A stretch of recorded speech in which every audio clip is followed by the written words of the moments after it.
Waking up in a hotel suite, Jiang Cheng snaps awake, sitting bolt upright in the middle of a massive bed. What the hell? Why am I waking up in a hotel room? He looks like he's just had a wild night of treasure hunting, and that's when he notices a complete stranger sleeping right next to him. Suddenly, his phone buzzes with a message. Why are you ghosting me? You think you're hot stuff now? Don't think I'm scared just because you're acting up. Jiang Cheng stares at the contact name, totally confused. Zhou Jai? I distinctly remember her dumping me right after freshman year. What the heck is going on? She blocked me on everything. And why is she talking to me with this trashy attitude?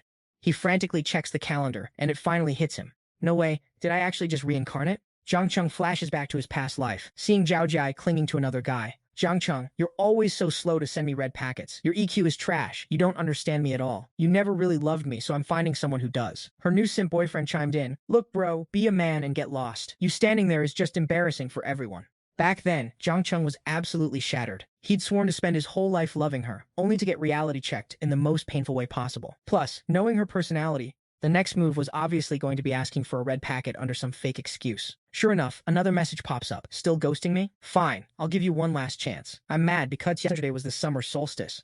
It's a holiday, and you didn't send me a red packet. Jiang Cheng rolls his eyes. Same old script, same old toxicity. I can't believe my younger self was blinded by love and let this green tea bitch walk all over me. If I'm gonna make a move, today is the day. Thinking that, he replies, Zhou Jai, let's break up. She instantly fires back. Jiang Cheng, what do you mean? Are you actually trying to dump me? Can you not read? Or are you just stupid? I said we're done. Why? I'm giving you a chance to apologize, and this is how you act. Did you even see my message? Take this seriously. Jiang Cheng types, I'm being dead serious. We aren't compatible, and there's no point in dragging this out. Let's just have a clean break. Fine, you said it yourself. Break up then. Don't come crawling back crying. Jiang Cheng scoffs. You think I'd come back to you? Must be brain damaged. I'm not regretting a single thing. Suddenly, a digital screen pops up. Host detected. Decisive personality confirmed. Congrats, you've unlocked the ultimate sugar daddy system. Jiang Cheng is confused. What? A sugar daddy system? My god, I didn't get any good luck in my past life, but now I'm back and I've got a cheat code? Am I actually going to reach the peak of life now? The robotic voice continues. Name Jiang Cheng, age 18, height 182, looks 85, level 1. System cash reserves are looking good. You'll earn 0.1 yuan every second. Upgrade requirements, under 100,000. Jiang Cheng is stunned. Just pure, brain-dead grinding? I earn 10 cents every second? Let me do the math. That's 8,640 yuan a day? Over 2.5 million a month? Damn, that is some high-tier living. Congrats again. Host, you've received a newbie gift pack. Would you like to open it? He doesn't hesitate for a second. Congrats, you've received 10 million in cash. 1 luxury sports car. A starter-level critical hit shopping card. Max cost per item, 1 million. Plus a sincerity scanner. As the system finishes, a bank notification pings. Your account ending in 5456 has received 10 million thousand. Current balance, 10,032,311. Jiang Cheng is puzzled. Fake bank cards and car keys, fine. But what is this sincerity scanner? He looks at the woman next to him. Might as well test it on her, right? He clicks the scanner on her. A status board pops up. Name Xiaoxiao, age 25, height 165, looks 93, body 94 private meter. 1 sincerity value 60. Jiang Cheng is intrigued. Oh, this scanner is actually kind of cool. Everything else is easy to get, but what's this private meter? He taps on the private tag and a tooltip explains. Private meter tracks the number of intimate encounters the target has had with the opposite sex. Jiang Cheng blushes like a tomato. Wait a minute, does private meter 1 mean I was the first guy Xiaoxiao ever slept with? He thinks back. The number you have dialed is currently unavailable. Beep, beep, beep. Yeah, I tried calling Zhou Jia yesterday, and she ignored me. Just like she ignored my WeChat. I ended up at a bar drowning my sorrows, and that's when I met Xiaoxiao, who was also drinking her feelings away. Even though she gave me her first, her sincerity value is only 60. That means she was just looking for a rebound while drunk, not head over heels for me. Just as Jiang Cheng is sighing in despair, Xiaoxiao wakes up, and she's sighing, smiling bitterly, and shaking her head, exactly like she was while drinking. Talk about a natural-born drama queen. Jiang Cheng leans in. Hey, I'm not dwelling on the past or anything. Xiaoxiao asks, then why are you awake in the middle of the night, sighing to yourself? Jiang Cheng replies, I'm just regretting not meeting you sooner. Don't believe me? Feel for yourself. Xiaoxiao blushes beet red. You're way too smooth. I can't handle this. The robotic voice returns. Because your flirting speed is too high, you've earned critical hit shopping card for your sports car. And skill, master tongue. This skill enhances every cell in your tongue, making it incredibly flexible and powerful. Jiang Cheng is shocked. Damn, it can really do that? With the master tongue skill activated, Xiaoxiao is flying high in seconds. Thinking that, he leans in to use the skill on her, leaving her breathless. How are you this good at kissing, and why does it feel so different? Jiang Cheng smirks. Stop overthinking it and just kiss me back. Starting now. With that, he goes down to work his magic, leaving Xiaoxiao shivering and moaning in complete ecstasy. They spent the rest of the night going wild, and by the next morning, Jiang Cheng woke up alone. Xiaoxiao had already slipped away. He glanced to the side and saw a stack of cash. No way, did Yu Tiaotiao actually mistake him for a boy toy? This pair of shoes cost 10,000. She's definitely a big spender. He noticed a note. Thanks for the hospitality. I was quite satisfied last night. Here is your pay. Jiang Cheng put his clothes back on. She gave him money for her first time? This girl is actually pretty interesting. Too bad he didn't get her contact info. Whatever, let's focus on the real deal. The crit card, it multiplies expenses into massive gains. Is this like getting a loot drop in a game? A status window pops up. The card triggers a random multiplier between 2x and 20x on specified expenses. The rate is pure RNG, but the max crit is 50x.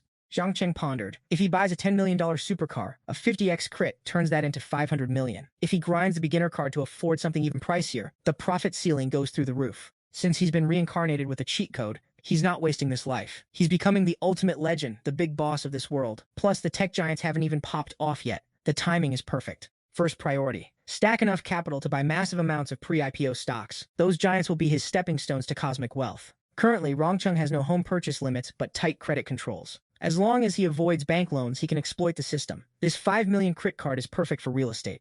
Just as he unlocked his car, he spotted a girl standing right next to it. She immediately struck a seductive pose. Hey handsome, is this your car? Jiang Cheng nodded. Yeah, it is. She batted her eyelashes. Could you give me a lift? I'm in a rush. My home's water pipe burst. Can you come help me fix it? Jiang Cheng instantly activated the sincerity scanner. Status, Chen Liqi 23, 168, beauty 85, body 88, private life count 28, sincerity rating 90, status, down bad.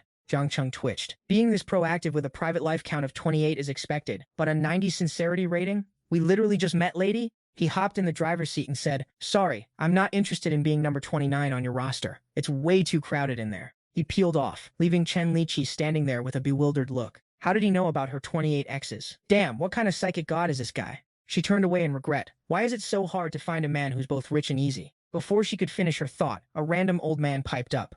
Young lady, did I hear your pipes are broken? I've been a professional plumber for 30 years. If that pretty boy won't help, I'll handle it for you. Chen Liqi clutched her chest and hissed. You perverted freak! The old man looked confused. Girl, why are you cursing me? If the young guy could fix it, why can't I? My technique is better, professional service. No fix, no pay. Chen Liqi looked disgusted. Ugh, gross, get lost. The old man tried to argue, but the crowd nearby started laughing their heads off. The old man shouted, what are you laughing at? A bystander whispered, Grandpa, she's not talking about the plumbing in her house, if you catch my drift. The old man finally realized, damn, these kids play games like that nowadays? Chen Liqi kicked a pole in frustration, so unlucky. 30 minutes later, at the real estate agency, 2 employees rushed out. Welcome, valued guest. The male employee glanced at Jiang Cheng with pure disdain. Another kid trying to flex his dad's car. Total waste of time. Let the rookie Xiaoxiao deal with this trash. Xiaoxiao looked nervous and locked eyes with her colleague. Hey, I'm just a new girl. You really want me to handle this alone? He winked. We've trained you. Just follow the script. What are you scared of? Xiaoxiao approached Jiang Cheng with a bright smile. Welcome. I'm Xiaoxiao, your property agent. How can I help you today? Jiang Cheng replied. Show me some suitable properties. Xiaoxiao gestured. Do you have any specific areas in mind? What's your target budget? The male colleague lit a cigarette and smirked, thinking, Xiaoxiao, don't blame me for being cold. This industry is cutthroat. Not every walk-in is a buyer. You need to learn how to screen the NPCs. In the private room, Xiaoxiao consulted meticulously. These are small, finished units, great value, currently the most popular choice. What do you think? Jiang Cheng shook his head. Too cheap. Skip those. Show me something around the 1 million mark. Xiaoxiao nodded. Got it. I'll look that up for you right now. A few minutes later, she asked, oh, almost forgot. Do you have any preferences for the neighborhood? Jiang Cheng replied, something with good rental yields. Doesn't need to be brand new. Xiaoxiao nodded. Understood. Please wait a moment. Jiang Cheng looked at her and thought, she might be a bit of a rookie, but she's sincere and isn't using any of those cheesy sales tactics. She's actually decent. He activated the scanner. Status 19-163, beauty 90, body 92, private life 0, sincerity 50, status average Joe. Damn, working before even finishing college? Life is tough. A few minutes later, Xiaoxiao chimes in. Sir, check out these listings. Great layouts, prime location, right by the business district, and they've all been renovated with that trendy vibe everyone loves. They're running about 800k to 1 million. Jiang Cheng does some quick math. The system's primary critical hit card only covers up to 1 million. If I go lower, I can't trigger the max multiplier. Seeing him silent, Xiao panics. Sir, not satisfied? Don't worry, I can show you other units. Jiang Cheng stays dead silent, calculating. If I buy the 800k units, the spread is too small. If I can proc a 10x multiplier, imagine the loss if I miss out on the higher end ones. What am I, a charity case? He points to the $1 million units. Can we negotiate the price down on these $1 million pads? If we can hit a deal, I'll take all 5 right now. Xiaoxiao gasps. Seriously? Sir, you're sure you want all 5? Jiang Cheng nods. If we can lock them at 1 million each, I'll take all 5, full cash payment, no financing. Xiaoxiao shook, eyes wide. Wait, full payment, like right now? Jiang Cheng nods again. Yep, full pay. And once the deal is done, I'm handing them over to you to manage the rentals. Xiaoxiao's heart is racing. Are you for real? The commission from the sales and the management fees? Oh my god, sir. I will literally fight the sellers to get you that price. The jealous coworker eavesdropping nearby is currently contemplating slapping himself in the next week. What? That broke-looking kid is buying 5 units full cash. I completely misjudged this legend. An hour later, the manager scurries over with the contracts. Sir, I'm the branch manager. Xiaoxiao and I have finalized the deal. 5 units, 5 million total, with our 1% commission included. Here are the documents. Please have a look. Jiang Cheng doesn't even bother reading, just grabs the pen and signs. I trust Xiaoxiao. I'll be hitting her up for my next purchase. Xiaoxiao is over the moon. This commission alone is insane. After the shop takes their cut, I'm clearing 40 or 50 grand. And the best part? He said he's coming back. What kind of god-tier whale is this guy? A mechanical chime echoes. Ding! Primary critical hit card activated. Congrats, host. You've secured a 35x multiplier. Profit, 35 million. Ding! Primary critical hit card activated. Congrats, host. You've secured a 50x multiplier. Profit, 50 million. Ding! Primary critical hit card activated. Congrats, host. You've secured a 45x multiplier. Profit, 45 million. Ding! Primary critical hit card activated. Congrats, host. You've secured a 50x multiplier. Profit, 50 million. Ding! Primary critical hit card activated. Congrats, host. You've secured a 50x multiplier. Profit, 50 million. Damn! I thought the cap was 10x. Guess I was thinking too small. Good thing I insisted on the $1 million price tag, or I would fumbled the bag hard. Congrats, host! Level up. You now passively earn 8 yuan every single second. Name Jiang Cheng, age 18, height 182 meter, looks 85, level 6. System balance 4,891. EXP 5M10M. Maybe Xiaoxiao really is my lucky charm. I spent 5 million at her place and walked away with 200 million in multipliers. Plus, I'm literally making bank every single day now. This cheat code life hits different compared to my last one. If I've got this much cash, it's time to flex a little. Thinking this, he calls out, Xiaoxiao, come here for a sec. Xiaoxiao looks confused. Yes, boss? The manager whispers in her ear, Xiaoxiao, this guy just made your entire year. Take him out to dinner tonight, secure the bag, and maybe the man too. Xiaoxiao turns bright red, letting her imagination run wild. Xiaoxiao, there will be plenty more deals where that came from. Just stick with me, and you'll be living the high life. She bites her lip, hesitating, then says, Zhou, sir, we can get to know each other better later. Jiang Cheng pats her shoulder, cutting her off. Get to know each other? What are you talking about? Just send me your bank details. I'm transferring your cut. Xiaoxiao stares blankly. Huh? Transfer? What transfer? Why are you sending me money? Jiang Cheng laughs. You're my lucky star today. Gotta show some appreciation. Plus, I hope to see you again soon. Xiaoxiao nods, thinking, what is this guy even talking about? Why is he so cryptic? A few minutes later, she checks her phone and nearly drops it. A 350,000 yuan transfer just hit her account. Jiang Cheng doesn't feel a sting. He just thinks, her business helped me rake in 200 million. 350k is just a small price to keep the good vibes flowing. Xiaoxiao is blooming like a flower in spring. Jiang Sir, let's add each other on WeChat. I'm taking you out to dinner. I really want to thank you properly. Jiang Cheng glances at the affection meter, 85 floating above her head. 350k just boosted her favorability from 50 to 85. The power of money is truly god tier. Watching these stats jump is addictive. They swap WeChats, and Xiaoxiao takes a long look at him, thinking, wait, only now do I realize how insanely hot this guy actually is. Her mind starts racing again. Should I invite him over? If he actually wanted to do that tonight, it might be a bit fast, but I wouldn't say no. But right after adding him, Jiang Cheng just turns to leave. Xiaoxiao, thanks for the hard work today. I'm heading out. Let's catch up next time. Jiang Sir, Xiaoxiao rushes after him, thinking, he's leaving already? Will I actually see him again? Why does my chest feel so hollow all of a sudden? 20 minutes later, Jiang Cheng headed back home. Mom, I'm home! His mom was slicing fruit and said, perfect timing. Here, have some chilled watermelon, your favorite. Jiang Cheng took it with both hands. Thanks, Mom. His dad, looking up from his phone, asked, where were you running off to again? Didn't you say you wanted to go on a graduation trip? Have you even decided where you're going? Jiang Cheng replied, I want to head to Magic City. I'm planning to apply to Magic City University, so I want to go scout the area first. His dad adjusted his glasses and said, it's your life. You make the call. Tell your mom to transfer the travel money to you. Figure it out yourself. His mom giggled behind her hand. Oh, honey, you just throw money at him without asking questions. You're spoiling our son rotten. Don't raise a mama's boy, or he'll never be able to land a decent wife. Jiang Cheng pouted. Ugh, Mom, you don't need to worry about that. Internally, he thought, the Jiang Cheng of today isn't the clueless, innocent simp from his past life. In this timeline, there's no way he's letting his mom down. He's definitely getting her a top-tier daughter-in-law. The next day, Jiang Cheng arrived at the airport. He booked his ticket late, so he was stuck in economy. With his height, sitting here is like being packed into a sardine can. Just then, he accidentally bumped into a girl and rushed to apologize. I'm so sorry. Before he could finish, Jiang Cheng froze. Ying heard someone call her name, looked up, and gasped. Wait, Jiang Cheng, is that you? Jiang Cheng nodded and pointed at the row. I'm sitting right here. Ying laughed. What a coincidence, that's my seat too. Jiang Cheng gestured for her to take the window seat. Go ahead. Just as he was about to sit down, some clown shoved his way in and pushed him aside. The guy barked, "Hey there, beautiful. This is my seat, too. Sharing a flight with someone like you? What an absolute honor." Jiang Cheng said, "Ying, just take the inside seat." The guy immediately chimed in, "Yo bro, this is clearly the lady's spot, right? You can't just go swapping seats on a plane, man." Jiang Cheng smirked. "I'm traveling with her. What's it to you? Do we need your permission to decide where we sit?" The guy shamelessly parked himself right next to them anyway.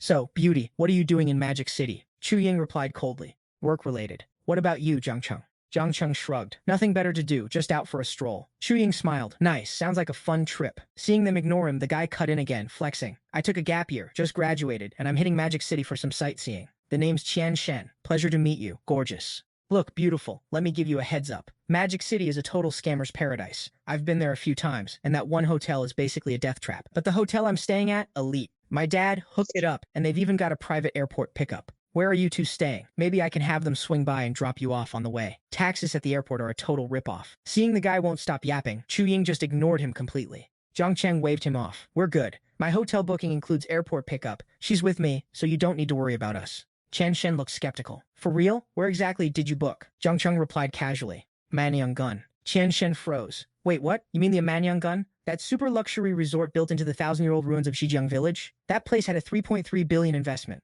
I've stayed there before. Their VIP rooms are over 9,000 bucks a night, and they don't even offer airport shuttle service." Jiang Cheng replied, "I wouldn't know about that. I booked one of the villas." Qian Shen was still doubting him. "Are you serious?" Ying suddenly piped up. "It's the villas that cost 80,000 a night." "Jiang Cheng, I didn't realize you were such a hidden rich kid." Jiang Cheng laughed. "Please, as if you aren't one yourself." He recalled, Ying wasn't just the school's #1 goddess. She was a well-known heiress in the city. Back in school, she was always getting dropped off in a Rolls-Royce. The school goddess Chu Din is the type of girl every guy feels way too intimidated to even approach, but she's always stayed humble and kept her nose in the books. Our boy had his heart set on Trio Jai before, so he never paid her any mind, but rumor has it her family hit some hard times in junior year, and she's been hoofing it to school on foot ever since. Chu Din smiled and said, "I'm hardly a rich heir anymore, am I?" Jiang Cheng thought to himself, "Aw snap, I totally flubbed that line, gotta pivot the conversation fast." After that, the two started vibing and chatting about random school drama. Chu Din said, "Yeah, our old school was actually pretty low-key fun." Jiang Cheng breathed a sigh of relief. Finally, the awkward tension is gone. Let's see what the system thinks of her. He pulled up the favorability scanner. A HUD popped up, name Chu Din, age 18, height, physique 96, privacy hidden, favorability 75, status friend, 75 points. That's way higher than the average NPC classmate 65. Could it be? Has Chu Din been low-key crushing on our boy this whole time? Before long, they touched down. A gorgeous office lady-style waifu in black pantyhose was already waiting by the whip. "Greetings, I'm Jiang Cheng. Welcome, Mr. Jiang. I'm Nakangu Yen, your personal butler for the villa you booked." Jiang Cheng mentally hyped himself up. Damn, she's top tier. Talk about professional service. He turned and asked, "By the way, Chu Din, where are you headed?" Chu Din replied, "To a friend's place over in the East District. It's not on the way." "Don't worry about me, Jiang Cheng. I'll just grab a cab." Jiang Cheng immediately grabbed her suitcase and tossed it in the trunk. "Chu Din, we're old classmates. Don't be a stranger. Driver, drop my friend off at the East District first." "Understood." Meanwhile, the local loser Tian Tham was stalking them from behind a wall, thinking, is this for real? Did this show-off just drug the goddess and force her into his car? No way, I've got to play the hero and save her. Maybe she'll reward me with a special favor tonight. 25 minutes later, Chu Din hopped out. Jiang Cheng was stoked. "Seriously, it was so good seeing you today. Let's add each other on WeChat. I'll treat you to a meal when I've got time." Jiang Cheng nodded. "Bet. That's a promise, you better not forget." Chu Din laughed, as if I could. "Thanks a million for today." Jiang Cheng waved. "Small fry, catch you later." Then they swapped contacts. Tian Tham sat in a taxi, literally crying over his lost chance. Damn it, there goes his romantic fantasy with the goddess. Half an hour later, at the luxury villa, Jiang Cheng was feeling like a total boss. Not bad at all. Splurging for this place was the ultimate big brain move. Nakangu Yen said, "Mr. Jiang, your bath is ready, feel free to unwind." Jiang Cheng nodded, "Sweet, gotta get cleaned up." Nakangu Yen reached around his neck to help him with his shirt. Jiang Cheng froze. "Wait, the service package includes this too? I thought things were about to get spicy." But after the shirt was off, she turned around. "Helping you undress is part of the service, but you'll have to handle the rest yourself, sir."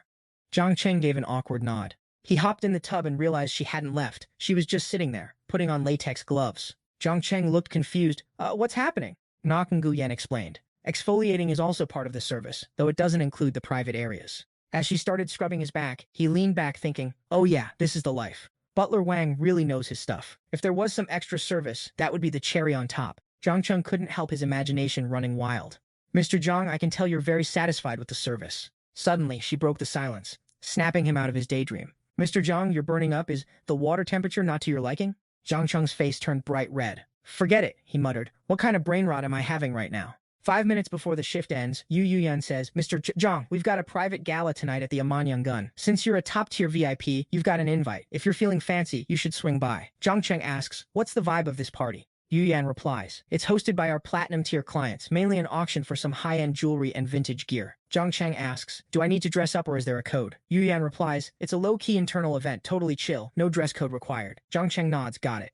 She then helps him get prepped and guides him to the venue. She calls over a server and instructs, this is our gold card guest, Mr. Jiang Cheng. The server bows immediately. Good evening, Mr. Jiang, please, right this way. Yu Yan turns to him. Mr. Jiang, hope you have a blast. With that, she dips. Jiang Cheng starts roaming around the floor. The place is packed with fancy-looking people, straight-up old money energy. The auction is already mid-swing. 5 million once, 5 million twice, 5 million 3 times, sold. Congrats to the lady. Jiang Cheng thinks, the auction's already popping off. Sounds like a decent crowd. The host brings out a gold watch. Up next is this Richard Mille RM56 provided by our top-tier watch collector, Madame Anne. Even though the brand is relatively fresh, it's spent decades climbing the ranks to match icons like Patek Philippe. This is a global limited edition, only 10 in existence. Starting bid is 15 million, with increments of at least 500k. Let the bidding begin.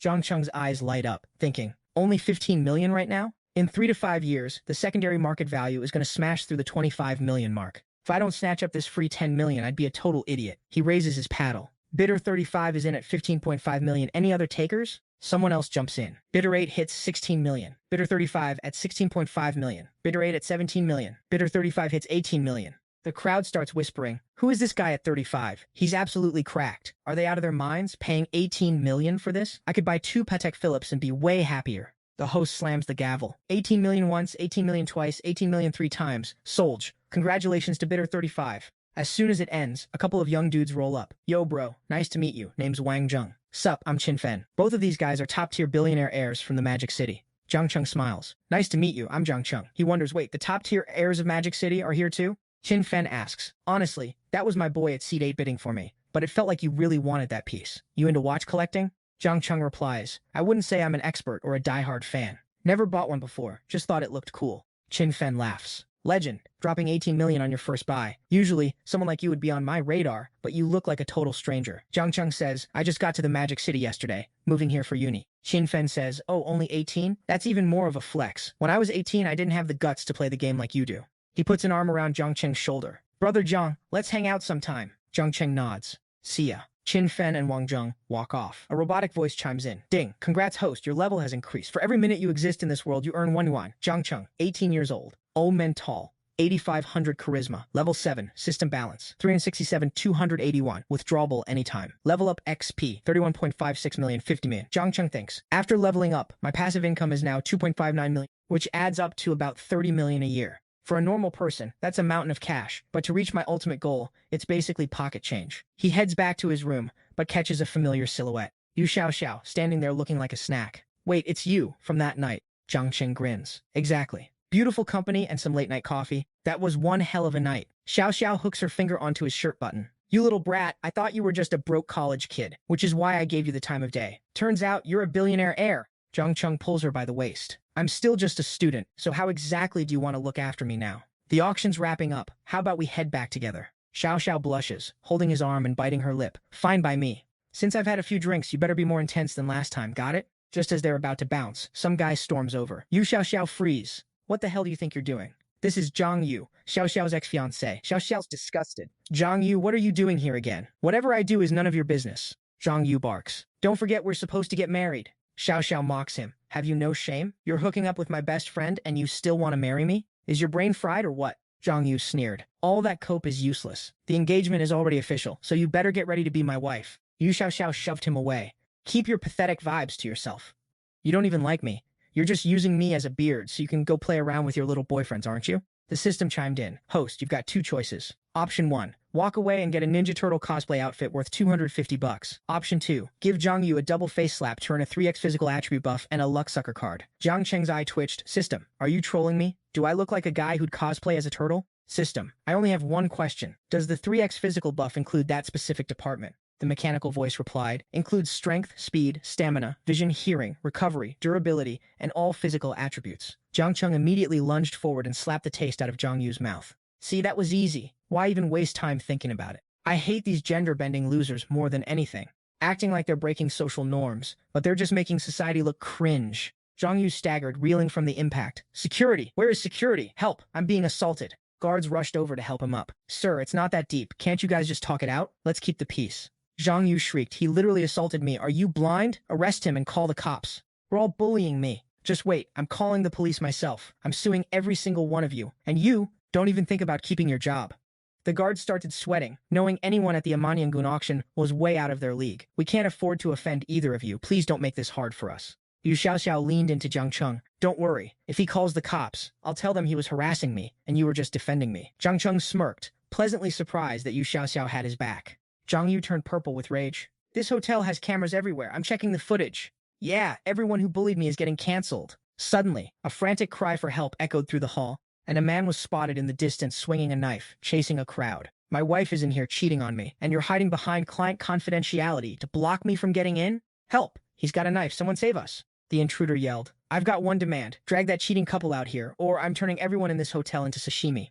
Zhang Yu's face turned ghostly pale, squeaking, please, spare me. Then he realized, wait, his survival strategy wasn't to beg. It was to help the psycho. Thinking fast, Zhang Yu barked, what are you idiots doing? Go find them. Give him exactly who he wants. The system chirped again. Unexpected side quest. Host, make your choice. Option 1. Run away with Xiaoxiao and get $300. Option 2. Be the hero. Stop the criminal. Gain +5 charisma. And receive the milkman's touch. This legendary technique is specifically designed for busty waifus. It's the ultimate weapon to skyrocket intimacy. Jiang Cheng pondered. Stopping the criminal means saving that trash Zhang Yu, which I hate, but for the safety of the crowd, and definitely for that legendary skill. I have to go in. But first, let me test out that buff the system just gave me. He instantly felt his entire body surging with raw power, especially in his lower regions. Damn, the 3x buff is no joke. He's feeling absolutely explosive. With blinding speed, Jiang Cheng dashed forward and landed a heavy punch on the thug's jaw, slamming him into the wall so hard he went lights out instantly. Xiaoxiao's jaw dropped. Not only is he a wealthy heir, he's a total beast in a fight. What kind of main character energy is this? Meanwhile, Zhang Yu looked like he'd seen a ghost. He was absolutely shook. After the scrap, Jiang Cheng casually shook off his hands and adjusted his sleeves. The crowd was going wild. OMG, he's so hot, and he took that guy down in 2 moves? Not only is he a total badass, but he's also eye candy. The cops arrived in record time to haul the guy away, and one officer patted Jiang Cheng on the shoulder. Young man, thanks for your heroic intervention. If you hadn't stepped in when you did, things would have gone south fast. Suddenly, Zhang Yu scrambled over to snitch. Officer, arrest him. This psycho attacked me. Everyone saw it. He's a walking public safety hazard. Don't let his looks fool you. The officer turned to the crowd. Is it true this guy assaulted him? Xiaoxiao jumped in immediately. Officer, don't listen to a word he says. That creep was literally trying to force a marriage scam on me. She spilled all the tea to the police, while Jiang Cheng checked her favorability meter, 90 points. He thought, she's at 90 favorability. She's officially down bad for me now. While recounting the drama, Xiaoxiao got teary-eyed, so Jiang Cheng pulled her into a hug. Don't sweat it. I'm here. I'm not letting that pathetic loser Zhang Yu bully you ever again. The officer sighed. Sounds like a misunderstanding. Just some petty squabbling. Let's sit down and talk it out like adults. But Zhang Yu wasn't having it. Misunderstanding? What are you people talking about? There's CCTV everywhere, I demand. Jiang Cheng frowned. This beta male is still causing trouble for Xiaoxiao instead of reflecting on his trash behavior. Time to test out that system unlucky card on him. With a thought, he deployed the unlucky card on Zhang Yu. Immediately, his phone rang. Sir, your bank account just had an unauthorized withdrawal of 200K. We detected suspicious activity. Please confirm. Zhang Yu panicked. Ugh, I'm at Amanyangun right now. It wasn't me. Someone stole my funds. Go deal with it. Then, a waitress sprinted over in a panic. Sir, is your car plate ending in 3838? A tree just fell over and crushed your car. It's totaled. Zhang Yu bolted toward the exit. The officer tried to call him back. Hey, it looks like you've got even bigger problems now. Do you need help? Zhang Yu screamed back. I don't have time for this. Stay out of my business. Jiang Cheng smirked. What goes around comes around. Let's dip Xiaoxiao. 5 minutes later, back in the room, Xiaoxiao helped him unbutton his shirt. Good boy, let Big Sis check if you got hurt or scratched anywhere. Jiang Cheng laughed. That absolute loser couldn't lay a finger on me if he tried. Xiaoxiao kept unbuttoning and murmured. I'll feel a lot better once I check for myself. Are you turned off because I have a fiancé like that? She asked. Jiang Cheng replied. Are you kidding? I'm just shocked that your fiancé is such a bottom-tier human being. Xiaoxiao explained. My grandpa arranged it when he was critically ill, so I had to agree. Then I found out the guy is a total fraud who cheats with my best friend. Jiang Cheng reassured her. You've been through a lot, but don't worry. I'm here now. Xiaoxiao asked. Jiang Cheng, do you really not mind? I mean, are you really okay with us being like this? She thought. He's my first man. Even if it's not full-blown love yet, this vibe is 100x better than any normal relationship. Jiang Cheng pulled her into his arms, his hand resting on her waist. Obviously, I don't mind. Chill, Xiaoxiao. I'm gonna treat you right. Yu Xiaoxiao blushed and nodded softly, and just like that, the night slipped away. The next morning, when the maids came to clean, they saw the bed was a wreck like it had been through a war zone, with the sheets still a little damp, and they just clicked their tongues. Tesk, the stamina of these young people is no joke. What's wrong? Can your man even pull off something like that? If my old man had that much juice, do you think I'd be showing up to work on time every day? My legs would be giving out before I even hit the door. Just looking at these sheets, you can tell exactly how satisfied that girl was. Damn, that pretty boy is not only handsome but also a beast in the sheets. It's honestly enviable. Meanwhile, at the cafe, Jiang Cheng was scrolling through his feed when he saw someone flexing a watch. Li Shudong, thanks for the adulthood gift, Mom. He looked at Yu Xiaoxiao and asked, Xiaoxiao, can I borrow your legs for a photo? Gotta flex for my 18th birthday. Yu Xiaoxiao was stunned. Wait, it's your birthday today? Jiang Cheng shook his head. Nah, but everyone's out here posting their basic birthday gifts, and I've got nothing to show off, so let me see how those legs look on the gram. Yu Xiaoxiao laughed. Snap away, you little brat. She then struck a bunch of spicy poses for him to take photos. Jiang Cheng thought to himself, my 18th birthday might not come with a Mercedes or a BMW, but the speed of this ride is way faster. Once he finished, he picked the hottest shots and posted them. His bros saw it and had all sorts of reactions. Cheng Zhipeng, Jiang Cheng, you absolute menace. Why are you making me look at this so early in the morning? Suddenly, the class monitor's $2,000 watch felt like trash.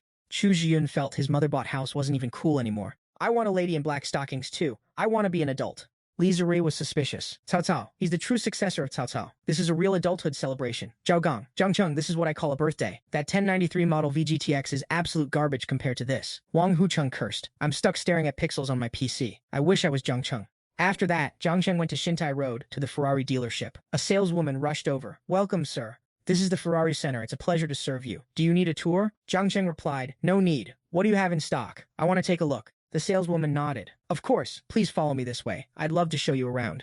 Nearby, a group of people were chatting. Su-Wen, if you think this car is decent, I'll buy it for you. Boss Huang, you're too kind. Buying a car is a big decision. You should be careful. My opinion really doesn't matter. Boss Huang reached for her hand while speaking. How could it not matter? Your movie is about to start filming. I want to pick you up after work so you can ride in style, as long as you're happy. Su-Wen smoothly dodged him and replied, really, no need, Boss Huang. We film day and night. How could I trouble you to pick me up?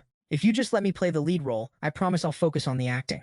Boss Huang grabbed her hand again. As long as you agree, the lead role is yours. Jiang Cheng stood by, enjoying the drama. I came to look at cars, but I ended up getting a free front row seat to this trashy soap opera. Wait a minute, that's Su-Wen. In a few years, she'll be one of the top 4 rising stars in the entertainment world, famous for that iconic pool bikini shot that everyone talks about. Boss Huang kept pushing. Wen, let's do this. If you like the car, I'll buy it now, and then we'll go grab a drink. Su-Wen pulled her hand away. Boss Huang, like I said, my opinion doesn't matter, and I actually have a meeting at the company. Boss Huang lost his patience and threatened. You little B-list star, don't play hard to get. Su-Wen, let me tell you, it's either you sleep with me, or there's no funding for your project. Su-Wen frowned. Boss Huang, you. Boss Huang shouted, stop pretending. I'm wasting my time being nice to you. Either wash up and wait for me, or get ready to have your career nuked. Su-Wen gritted her teeth and said, Boss Huang, whether you invest or not, I'm saying the same thing. I will not fold. Suit yourself. Just as Jiang Cheng was soaking in the tea, a robotic voice rang out, triggering a special mission. Either bail Su-Yun out of her mess or convince her to sign that contract and you'll bag a sweet reward, host. Jiang Cheng thought, getting her to sign? Words won't cut it. I need to flex my bank account so hard she has no choice but to believe me. Instead of saving her, he turned to the sales rep. Yo, I heard there's a massive gatekeeping process to buy a LaFerrari here, right? The rep nodded. Correct. That's a limited edition beast. You need a verified net worth. Plus you must already bought 5 of our cars to even qualify. Jiang Cheng went silent for a second and sighed. Looks like I'm not qualified yet, huh? The rep thought for a moment and dropped a hint. Well, if you're actually desperate for that LaFerrari, there might be a workaround. Jiang Cheng raised an eyebrow. Oh? I'm listening. The rep explained. Sometimes orders get canceled or delayed, so spots open up, but the down payment is way steeper than usual. You down for that? Jiang Cheng replied. Say no more. If I can buy it, I'm paying it all up front. The rep froze. All up front? She thought. Does this guy have any idea how much this car costs? Nearby, Huang Ming scoffed. Who's this delusional rich kid, acting all high and mighty? Let's see if he's legit, or just a poser. Su-Yun was stunned. Even a CEO like Huang Ming would hesitate to drop $3 million on a car, but this guy wants to clear the bill for a top-spec LaFerrari? The rep warned him. Sir, with all the custom mods, you're looking at 40 to 50 million. Jiang Cheng smirked. I know. Let's do it. All right, wait here. I'm calling the manager. Moments later, 2 suits walked over. The rep introduced them. Manager, this is the gentleman. Wang Zheng chimed in from behind. I heard someone was trying to buy a LaFerrari at sticker price, so I came to check it out. Wait, brother Jiang, we meet again. Jiang Cheng shrugged. Just landed in Shanghai and felt uncomfortable without my own wheels, so I figured I'd buy something random. Wang Zheng's eye twitched. You call a LaFerrari random? Are you trying to flex, or are you just like this? The manager looked confused. Friend of young Master Wang, Wang Zheng replied. This is brother Jiang Cheng. Met him just yesterday. Look at the watch on his wrist. That's the one that sold for 18 million at the auction yesterday. Manager Wang, you've got a whale on your hands, my guy. Manager Wang caught a glimpse of the watch and audibly gasped. See, this gentleman is actually that loaded. He rushed over to shake his hand. Welcome, Mr. Jiang. Thank you for choosing us. Asset verification is just a formality, but if you can drop 8 figures on a watch, a car is definitely not an issue. I'll get your paperwork started right now, Su Yun thought. Spending tens of millions on a watch, 50 million on a car. This is the craziest rich kid I've ever seen. Normal heirs spend maybe a few $100,000 a month. Millionaires are rare. This guy's net worth is definitely over 100 million, maybe even way more. Huang Ming decided to cut his losses. Little Yan, stop staring at him. I'm not in the mood for cars anymore. Let's go grab a drink. If you make me happy, I'll consider that investment. Su Yun stood her ground. Mr. Huang, I really have a meeting at the office later. Rejection made Huang Ming snap. Su Yun, I'm being nice to you, but don't waste my time. Either you clean yourself up and wait for me tonight, or enjoy getting blacklisted. Don't act all high and mighty. You know exactly what you are. Think about it. As Su Yun turned to leave, a voice called out, Miss Su. Su Yun turned back, confused. Are you calling me? Jiang Cheng said. Miss Su, I'm Jiang Cheng. I couldn't help but overhear you, and that clown didn't strike a deal. Don't worry. If he won't invest, I will. Su Yun was shocked. This guy clearly has way more power than Huang Ming. If I go back without an investment, it's a disaster, but I couldn't bring myself to sleep with Huang Ming. Plus, turning him down is a guaranteed career suicide at the office. Jiang Cheng added, I'm busy today, let's talk business tomorrow. Su Yun nodded eagerly. Yes, thank you, Mr. Jiang. I'll wait for your news. Also, can I add you on WeChat? After they exchanged contacts. All right, Mr. Jiang, see you tomorrow. Jiang Cheng turned back to manager Wang. By the way, what's the fastest I can actually get this car? Wang Zheng replied. Fastest? Probably a year. Jiang Cheng looked a bit disappointed. That long? Wang Zheng threw an arm around his shoulder. There's a car show in 2 days. Lamborghini, Porsche, you name it. All for immediate delivery. You want to go check it out? Jiang Cheng nodded. Bet. And with that, he headed toward Renhe restaurant. Xiaoxiao was already waiting, waving her hand. Jiang Cheng, over here, over here! She grabbed Jiang Cheng and pulled him to the table. The crab paste rice here is exclusive. You absolutely have to try it. We've got fish fillets, fermented rice wine stew, stir-fried duck with scallions, and fish head soup with chicken offal. Jiang Cheng wrapped his arms around her waist from behind. But the only thing I'm interested in eating is you. Xiaoxiao blushed. You bad boy, you wore me out last night. Can't you give me a few minutes to recover? Jiang Cheng smirked. I could, but only if you change how you address me. Xiaoxiao planted a kiss on his cheek. Hubby. Jiang Cheng looked satisfied. I love that.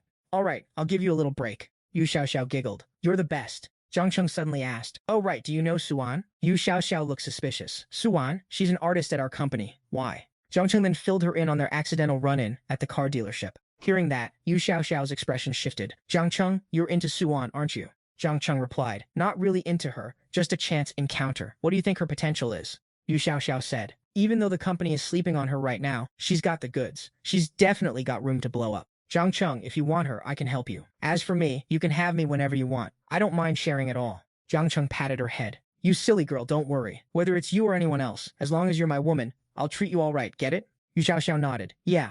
So, are you planning to invest in her? Jiang Cheng answered. Exactly. I'm planning to sign her and fund her career. Xiaoxiao added. Her contract isn't up yet, so buying her out might cost a few million. Plus, you'll need to set up a new agency to sign her properly. Jiang Cheng said. Xiaoxiao, don't sweat the money. Once the company is built, I'm handing the operations to you. I don't care about the rest, and you can even have some shares. He thought to himself, the system covers the startup costs anyway. If I pump resources into Suan, she'll be a superstar in 2 years, and the ROI is going to be insane. Xiaoxiao protested. Jiang Cheng, that won't work. Even if we open the company, I'll just handle management. I'm not taking shares. Just pay me a high salary. She thought to herself, I know he's loaded, but going from a department manager to a lead executive is a massive jump in authority. Just having that power is enough for me. And as for the salary, I trust he won't be cheap. Jiang Cheng said, Xiaoxiao, you're too much of a dork. Between us, there's no need to be so formal, right? Xiaoxiao suddenly cupped his face and leaned in close. Jiang Cheng, before I met you, my life was meaningless. Every day was just another forced marriage arrangement. You're the one who showed me what it's like to actually enjoy life. Being with you makes me feel alive. Seriously, I'm already so satisfied. Suddenly, a message popped up on his phone from Suan. I know this is incredibly forward, but I'd like to confirm with Mr. Jiang. What time are we meeting tomorrow, and where? Jiang Cheng smirked to himself. Looks like the gorgeous lady is in a hurry. The next day, Jiang Cheng rolled up to pick up Suan. As soon as he arrived, she beamed. Mr. Jiang, good afternoon. As Suan hopped into the car, Jiang Cheng asked with a grin, where to? Suan replied, Lujiachui to the Baiyue Hotel. A while later, they arrived. As Jiang Cheng pulled out her chair, he asked, is that movie you're filming a big-budget project? Suan shook her head. Mr. Jiang, you're joking, right? With my reputation, I'm lucky to even get a lead role.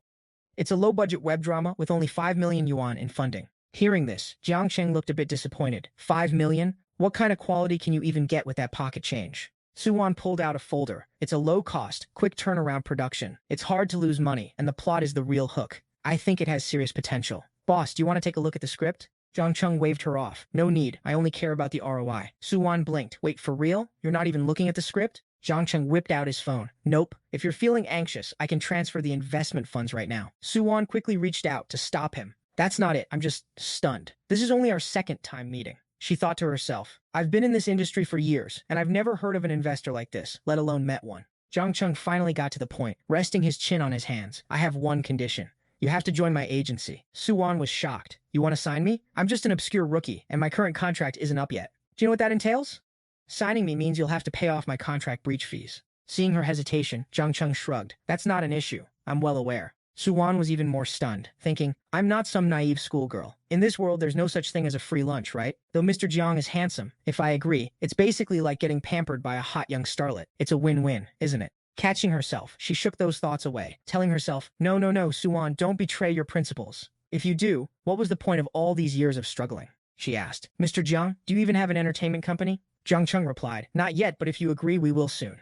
He continued, I heard from Xiaoxiao that Tiancheng Entertainment doesn't value you. Don't worry, if you sign with me, I'll handle the breach fees. Plus, for the next 2 years, the company's entire focus will be on you. At this, a favorability meter appeared over Suwan's head, plus 50 points. She smiled. Say, boss, if you're investing, do you have any special requirements? Jiang Cheng looked at the meter. Only 50 points, basically a stranger. If he pressed for anything, she'd definitely bolt or feel forced. And that's just not the vibe. He replied, Don't worry. As long as you're my artist, I won't force you to have any unsavory dealings with others. Inside, he smirked, except for the boss, of course. The favorability meter ticked up to 60. Suwan thought, a company that invests in me without any hidden demands? Why would I hesitate, she asked. Mr. Jiang, when are we signing? And should I call you Boss Jiang from now on? Jiang Cheng laughed. Calling me boss sounds so distant. How about Big Brother? Suwan looked surprised. Wait, Big Brother? Are you even old enough for that? Suwan looked at him suspiciously. 20? Are you actually that old? I thought you were just about to enter university. That would make you 18, not 20. Jiang Cheng kept a straight face. I thought you were asking about my age. I assumed you meant something else. Suwan internally facepalmed. Ugh, this boss is such a flirt. Moments later, the food arrived, and Suwan picked up some food, placing it in Jiang Cheng's bowl. Boss, this meal is on me. I really appreciate your help. Jiang Cheng accepted it. If you really want to thank me, just focus on making that movie a hit.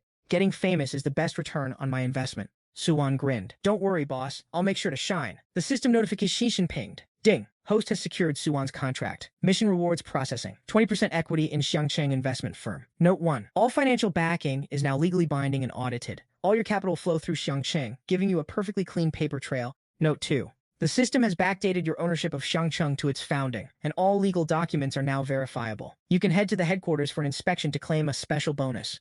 Jiang Cheng sighed. The system really thought of everything.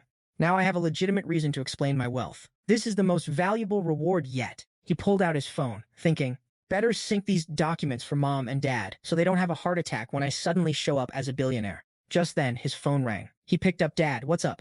His father's voice boomed from the other end. Kid, your investment game is fire. Jiang Cheng is blowing up. You must be making bank, huh? Jiang Cheng replied, maybe about 600,000 a month, but even I didn't expect it to grow this fast. His mother chimed in, 600,000? That's 7 million a year. Old Jiang, your son is about to out-earn you. His father scoffed. This little brat just got lucky. His mother snapped back. Stop being a grumpy old man. Who was just bragging to their friends about how successful their son is, huh? Jiang Cheng smiled. Right, Mom, Dad, need anything? I'll get it for you when I'm back. His father replied, no need, just having the thought is enough. Remember, don't get arrogant. This is just the beginning. Don't lose your head, you hear me?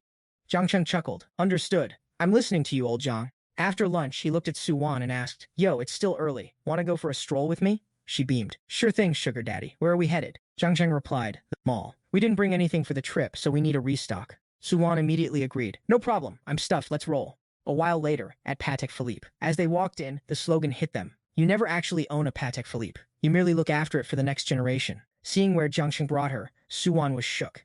I thought he'd take me to buy some cheap stuff, but the starter price here is 200,000 yuan. Is this what rich people casual shopping looks like? Just then, a sales clerk approached. Welcome, sir. Do you have an appointment? Jiang Cheng replied. I do. She nodded and gestured inside. Please this way, sir. A few steps in, Suwan spotted someone and gasped. Oh, Senior Lin Ru, what a coincidence. Never thought I'd run into you here. Lin Ru turned around, saw Suwan and asked, You here to look at watches too? Suwan replied, I'm with her. She paused, thinking calling him boss might be too early, then corrected herself. A friend just window shopping. Lin Ru thought to herself, another pretty boy. The industry is full of them. Looks don't matter. It's all about the bank account. The guy next to her only had eyes for Suwan. Who's this beauty? The entertainment industry really produces top-tier talent. Jiang Cheng silently activated his scanner skill on Lin Ru. Age 27, height 165, beauty 90, body 88, privacy 78, favorability 20. Status, just an NPC. After checking, he couldn't help but cringe. Oh, it's the famous star Lin Ru. Well, this guy next to her must be in the same circle. Damn, he's smooth. On the other side, the lecherous middle-aged man asked, Ruer, who's this junior of yours? Lin Ru replied, Mr. Wang, she's just a background extra who played a maid in my last drama. Some girl named Wan, I think. The guy handed over his business card and introduced himself. I'm Wang Hai, a film investor. If you ever need a role, hit me up. Lin Ru smirked inwardly. She's not on my level. My investor buys me luxury watches, while she's probably just here to help her friend pick one and sleep with him after. This industry is pure reality. If you're a nobody, nobody remembers your name. But the second you blow up, you suddenly have 1,000 best friends. These leeches just want a piece of your success. Over there, Suwan took the card. Thanks. I won't disturb you too further. A few moments later, they reached a display counter. The salesman beamed. Mr. Jiang, any specific target today? Jiang Cheng replied. Nah, nothing's caught my eye yet. What's in stock? Men's or women's? Doesn't matter. The salesman pointed to the counter. We have some 7122 models in stock, but the hot items require a waiting list. Jiang Cheng asked. What's the price on the 7122 series? The clerk replied. The women's model is 380,000 yuan. We can finalize the price right now. Jiang Cheng paused. He wanted something more expensive for his mom, so he asked, You got anything around 500,000? Don't bother showing me the cheap stuff. The salesman was overjoyed. Yes, sir. One moment. I'll grab them for you. Watching from the side, Lin Ru gritted her teeth. We spent forever choosing, and he calls it cheap stuff. Wang Hai was sweating bullets. Wait, 380,000 isn't 38 yuan. That's years of work for a normal person. Suwan flipped through a magazine but kept eyeing Lin Ru. Usually, she was so arrogant, but being shut down by Jiang Cheng made her look petty. And to think she mocked her for being a maid. Can't handle a little taste of your own medicine, Lin Ru? Jiang Cheng turned back and asked, You like this one? Suwan replied, No, just looking. Besides, I can't afford that. Right then, the system pinged. Ding! Random task. Gift a luxury watch to Suwan. Reward depends on the result. Jiang Cheng was surprised. Talk about random. But hey, I did want to drop a gift to boost our relationship anyway. He thought for a second and said, If you like it, I'll buy it for you. Suwan turned, voice calm. Absolutely not. I'll buy my own once I make some real money. Lin Ru sneered. They're putting on quite the show, aren't they? People look all the time but never buy. If they walk out empty-handed, I'm gonna roast them so hard. A moment later, the salesman brought out the high-end pieces. Mr. Jiang, these are exquisite. Let me try it on you. He strapped one onto Jiang Cheng's wrist and gushed. Sir, it looks perfect on you. Jiang Cheng turned to Suwan. Think it looks good? Suwan nodded. It's fine. Jiang Cheng said. Yeah, it feels a bit loose though. Suwan reached out instinctively. Let me adjust the strap for you. Jiang Cheng. Yeah, tighter is better. I like it tight. Hearing that, Suwan blushed. Wait. That sounded wrong. She shook it off. He's only 18, I'm overthinking this. But I've been teased by him like 3 times already today. Simultaneously, her favorability meter jumped to 70. Jiang Cheng was stunned. Wait, why did the favorability spike? Guess the old saying is true. A girl saying no really means yes. He looked at the clerk. Wrap both of these up. The clerk was so shocked, his jaw hit the floor. Sir, did you say both? Wang Hai and Lin Ru froze. Those 2 watches were over 2 million yuan, and he just bought them like they were snacks? Is this for real, or are they just acting rich for clout? Jiang Cheng said, Suwan, help me pick one of these 2 watches. I want to get a gift for my mom. Suwan pointed at one and said, Go with this one. It's elegant and understated. The sales clerk gushed. The lady has great taste. This bezel is encrusted with 450 diamonds, 2.5 carats total. Yours for 883,000 yuan. Sir, the other one fits the fairy tale princess aesthetic popular with the ladies right now. Plus, it's a bit cheaper at 850,000 yuan. Jiang Cheng said, Suwan, try that one on for me. Suwan nodded, grabbed the watch, and strapped it on. Jiang Cheng looked satisfied. Nice. Both of these are way better than that 380,000 yuan piece, the 7122 model. Wang Hai and Lin Ru were seething with jealousy seeing him flex like that, but Jiang Cheng didn't care at all. He whipped out his card and said casually, Wrap all 4 of these up for me. The clerk took the card with both hands, bowing. Yes, sir. Right away. Please give us a moment. Suwan was just about to take the watch off when Jiang Cheng stopped her. No need to take it off. That one's for you. Suwan panicked and refused. No way. That's way too expensive. I can't accept this. Jiang Cheng said. It's just a small token. Don't overthink it. It means nothing. Besides, the transaction is already processed. You can't return it now even if you wanted to. Suwan insisted. Seriously, I can't. If I can't return it, just give both of them to your mom. Jiang Cheng laughed. How old is my mom? Would a fairy tale watch like that even suit her? People would laugh at her if she wore it. It's settled. We're going to be co-workers soon anyway. Consider this a welcome gift. What's wrong? Are you not giving me face? Suwan thought to herself. Refusing him over and over in front of everyone is probably being a bit too disrespectful. He's going to be my boss soon. Better not push my luck. Thinking that, she stopped resisting and smiled. All right then, thank you, my wealthy boss. Favorability plus 75. Jiang Cheng waved her off. Don't be so formal. Soon 2 clerks came back with the goods and the card. Sir, the total is 4,388,500 yuan. Please keep your receipt. The clerk next to her handed him a gift box. Thank you for supporting our brand, sir. This is a special gift just for you. We hope you like it. Lin Ru stood on the side, burning with envy. She's just D-list actress. How is she wearing an 850,000 yuan watch? I'm way more famous than Suan, yet my watch isn't even half as good as hers. On what planet is this fair? She barked at the clerk. Hey, they got a gift. Where's ours? The clerk gave a nervous, fake smile. Ms. Lin, we don't have one for you. My apologies. Wang Hai thought. I was supposed to take Lin Ru watch shopping, have a romantic candlelit dinner, and then smash tonight, but this loser ruined the whole vibe. Damn it. He stormed off. Let's go. We'll check it out next time. The clerk asked hesitantly. So, Ms. Lin, are you still going to buy that watch? Lin Ru awkwardly unclasped the watch. Let's talk about it later. A mechanical voice echoed. Mission accomplished. Given Suwan's rising favorability towards the host, the mission is rated highly. Congrats, host. You've earned a random 1x to 3x cash rebate. Want to claim your reward now? Jiang Cheng was stunned. No way. Just buying a watch gets me a massive payout? Even if I get 2x, that's over 4 million back, basically getting 4 free watches. But what if it's 3x? Claiming reward now. Congratulations, host. You rolled a 3x rebate for a total of 13,165,500 yuan. The money has been transferred to your bank account. His phone buzzed instantly. Your China commercial bank account ending in 5456 has received a transfer of 13,165,500 yuan. Please check the mobile app for details, Jiang Cheng thought. After subtracting the 4 million I just spent, I've still got 8.87 million left in the bank. Might as well grab Suwan another little gift to keep the momentum going. So he dragged Suwan to a handbag boutique. Wan, which one do you like? Suwan caught on immediately and shook her head. I don't, boss, please don't do this. Jiang Cheng ignored her and asked the sales lady. Hey sis, what's the hottest style right now? The clerk brought out 2 bags. Sir, these 2 are the absolute best sellers this season. Jiang Cheng didn't even look at the price tag and snapped his fingers. Cool, swipe the card. The clerk moved at light speed. Sir, your total is 120,000 yuan. You've officially become a VIP. We'll notify you personally whenever we have exclusive events. Suwan blushed, thinking, this boss is loaded, totally unpredictable, and low-key a beast. Half an hour later, the 2 of them hopped in the whip and dipped. Suwan whispered, Boss, you bought me bags and watches. I'm speechless. Just thank you. We've been out all day. Want to come up for a drink? Maybe water? Jiang Cheng was sus. Water? Suwan blushed deeper. Anything works. Wine is cool too. Jiang Cheng laughed. Nah, a guy's gotta protect his innocence, right? Get me drunk and you'll just take advantage of me. Suwan pouted. Wow, you're literally the most narcissistic person ever. Jiang Cheng chuckled. Just messing with you. Get some sleep. Really appreciate you tagging along today. Suwan hopped out and waved. Later. Favorability. 80. She thought to herself, he actually didn't try to come up. No hidden agenda or sketchy vibes at all. This boss is honestly such a saint. Meanwhile, Jiang Cheng was sitting in his ride, mind running wild. That favorability jump was insane. 80 points means she's basically head over heels. Just one more push and I'm going to be getting lucky. This absolute snack is going to be mine sooner or later. 30 minutes later, he rolled back to the Amanyang Hotel. Wang Yuyan was already waiting to serve him. Mr. Jiang, welcome home. The bath is prepped. Ready for you now? Jiang Cheng replied. Hold up, let me crush a few laps in the pool first. Get some champagne ready for me. Moments later, Jiang Cheng was tearing up the pool while Wang Yuyan stood poolside with a towel, deep in thought. I've been working here 3 years. The suites are pricey and the occupancy is low. We've only had like 20 guests all year. Someone staying here for a whole week like Mr. Jiang? Rare doesn't even cover it. I absolutely have to keep this whale happy.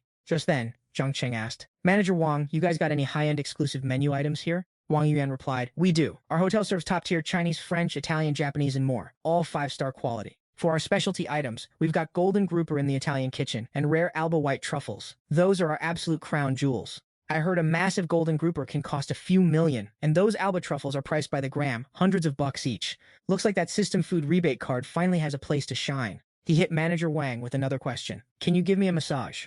Wang Yuan blushed. Of course. Mr. Jiang, if you want a massage, head back to your room first. So Jiang Cheng headed to his room and laid face down on the bed, while Wang Yuan ditched her outer layer and climbed onto his back. She then poured out some premium essential oils. Jiang Cheng was skeptical. Wait, a full oil massage? I thought you'd just press on my shoulders for a sec. Wang Yuan replied, Mr. Jiang, our hotel spa is a premium service. Just close your eyes and enjoy it. She started rubbing the oil across his back with pro-level technique. Checking out Wang Yuan's 2 plump, heavy assets, Jiang Cheng couldn't help but gulp hard, thinking, there's actually a special service like this? Wait, am I just overthinking, or is this actually happening?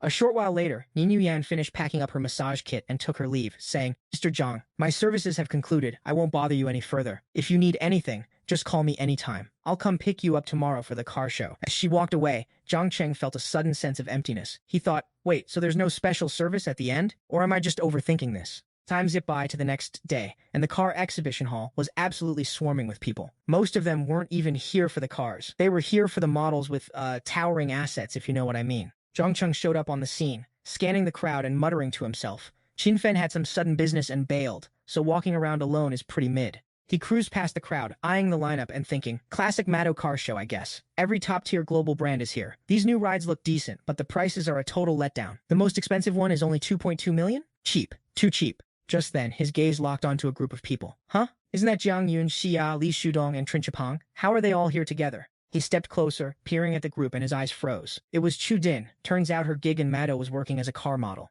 Within the crowd, Chu Din's gorgeous figure was standing next to a sleek luxury car. A random dude chimed in. Chu Din, what time do you clock out? I'll come pick you up.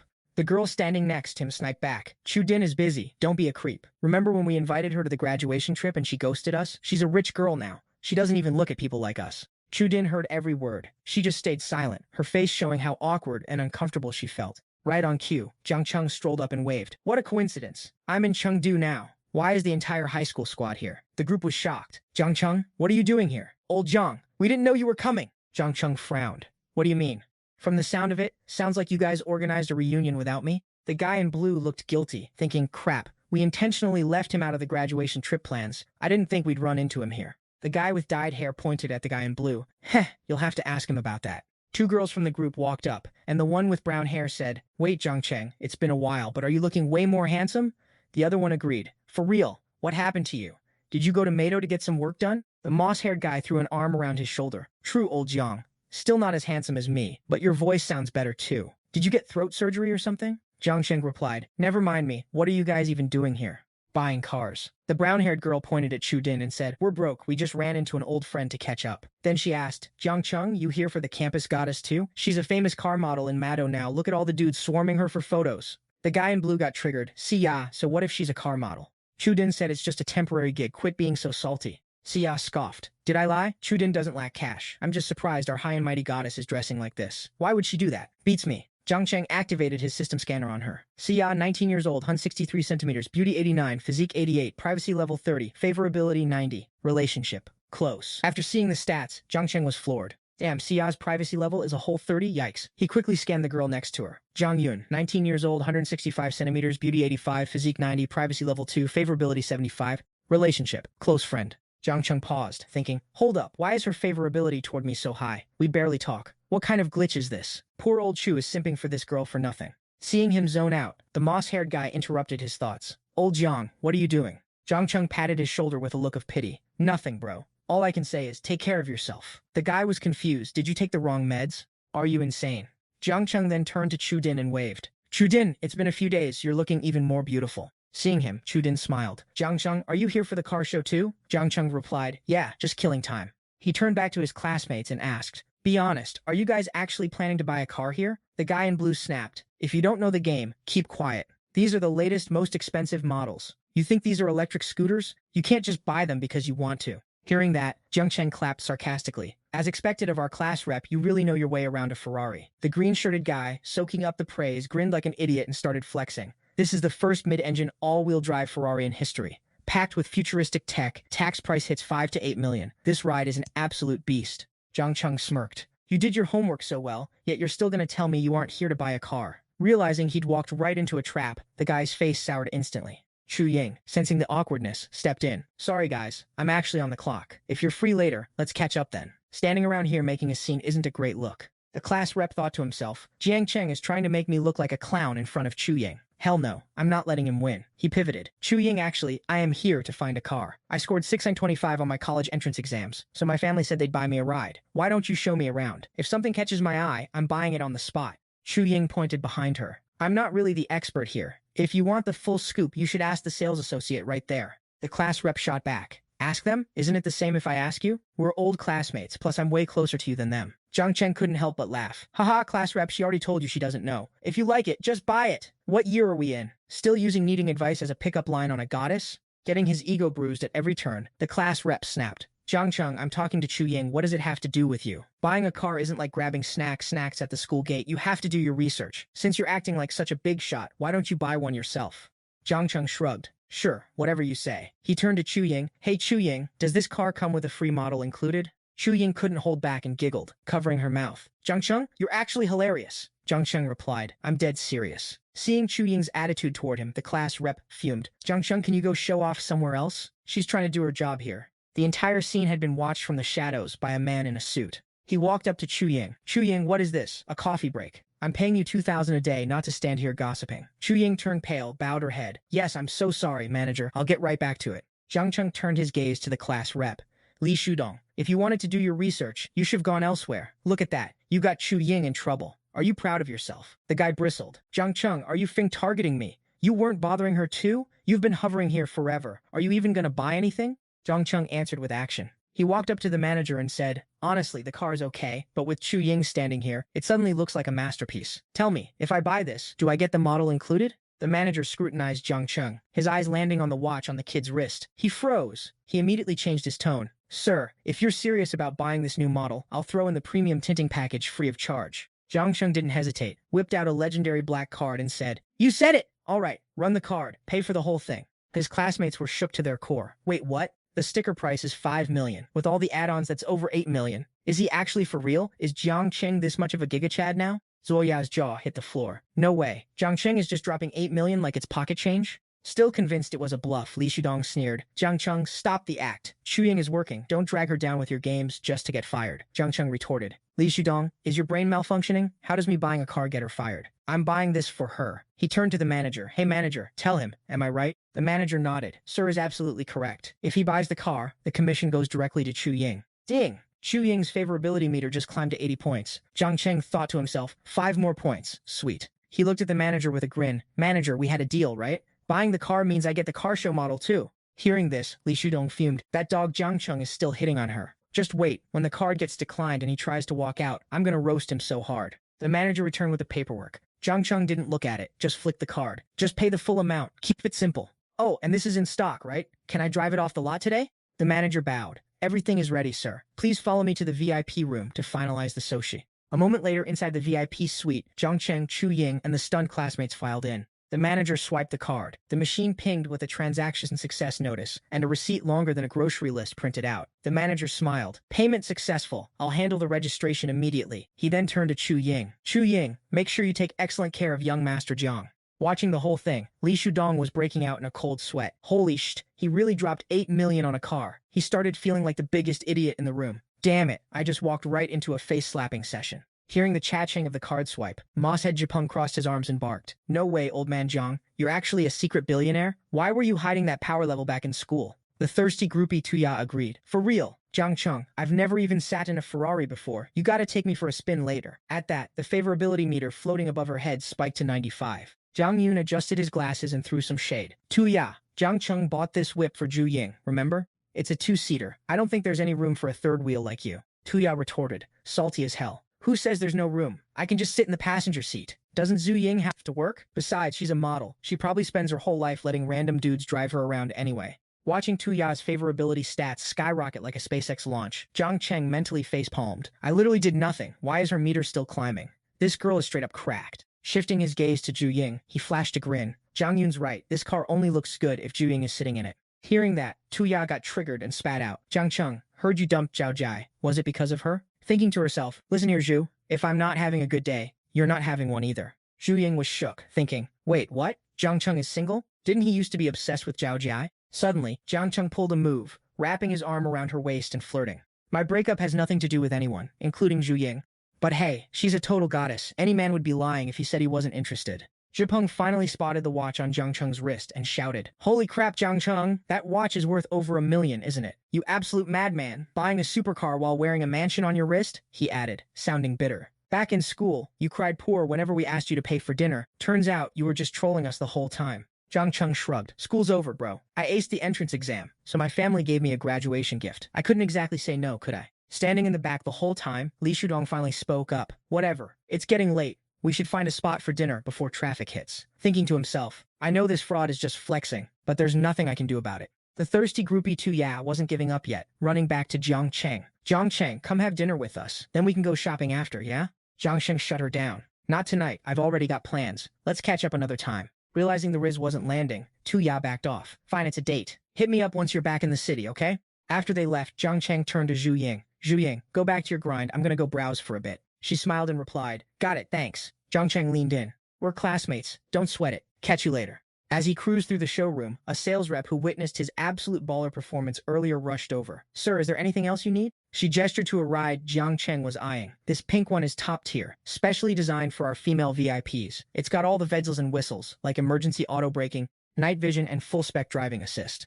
After listening to her pitch, Jiang Cheng imagined himself and Xiaoxiao cruising in this beauty. Rubbing his chin, he thought, this whip fits Xiaoxiao perfectly. He turned to the rep and asked, how much? She replied politely. Since it's fully loaded, it's 9.5 million yuan. She hesitated for a second before adding, if you buy it now, we'll throw in 3 years of maintenance for free. Before she could finish, Jiang Cheng cut her off. Say less, just swipe the card. She shrieked with excitement. Yes, sir. Right away. I'll get the paperwork started immediately. Before the rep could bolt, Jiang Cheng added, oh, one more thing. I want a grand delivery ceremony. That doable? She immediately beamed. Absolutely. I guarantee I'll set up a ceremony that'll blow your mind. Please, take a seat. I'll be right back. Jiang Cheng didn't even blink. No need. I'm buying this as a gift. Just speedrun the paperwork. I'll send the delivery address later. The sales clerk nodded instantly. Understood, boss. I'll get that process for you right away. Jiang Cheng headed to the lounge to wait. Suddenly, a streamer walked up, stopped in front of the pink beast he was buying, and started her segment. Yo chat, look at this pink Lambo. The color is low-key rare. It's giving main character energy. No girl is saying no to this. I wonder what the AC is like. Any big spenders here want to cop this for their girl? She checked the comments and tripped out. What? Pink isn't pretty. Supercars have to be red or yellow. Let me tell you something. If any of you handsome dudes gift this to a girl, you're hitting the jackpot. Guaranteed love, boys. She pointed her camera at Jiang Cheng. Still don't believe me? Look at this Chad right here. He's actually buying this pink beast. Smash that like button. Let's hit 3K likes and I'll interview him so you guys can see what a real winner looks like. The clerk noticed her client getting annoyed and rushed over. Excuse me, are you here to actually buy a car or just loiter? The streamer got awkward. I just wanted to take a look at the car. The clerk didn't hesitate. Can you provide proof of funds then? Watching the drama unfold, the chat went wild. Imagine being gatekept from looking. Typical rich snob behavior. User Chicken Little chimed in. Lil Mao. Chinese people being treated like outsiders at a car dealership, followed by a wave of lawing until crying emojis. The streamer pointed at Jiang Cheng, sounding triggered. What? Why do I need proof of funds? I clearly saw that handsome guy walk right in without showing anything. The clerk replied stone-faced. Sorry, miss, that's just our store policy. The streamer went silent, looking absolutely humbled. The chat kept roasting. This streamer is so down bad. You need at least 7 figures just to breathe the air in that showroom. She's been camping outside for ages and nobody cares. Another day, another streamer getting mogged. Quick, go beg that big boss to sponsor you. Meanwhile, Ying couldn't stop staring at Jiang Cheng. Her mind was racing. Jiang Cheng is actually this loaded? He dropped 20 million in under half an hour? Even before my family went broke, I couldn't throw cash around like that. 2 hours later, all the paperwork was finished. Jiang Cheng stretched. Finally done. The Lambo is on its way to Xiaoxiao. Now let's go snag those Ferrari keys. He walked up to the manager, who handed over the keys. Here you go, Mr. Jiang. Regarding the license plate, how would you like to handle that? Jiang Cheng pondered. Ferrari offers plate services, but I'm not a local, so getting a local Mo plate is tricky. But if I use some special methods, getting a custom plate shouldn't be impossible. Let me think. As if on cue, the system chimed. Ding! Randomly generated license plate for the host. AJC1111. The plate has been registered via the DMV. Personnel will be here shortly to assist with the installation. Jiang Cheng smirked. The system really is the GOAT. Right on time, someone approached with a folder. Mr. Jiang, your license plate is ready. We're here to help you register it. Jiang Cheng smiled. Perfect. The staffer started mounting the plate on the Ferrari. The manager was sweating bullets. It's actually a custom plate. And the JC initials stand for Jiang Cheng. I've been in this business for years. I've never seen anyone with this level of influence. Seeing the manager staring blankly, Jiang Cheng patted his shoulder. Don't overthink it. I just reserved the number. That's all. The manager thought, yeah, right. You want to keep it low-key. I get it. But treating me like a total NPC is just cold, man. He kept thinking, since when can you just reserve a plate like that? And they even sent a special team to install it on site. He quickly masked his shock. As expected of Mr. Jiang, your luck is insane. Even the plate has such a classy ring to it. I'm speechless, absolutely impressed. Once the plate was fixed, the staffer bowed. Mr. Jiang, installation complete. The manager watched, his suspicion only growing, but his attitude remained peak respectful. I'm telling you, this guy is either the golden grandson of some billionaire tycoon or related to someone at the very top. Normal people just don't move like this. A few minutes later, the business was settled, and Jiang Cheng walked over to Ying. She looked up at him. Jiang Cheng, thank you so much for today, she added. I'm about to clock out. If you're not busy, can I treat you to a meal as a thank you? Jiang Cheng opened his mouth to say, but before he could, his phone started ringing like a siren. Ring, ring, ring, ring! He picked up the call. Hello? On the other end, Cheng Jibang was sobbing his heart out, screeching the moment he heard Jiang Cheng's voice. Jiang Cheng, bro, I'm heartbroken. Get over here right now. I need you to drink with me, or I'm literally gonna jump into the Huangpu River. Hearing this total meltdown, Jiang Cheng couldn't help but sigh in pure frustration. After getting a call from Zhu Jiyun, Jiang Cheng turned to Ying and said, "Sorry, sounds like Zhu Jiyun's having a total meltdown. He called me to grab a drink. I'll treat you to a meal tomorrow, okay?" Ying looked surprised. "He's heartbroken?" "I thought he was obsessed with Shuya." Jiang Cheng replied. "Not entirely sure. Just gotta go see what's up." Ying smiled. "All right, let's reschedule our date for another time then." A while later, Jiang Cheng reached the spot and saw Zhu Jiyun downing drinks like water. He teased, "Oh, done trying to jump into the Huangpu River for her now?" The guy snapped back. "Shut it, just sit down and drink with me." Before Jiang Cheng could even take a seat, Zhu Jiyun started venting. "I just realized I'm nothing but a pathetic simp, a literal backup tire. Jiang Cheng, this hurts like hell." Jiang Cheng picked up a glass, clinked it, and said, "Keep going, I'm listening." Zhu Jiyun continued his sob story. "You know how Shuya acts all high and mighty with me, right? But what about her? Li Shudong just had to go to the bathroom and give her a look, and she was already trailing behind him like a loyal puppy." With the system feeding him the tea, Jiang Cheng got impatient and nudged him. "Cut the fluff and get to the point." Zhu Jiyun slammed his glass down, trembling with rage. "I followed them secretly, and guess what? I caught them cuddling and kissing in the middle of the street. I'm cooked, man." Jiang Cheng smirked. "You two were never even a thing to begin with. Where's this heartbreak coming from?" Zhu Jiyun cried out. "Are you really gonna roast me at a time like this?" Jiang Cheng sighed. "Look, take it from me. Shuya is bad news. Let her go ruin Li Shudong's life instead. Who knows what kind of gifts he'll catch from her later." Zhu Jiyun looked stunned. "Wait, Lao Jiang, do you know something I don't?" Jiang Cheng took a sip. "Just heard some rumors from friends. Her private life is a mess. I tried to drop hints before, but you wouldn't listen." Zhu Jiyun raised his glass. "My brain must have been caught in a door back then. Say no more. It's all in this drink. Cheers." They spent the next hour drinking until Zhu Jiyun was completely hammered. They stumbled toward a taxi, and Jiang Cheng asked, "You sure you can handle the hotel check-in?" Zhu Jiyun slurred. "I'm good, bro. I'm out. Next time you get your heart broken, I'll be right here for you." Jiang Cheng cursed. "Who's getting their heart broken? Get lost and go to sleep." After sending him off, Jiang Cheng leaned against his ride and pulled up a designated driver app.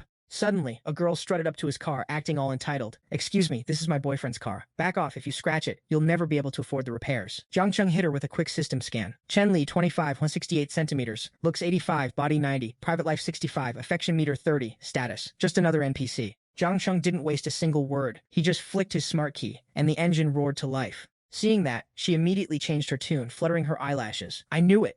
Oh my god, I must be drunk. Why do you look so much like my boyfriend?" Jiang Cheng gave a cold smirk. "Is that so? Too bad you look nothing like my girlfriend." She didn't give up, leaning in close. "Handsome, you're such a joker, and that voice is amazing. You can probably drive with one hand, right?" Jiang Cheng replied coldly. "If you don't know the facts, I'll educate you. In a high-performance, rear-wheel drive beast like this, anyone who says they can drive it with one hand has never actually driven a real car." Chen Li pressed her upgraded assets against him, licking her lips. "You're so smart, handsome. But I'm great at PUBG, you know? I know over 10 ways to eat chicken. Want to play with me?" Jiang Cheng remained unfazed. "I only play Honor of Kings." Suddenly, the streamer from the car show walked up and asked, "Excuse me, are you the one who requested a designated driver?" Jiang Cheng nodded. "That's me." She introduced herself nervously. "Hi, I'm Xiaoxiao. I'm the driver you requested." "Handsome, why do you look so familiar?" The chat in her livestream went wild. "Isn't that the rich heir from the car show? He's still got the Ferrari. Damn, and a matching watch. Smash that follow button, he's a legend." Jiang Cheng turned to the camera. "Hey girl, taking pictures of a handsome guy like me isn't free, you know?" She panicked. "Oh god, I'm so sorry, handsome." Jiang Cheng asked. "So you're a streamer and a driver?" Xiaoxiao replied. "I just drive when I'm free. My real job is being an outdoor streamer." "Hey, if you don't mind, could I take a few shots of your car?" He replied coldly. Not interested. Seeing he didn't strictly forbid it, she started filming. "Guys, I can't believe I'm seeing the Ferrari SF90. This was the star of the show today. It's the fastest production car Ferrari makes right now. 0 to 100 in just 2.5 seconds. The chat blew up. The license plate alone screams not a commoner, right? Another comment followed. "Haha, I'm dead. Thinking a Ferrari owner is just a commoner?" Others were buzzing. That license plate is pure status and wealth. Everyone was betting on which gold digger would end up in some unspeakable late-night activities with the owner to climb the social ladder. Seeing these comments, Xiaoxiao just chuckled and let out a soft hum. Watching from the sidelines, Chen Li finally stepped up. "Handsome, I can drive for you too, and I'll do it for free." Jiang Cheng put his hand up to stop her. "Nah, I'm good. I get heartburn from freebies." He handed the keys to Enan and asked, "Can you handle a supercar?" She grabbed them and replied, "Don't worry, big bro. I've test-driven tons of sports cars. I used to be a car reviewer." Jiang Cheng activated his system scan on Xiaoxiao. Age 20, height 165 centimeters, visual score 94, body 90, privacy level 50. With that, they hopped in. Enan held up her phone. "Oh yeah, big bro. Mind if I live stream while I drive? I'll keep the camera on me. Won't show your face." Jiang Cheng blanked. "Whatever, man. Do you do this every day?" And then replied, "Not really. I had a free day, so I was streaming at the car show and just picked up some driving gigs on the side." Hearing that, Jiang Cheng said, let's roll. Annan set up the camera and chirped. Alright fam, I can't believe I'm actually driving a Ferrari today. This thing is exactly like the rumors. It's got me all heated up. Don't get it twisted. I'm not talking about that kind of heat, just nervous adrenaline. It's a Ferrari. Gotta stay focused. Jiang Cheng glanced at her stream, thinking, is this streamer Chow Mei? If her private status wasn't perfectly clean, I'd swear she was just another thirsty clout chaser, given how she talks. Thinking that, he hopped onto her stream to take a look. She's popular enough. But the donations are dry. The top donator only gave 300 bucks. That's tragic. He checked her channel stats. 8,000 growth this week, meaning about 800 bucks in donations. After the platform takes its cut, she's making like 60 bucks a day. He turned to her. 10,000 viewers and you're making peanuts? No wonder you're moonlighting as a chauffeur. Honestly, stick to the driving gigs. You'll probably make more money. Onan sounded defeated. I can't help it. I'm not good at anything else, and I don't know how to kiss up to these big shot whales. I usually just do weird stuff or drive supercars so the chat can see how bad Shanghai traffic is. Wait, she suddenly remembered something. I actually have a question I'm dying to ask. How come the Land Rover manager was so obsessed with you? You didn't even have to prove your wealth to get in, but I get turned away at the door. She looked at him with puppy eyes. Jiang Cheng replied, maybe because the Ferrari guys told them I was coming. Onan was shook. Wait, you just bought this car today? The comments were going crazy. Thanks for reminding me I'm a peasant compared to this guy. Others agreed, saying his casual spending habits were clearly why the concierge was treating him like royalty. A while later they arrived. Annan handed the keys back. Here you go, big boss. Jiang Cheng accepted them with a nod. Not bad, your driving is actually pretty smooth. I'll hit you up next time I need a ride. Annan smiled. Thanks for the recognition, boss. She added. One more question. What kind of streams do you usually like to watch? Jiang Cheng smirked, keeping it real. Hot girls, obviously. Onan put her hands together, pleading. So, does that mean I count as a hot girl streamer? Would the big boss mind dropping a few gifts to help out a struggling creator? Just enough to hit the leaderboard, maybe? Jiang Cheng held up his phone and laughed. Sorry, I'm a professional freeloading viewer. Onan pointed inside. Well, what if you invite me in for a drink? Surely that's worth a few gifts, right? Jiang Cheng caught her game instantly. She was just fishing for an invite to film inside, create drama, and boost her clout. Trying to hustle me? Not afraid of walking into a lion's den? Interesting. Let's mess with her a bit.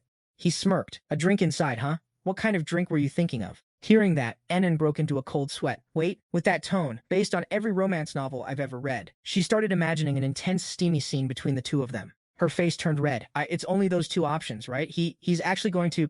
While Annan was still busy daydreaming, Jiang Cheng suddenly cut in. The hotel water is pretty mid, so I'll pass on the invite. Maybe next time, I'll treat you to some bubble tea. The chat went absolutely feral. Bro got played. The whale is actually a broke user. Should I even bother gifting the streamer anymore? I've spent way more than 10 RMB, but this whale just watches for free? My heart hurts. Stop making the streamer cry. Reading the chat, and Anne felt a mix of annoyance and salt. What a total player. Am I really that unattractive? He didn't even slide into my DMs, and after that whole act on the ride over, he's already acting like a stranger. With that, she stopped playing games, turned around to leave, and gave a little wave. Her favorability meter just ticked up to 60. Jiang Cheng smirked. Favorability went up? Interesting. With a look like that, she's definitely going to be down for a fancy dinner next time. As soon as she dipped, Jiang Cheng's phone pinged. It was Wang Zheng. Young Master Jiang, I want to swing by Amon Yongyun tonight to experience that top-tier luxury dining. Can you set it up? Jiang Cheng thought, if I'm heading to the Magic City for uni, building these connections is mandatory. Might as well practice being a high roller now. After replying, he walked into the villa. Right at the door, Wang Yuyan greeted him. Mr. Jiang, welcome back. Jiang Cheng took the lead. Manager Wang, I'm hosting some friends tonight. Get the chef to whip up the priciest menu you've got. We've got 5 people, so serve 2 golden toto fish, some white alba truffles, and the mirage ice cream to dessert. The rest, you handle. Hearing the order, Yuan looked a bit hesitant. Mr. Jiang, our golden toto fish are medium-sized, costing about 1 million each. Is that price point acceptable for you? Jiang Cheng mused. If I weren't worried about looking like a tacky upstart, I'd order 10 of them. But looking like a nouveau riche idiot would be pretty cringe, honestly. He brushed it off. Just handle it, Manager Wang. Half an hour later, the villa was glowing under the warm evening lights. Wang Zheng showed up with his entourage in tow. Seeing the spread on the table, he was shook. Young Master Jiang, you're actually insane. Not 1 but 2 golden toto fish? Talk about a flex. His buddy rushed over, eyes glued to the fish. These 2 fish cost more than 2 cars. This is insane. The girl next to him was stunned. Wait, fish can actually be that expensive? Yuan stepped in, gesturing gracefully. Golden toto is one of the 4 most expensive seafoods globally and is incredibly rare. The price depends on size. These are medium tier. She pointed to the next dish. And we have white alba truffles from Italy, equally rare. In total, the dinner Mr. Jiang prepared for you all is worth over 3 million RMB. The girl was sweating bullets. A single meal costs 3 million? In my hometown, that's enough to buy a massive mansion. After the intro, Jiang Cheng gestured to the table. Don't be shy, let's eat. Wang Zheng and the crew grinned. Huge thanks to young Master Jiang. And just like that, they dug into a feast. After dinner, Wang Zheng hit him up. Thanks for the meal, Jiang. It's still early, why not hit the bund for a drink? Jiang Cheng shut him down. Honestly, I already had a few with my classmates earlier. Let's save the clubbing for next time. Wang Zheng didn't push it. Bet. I'll book a VIP table tomorrow night, then we're gonna party for real. With that, he took off with his group. Yuan approached with the bill. Mr. Jiang, we've applied a special discount. The total comes to 2.98 million. Jiang Cheng handed over his black card with a smile. Thanks. As soon as the payment cleared, the system pinged. Ding. Congrats, host. You've used the dining refund card. Totals 2.98 million. Enjoy your 10x refund. The refund multiplier scales with the number of guests. Total refund 149 million RMB. Credited to your account. Jiang Cheng smirked. Imagine getting paid over 100 million just to treat people to dinner. This meal was a total steal. Back at the villa, Yuan returned the card. Payment successful. I won't disturb your rest. Call me if you need anything, he replied. Got it. Once she left, Jiang Cheng flopped onto the sofa and opened his stream. And Anne's voice popped up. Hey guys, I'm finally home. It was an Anne's live stream. She chirped. Listen to some music first, everyone. Jiang Cheng checked out her fit physique and thought. Looking closer, she's actually a solid 94-100. She was too stressed earlier for me to even notice. While he was zoning out, the system chimed again. Ding! Detected that the host's streaming account is looking like a total broke boy. System gift. 3 million shark fins. Jiang Cheng jumped up. This system is cracked. It's literally finding excuses to throw money at me. My alt account just hit level 65. Okay, I'm a VIP now. What should I rename myself? Oh, I know. Calming Divine Pillar. After the rebrand, he hopped into Annet's stream to flex his rank. He typed, streamer not out hunting for special gifts tonight. Seeing this account, Anne was low-key shook. A level 65 account? Never seen that before. She immediately replied, Big bro Dinghai Shenzhen, welcome. I've got a guild PK mission coming up, so I can't head out. Time flies, and the PK battle finally kicks off. In the chat, the usual keyboard warriors are already acting up. She looks like a praying mantis, guys. Spam free hearts for Xiaomei. You losers aren't out driving your Ubers tonight? Ignoring the noise, Jiang Cheng quickly scans Anan's opponent. Below Xiaomei name, Huang Ling, age 28, height 168 centimeters, beauty score 69, body score 89, privacy index 70, sincerity 10, status, absolute NPC. After checking the stats, Jiang Cheng is stunned. This chick looks like a solid 90 with all that makeup, but her real beauty score is only 69. Xiaomei is really PKing against a fraud like this? A 94 score babe should be absolutely crushing a 69 score basic girl, right?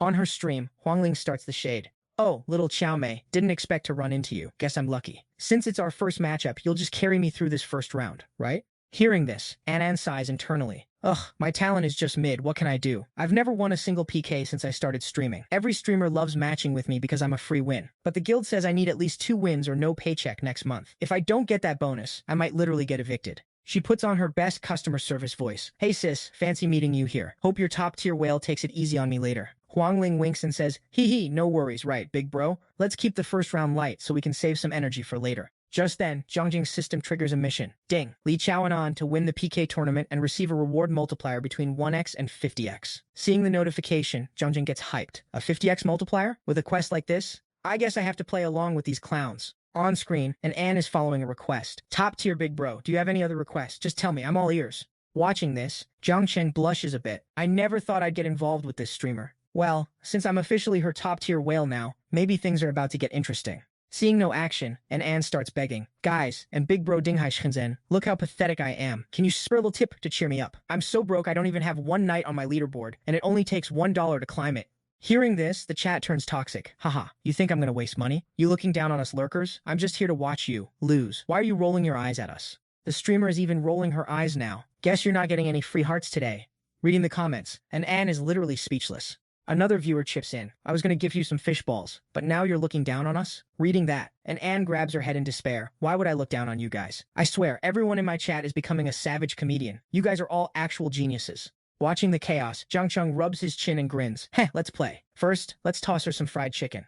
No sooner said than done. A notification flashes on Anon's screen. Dinghai Shenzhen gifted 5x fried chicken. Anon immediately bows her head, thanking big bro Dinghai Shenzhen for the tip. Though she sounds grateful, she's low-key salty. 5 pieces of fried chicken? That's barely $1. A level 65 whale comes into my stream and he's this stingy? Am I really that bad at this? Seeing her misery, a viewer drops 3 free hearts and types, chin up, streamer. At this moment, an Anne's score is a pathetic 20, while Huangling is already sitting pretty at 300. Jiang Cheng finally types, streamer, I heard your skill is driving. If I carry you to win this guild war, can you drive for me? Like she just grabbed a lifeline, and Anne fires back. Yes, big bro Dinghai Shenzhen, if you can protect me and get me the championship, I'll drive for you for free. I'm a very careful driver. Jiang Cheng types back, deal. Tomorrow night, let's see just how careful your driving really is. With that, Jiang Cheng instantly drops 3 rockets. As the 3 rockets blast off across the screen, Anne covers her mouth in shock, and lets out a surprised high-pitched gasp. thinking, wait, he just dropped the 3 most expensive rockets the moment he joined? Her score skyrockets to 6,200 points. And Anne cheers. Whoa, thank you for the 3 super rockets. Big bro Dinghai Shenzhen. I'm so grateful. What do you want to see? I'll perform anything for you. On the other side, Huang Ling's score is stuck at 302. Her smile vanishes instantly. She glares at the screen. Damn it, the first round is almost over. How did a high-level whale just pop up to snipe the lead for Xiaomei?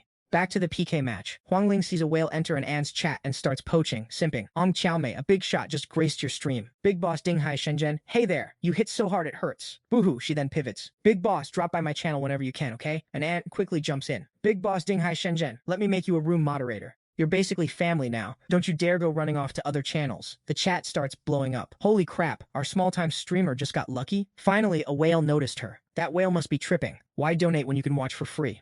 And Anne tries to keep the momentum. Big boss, you still here? I'm not much of a dancer, so how about I sing for you instead? After 5 seconds of silence, she starts warbling. You are my big bro, my good bro. Why am I so blessed to have such a good bro? The chat rats her. Streamer, you missed 4 notes out of 5. Please, for the love of God, stop. You scared the whale away. Just go back to dancing.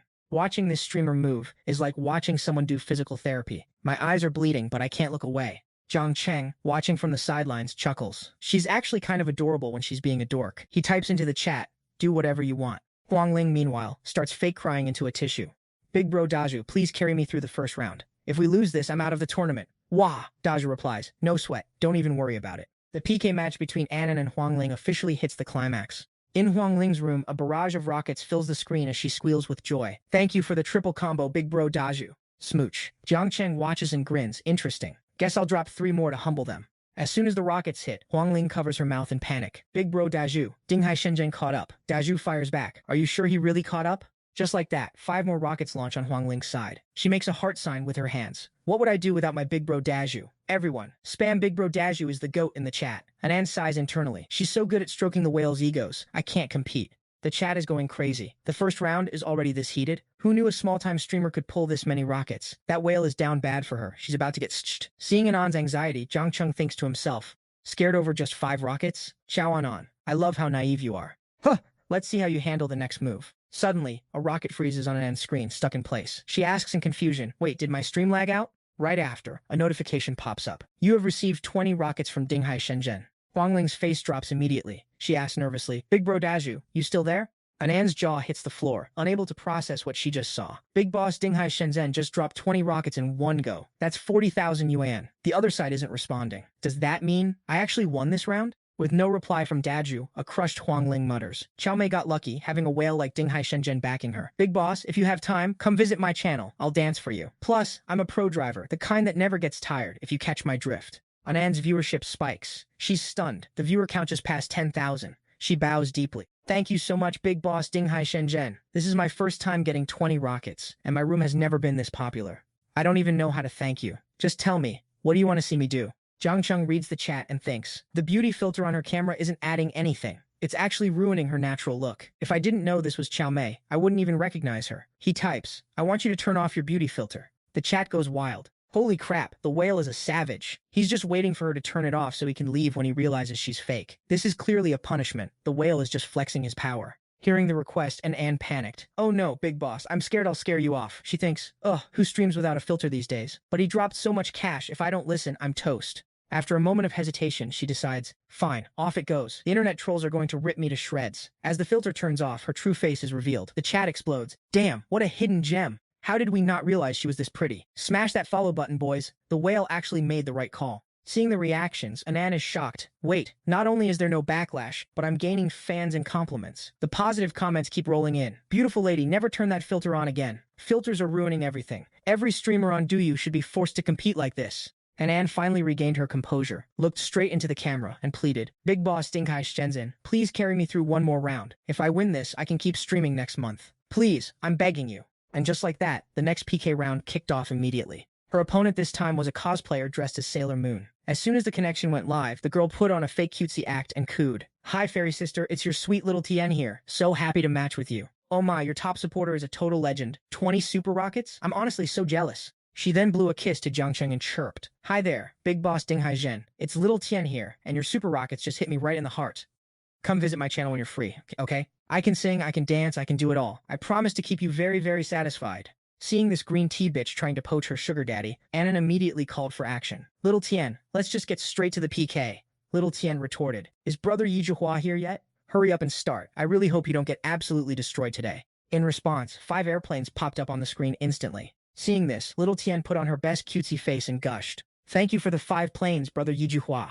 Thank you so much. Jiang Cheng chuckled to himself. That's it? This guy is even stingier than that idiot Dazhu from the last round. Fine, I'll just drop 5 rockets to end this. Let's see if he even has the guts to follow. Without hesitating, he mashed the button to launch 5 rockets. Anan's eyes lit up, and she immediately formed a heart with her hands. Thank you for the 5 super rockets, Big Bus Dinghai Shenzhen. You're a literal god. Watching this, Little Tian's face went sour, and she stammered, Brother Yizhua? Just like that, the PK round is over? As for the following rounds, you already know the vibe. With Jiang Cheng hard carrying, Anan steamrolled her way to the final. Her opponent in the final was a top-tier beauty. Once connected, she politely greeted, Hi Sister Xiao, I'm Guoxiumei. Happy to face you in the finals. Should we start right away, or show off some talents first? Seeing who it was, Anne was stunned. The final round, and I'm up against Guoxiumei, one of the 3 pillars of this platform? Talk about overkill, she replied. Hey gorgeous, I don't really have any talents like singing or dancing.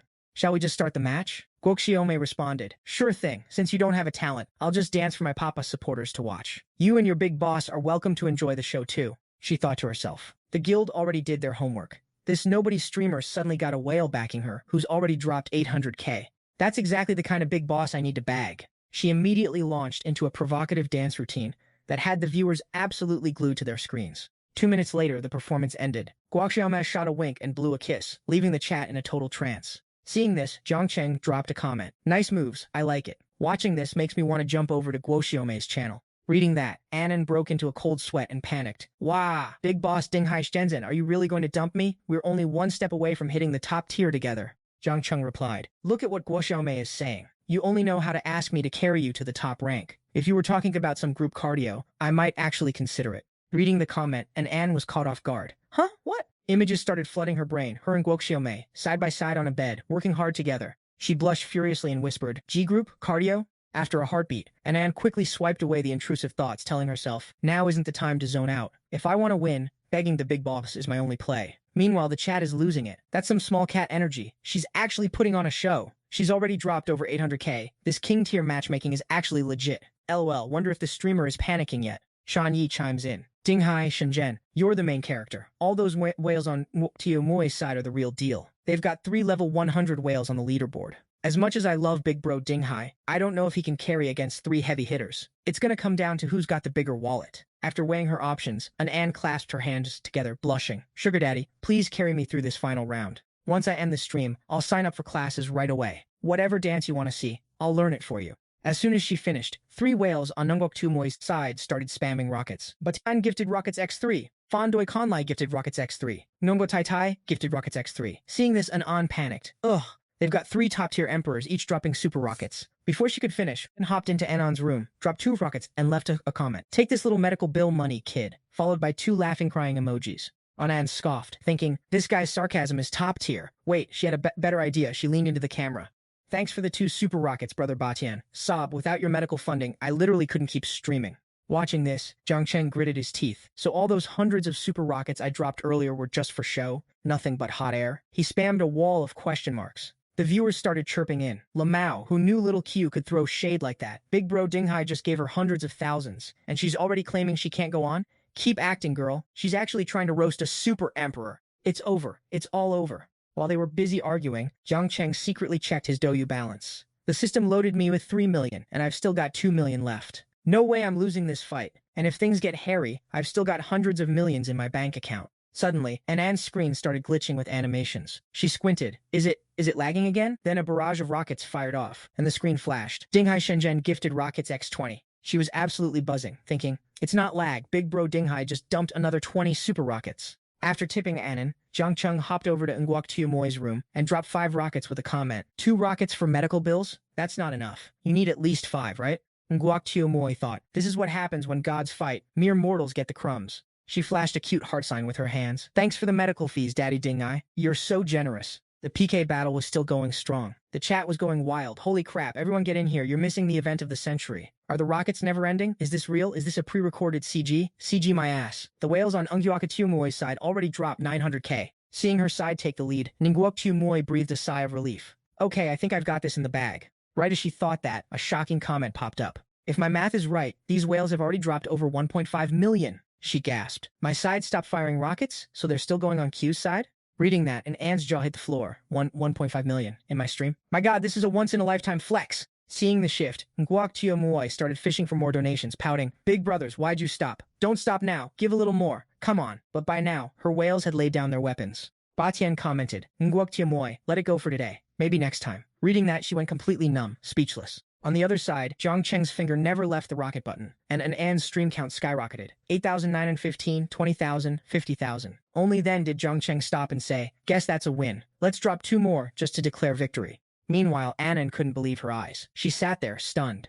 I actually beat Nguoktu. I'm the PK champion, my popularity is through the roof, and I've gained 50,000 real followers. Better yet, I made 2.5 million in donations. I'm taking home 700k. Seeing her frozen, the chat popped off. Did our little streamer go brain dead? Why is she just sitting there with her mouth shut? She's just high on the wind, wouldn't you be? I'd be even more stunned. Honestly, I can't wrap my head around how the rich operate. That's an entire house's worth of money gone in seconds. Poor girl, she just got followed and is probably about to be snatched up by the top donator. Finally, Anne stood up, still riding that massive adrenaline high. She bowed deeply. Big bro Dinghai, I don't even know how to thank you. Can I get your WeChat? Anything you want, I'll learn it immediately. I promise I won't stop until you're satisfied.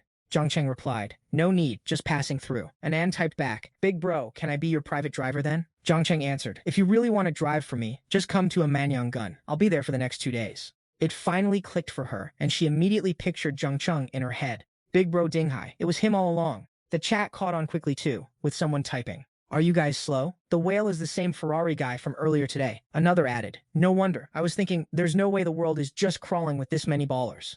As she whipped out her phone to add him on WeChat, Anon's mind was racing. Wait, why did he even... But hey, at least I got his WeChat. Her favorability meter ticked up to a solid 85. Meanwhile, back in Jiang Cheng, our boy's phone pinged with a message from Xiaoxiao doesn't eat cilantro. Hey, it's me, Xiaoan. Seeing that favorability score, Jiang Cheng felt a rush of dopamine, only 5 points away from the goal, huh? Alright, fine, I'll accept your friend request. While he was busy simping for his own success, the system notification flashed. Ding! Congrats host, you successfully led streamer Xiao Mei to victory in the guild war. Since the streamer's satisfaction reached the SSS tier, you get a 1000x crit reward. You've just netted 2.03 billion. Want to withdraw the cash right now? Without a second of hesitation, Jiang Cheng tapped that claim button and leaned back, stroking his chin with a grin. Flexing online for a bit, enjoying the thrill of blowing cash and getting 2 billion back? That's absurd, making money is just way too easy. Cut to the next morning. Jiang Cheng was still snoring like a lawnmower when his phone buzzed again. Big bro Din Hai Then Chom, do you need a designated driver today? I'm on call 24/7. Just say the word. Waking up to the notification, Jiang Cheng grabbed his phone and chuckled. This girl's eager, isn't she? But was it really about waking up early? Anan was still clutching her pillow, spiraling. Knowing that Din Hai Then Chom is him. I literally couldn't sleep. I pulled an all-nighter. When are you gonna reply to me? Since he was wide awake anyway, Jiang Cheng started typing while brushing his teeth, realizing he did need a driver for the plans he made with Wang Zhengdak. When the reply finally hit her phone, Anan literally fell backward onto her bed, squealing. Yes, big bro actually replied. She scrambled to lie down, trying to force a nap. I need to recharge so I can serve the big boss in top condition tonight. But the more she tried to sleep, the more wired she became, panicking. Ugh, just thinking about serving him makes me lose it. Stop getting so hyped, Chow Anan. Just go to sleep already. Time fast forwards to 8 p.m., and Anan arrived on time. Jiang Cheng was surprised. You're early? Didn't I tell you to wait until I was done drinking? Anan replied, you helped me so much last night. How could I let you drive yourself? Obviously, I'm your designated driver for the whole night. As they hopped in the car, Anan added, Tax is the wildest Trinitz bar in the city. I heard tons of celebs and influencers hang out there. Jiang Cheng smirked. You're pretty well informed. Lead the way then. A while later, they arrived, and Jiang Cheng immediately caught the eyes of some local eye candy. One girl whispered, who's this hunk? I'm here every day and I've never seen him before. Another added, look at that fit. He's gorgeous, and that watch on his wrist definitely costs more than my rent. Without missing a beat, the girls swooped in on Jiang Cheng.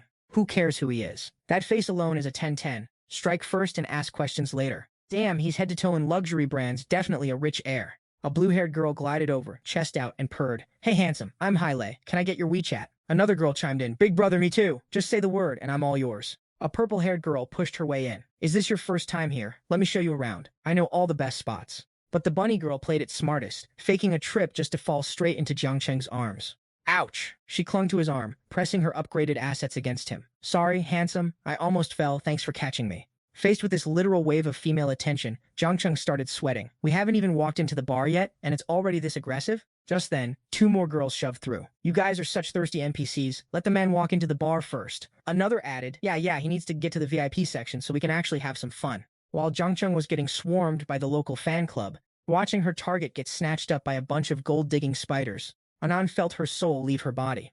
Once inside, the group of Spider-Women wouldn't stop clinging to Jiang Cheng until one thought shoved Anan aside and barked, "Back off, don't block the view." Then she turned back to Jiang Cheng, acting all coy. "Handsome, let's head to the private VIP area. It's way easier to play in there." Being treated like that made Anan's blood boil, and she thought to herself, why am I feeling so insanely annoyed right now? I've been feeling frustrated for a while. No, that's it, I've had enough! With that, she reached out, grabbed Jiang Cheng, and screamed at the top of her lungs. Move, everyone get out of my way." Jiang Cheng saw what was happening, and reached out to grab her hand to pull her back. Anan smugly declared, "He's already taken." The spider thoughts looked annoyed. "What the hell, why didn't you say so earlier?" They stomped off in a huff. "Whatever, let's go, girls. Time to find the next target." What a waste of time.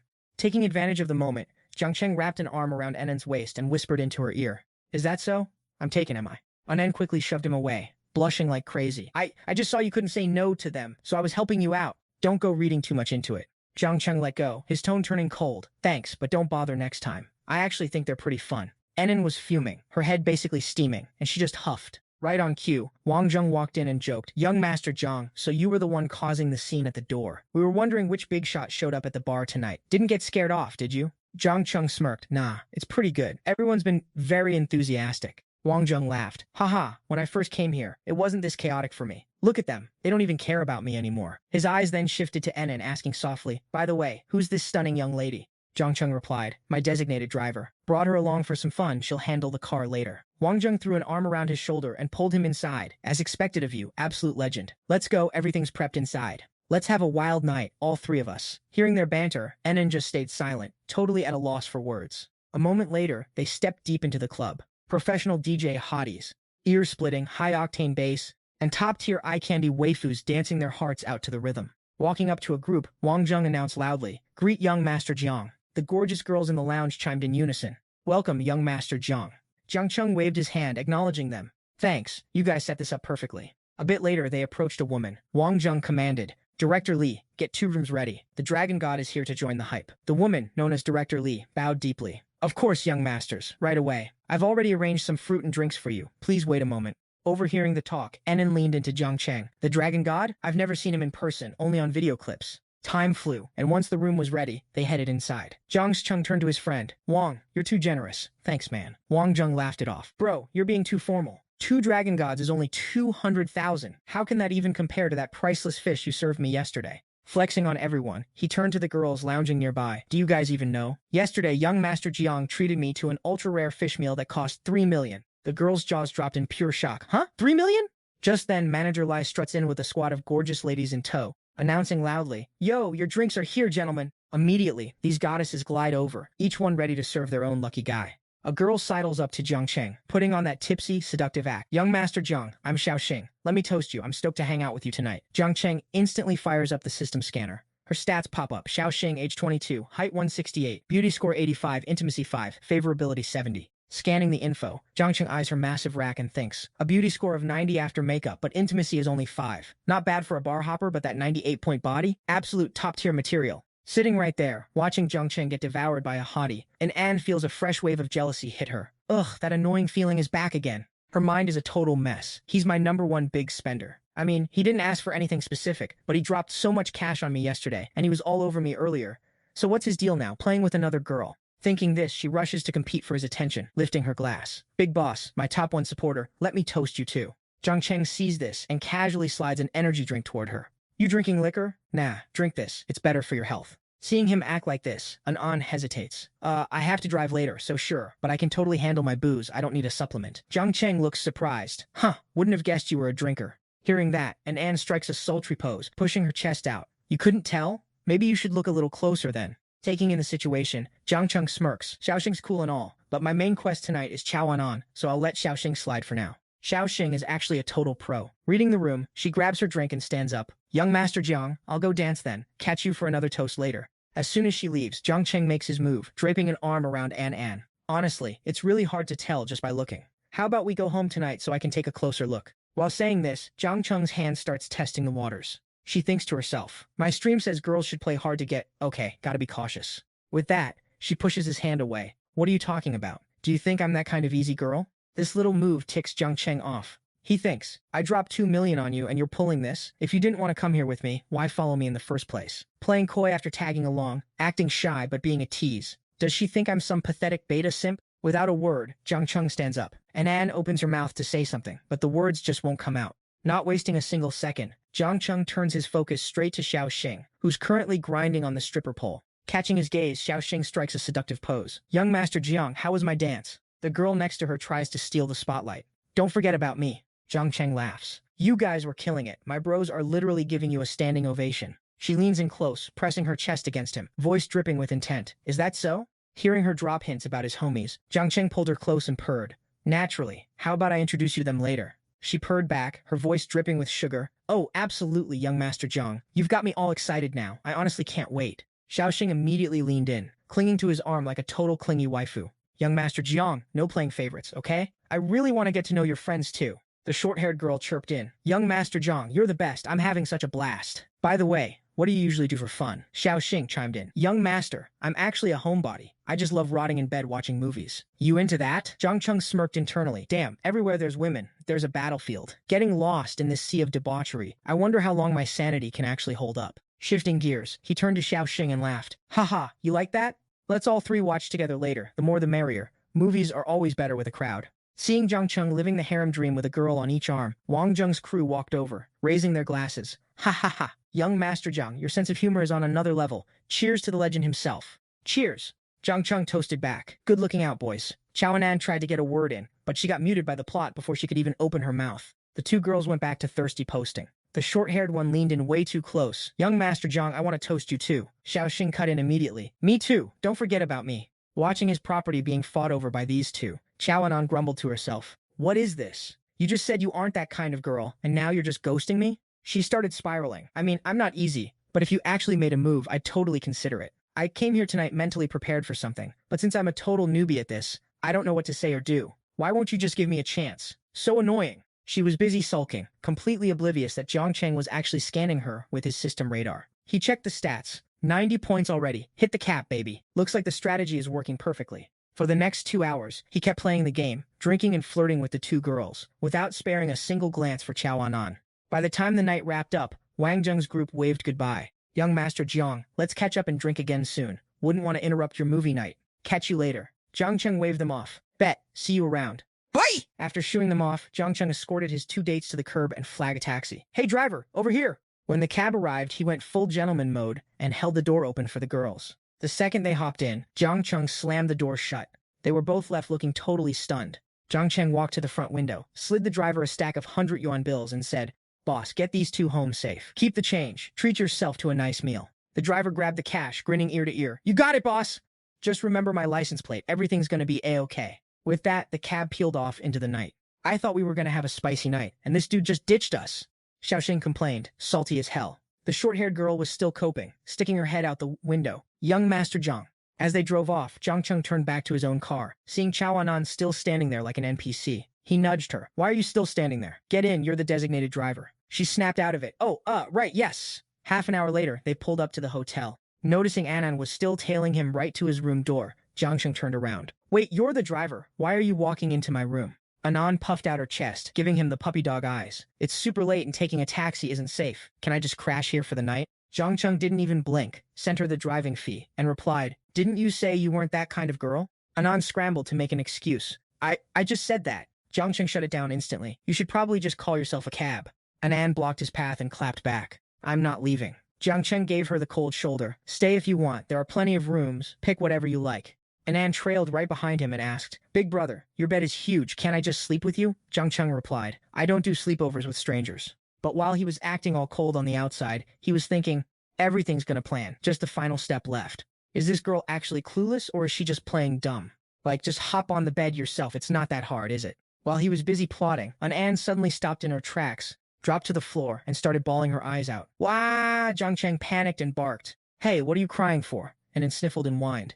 You hate me, don't you? Why do you hate me? Things were so good at the start. You even hugged me, and now I'm literally offering to sleep with you, and you're saying no? Wah! Watching this, Jiang Cheng sighed in defeat. So this is the downside of zero privacy settings. She literally doesn't get how men and women work at all. Thinking that, he let out a loud groan, sat down next to her, pulled her up and said, "All right, fine, stop the waterworks, you win." Before he could even finish his sentence, Anne grabbed his collar and planted a kiss so hot it could melt steel. Just like that, their lips were glued together for a solid 30 seconds before she finally pulled away. She hung her head, trembling as she whispered, "Jiang Cheng, I really truly like you." She thought back to yesterday and told herself, "The moment I found out you were the legendary big boss of Dinghai, I was a goner." Every girl dreams of a Prince Charming swooping in to save her when things get rough, right? Tears started streaming down her cheeks. Jiang Cheng reached out and gently wiped them away. Anan couldn't hold back anymore. She threw her arms around him and whispered, "I love you, Jiang Cheng, I mean it." Jiang Cheng scooped her up in his arms and smirked. "I know, I won't kick you out again. You're sleeping right here tonight." Without missing a beat, he laid her down on the bed. And then you know exactly what happens next. The little cupids started playing their victory anthem. Fast forward to the next morning at 9:30 a.m. Suwan barges into Xiaoxiao's office and says, "Manager Yu, sorry to bug you for a sec." Xiaoxiao sees her and says, "Suwan, don't just stand there, take a seat. What's up?" Suwan doesn't bother with small talk, flops onto the sofa, and asks, "Manager Yu, you know Jiang Cheng, right?" Xiaoxiao keeps it real and nods. "Yeah, we met on a business trip a while back." Suwan presses on. "So, did he tell you he's planning to sign me?" Xiaoxiao nods in confirmation and smiles. "Yep, he mentioned it, and we're getting everything ready on our end. Once I finish handing over my tasks here, I'll take care of your contract ASAP, so just hang tight for a few days. Don't be so impatient." Hearing this, Suwan is totally shocked and asks, "Wait, you're quitting?" Xiaoxiao smiles. "Yup, I'm heading to Jiang Cheng's company too. Once I'm there, I'll personally handle your contract termination. You're going to be his company's first superstar." Seeing her put so much faith in the guy, Suwan frowns. "Manager Yu, you worked so hard to reach this position, and Jiang Cheng's company is brand new, right?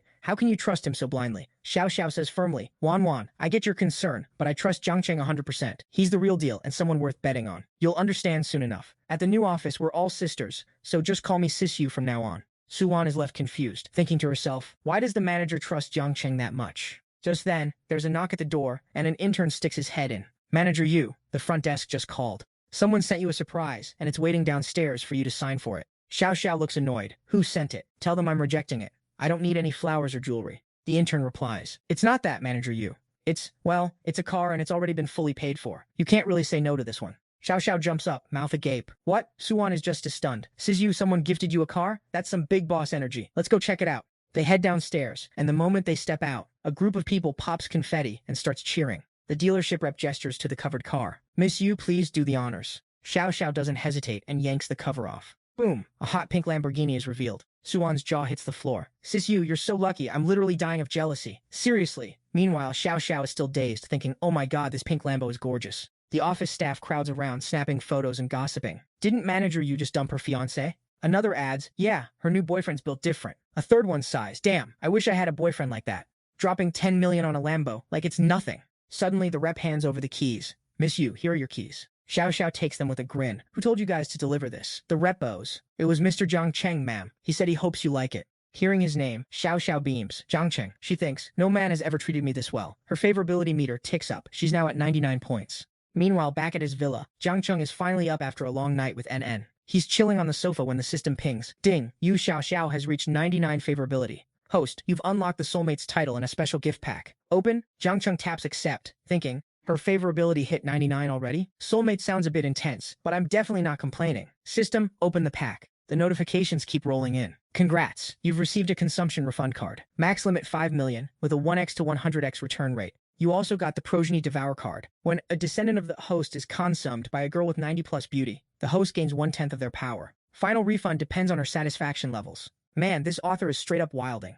If any of you bros understand how this works, hit up the comments and explain it to me. Haha. Jiang Cheng can't help but laugh. Damn, they really came up with some crazy rewards. He starts thinking about his harem. The card is single use, but it doesn't limit how many girls are involved at once. Does that mean if I do a group session, the reward multiplies? He quickly shakes his head. Nah, that's risky. The payout depends on their satisfaction. If I don't handle them right, the points might drop. Gotta play this smart. The system pops off again. Congrats, host. You've unlocked a top-tier investment firm. You need to drop at least 10 million in capital to get it rolling. What you do, the system will hook you up with a legendary consultant and an elite CEO to manage the grind and guarantee a steady 10% annual ROI. Jiang Cheng is hyped. More loot? Let's go. This firm is a total game changer for his net worth. I mean, having cash is cool, but you gotta know how to invest it. Otherwise, even a mountain of gold will dry up if you just sit on your ass and spend it. He taps the screen. Processing. Min deposit is 10 million, 10% annual return. Easy math. The more you put in, the more you get back. Let's dump 500 million into this startup and get this bread. The system updates. Setting up your investment firm now. Drop the location, capital, and the name. Zhang, base it in Mado, 500 mil capital. Name it Spirit Investment Group. The status screen flashes. Name Jiang Cheng, 1885 centimeters. Visuals 92-100, level 10. System balance 686,410 yuan. Passive income 1.5 yuan per second. XP to next level 592 million 1 billion. A moment later, Ann steps out of the bathroom. She spots him standing there. You're up? Did I wake you? Our boy replies, nah, you're good. He pulls her into a hug, taking her by surprise. He thinks this girl is a 90-plus visual goddess. Should I test that Devor card I just bagged? He shrugs it off. Nah, no rush. I need to read the fine print on how that card works later. For now, let's just chill and get some morning exercise in, if you know what I mean. Fast forward an hour later, they're sitting down for breakfast. And Ann says, hey Jiang Cheng, stop gifting me on my stream, seriously. See. He smirks. Why, you trying to force me to stop simping for you, little one? And Ann sighs. Not like that. The platform takes 70% in fees. You dumped over 2 million into my stream. That's literally throwing money away. Jiang Cheng laughs. Oh, so you want me to just slide the cash directly into your account instead? She chokes on her water, literally spitting it out. She wipes her mouth, looking at him in total despair. Are you listening to me? It's not about that. You're out here dropping 2.5 million like it's pocket change. My heart can't take it. Yan, who's been hovering in the background, is absolutely shook. Is this what whale energy looks like? Dropping 2 mil on a single live stream? This guy is built different. Jiang Cheng just brushes it off. Don't sweat it, that was just lunch money. And Ann persists. But can I even stream anymore? I just want to know if my streaming career bothers you. If it does, I'll quit. I've still got school anyway. Seeing her so stressed, Jiang Cheng takes her hand. He gives her a soft, reassuring smile. Keep streaming. You aren't like those trashy streamers out there. I trust you. Ann beams at him. Okay, I'll pivot to food reviews and unique travel vlogs. Maybe that'll do better. Jiang Cheng tilts her chin up. Do your thing. I won't interfere. But if any big shot streamer tries to bully you, you tell me immediately. Deal? She nods with a smile. Deal. Then, Jiang Cheng turns to Yan. Oh right, Manager Wang, is my suite reservation expiring soon? Yan. Yes, Mr. Jiang. By tomorrow morning. Jiang Cheng. Renewing every few days is such a pain. Just handle it for the next 2 months. He tosses her his black card like it's a piece of plastic. She stares at the card, stunned. Wait, 2 months? Mr. Jiang, didn't you come here just to visit the school and head back to Rongcheng? Is it really worth locking in for that long? Anand chimes in. Yeah, Jiang Cheng, just book it whenever you're actually here. The room is 80K a night, not 80 bucks. Jiang Cheng chuckles. Manager Wang, you're not doing your job right. If I were your boss, I'd be firing you for trying to talk me out of spending money. Yan blushes. Mr. Jiang, it's not my place to comment on your spending, but 2 months is 4.8 million. It just feels wasteful. Watching this exchange, Anand gets a little suspicious. Wait, why is this manager so worried about his wallet? Jiang Cheng is wondering the same thing. Is she actually crushing on me? Let's check the specs. He activates his scanner. Stats Wang Yan, 24 c5 centimeters, visuals 90, physique 94, private life, none, favorability 80, status, affectionate. Jiang Cheng is low-key shocked. Damn, a 90-tier beauty with a clean record, and her favorability is already at 80? Checking out how Jiang Cheng is looking at her, Yan blushes internally. His gaze feels a bit weird. Was I too forward? Did I just make it way too obvious? She remembers the girls already in his orbit. First Xiaoxiao, now NN. Yan thinks to herself. Even though I know Mr. Jiang already has his own soulmates, the more I learn about him, the more I can't help but want to do everything for him. Lost in thought, she recalls how she fought the housekeeping staff for his chores. Hey, leave it, let me handle it. Then she remembers her own inner monologue. I've even thought about what I'd do if Mr. Jiang asked me for something. What would I even say?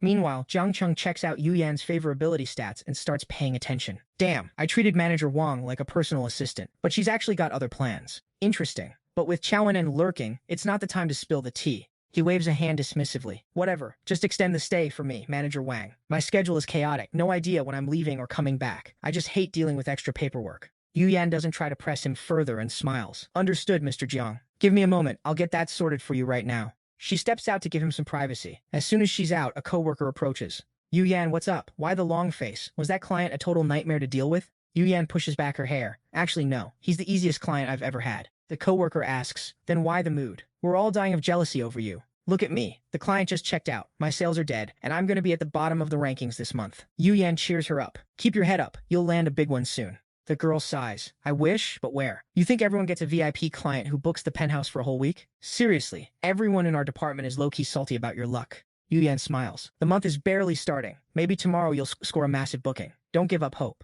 The girl chuckles. Hope you're right, but your guy's stay is ending today. You've been grinding all week, you deserve a break. Let's head back to the dorms and pass out. Yan hesitates. You go ahead. I need to see the general manager. My guest wants to extend his stay for 2 more months, and I want to see if I can haggle a discount for him. The coworker's jaw drops. Wait, what? Your client wants a 2-month extension?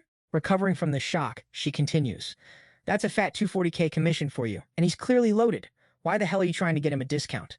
Yan replies. He told me he's leaving soon anyway. He won't be here forever. It just feels weird not offering him a better deal. The coworker leans in, teasing, Oh girl, my bestie, are you burnt out? Been working too hard? How about I take over this VIP of yours? By the way, I haven't even seen him yet. Is he a total hottie? Is he ripped? Thinking back to Jiang Cheng at the pool, Yan's cheeks flush bright red. The coworker mocks her. Ooh, she's blushing. Holy crap. Looks like you've bagged yourself a walking bank account who's actually handsome, huh?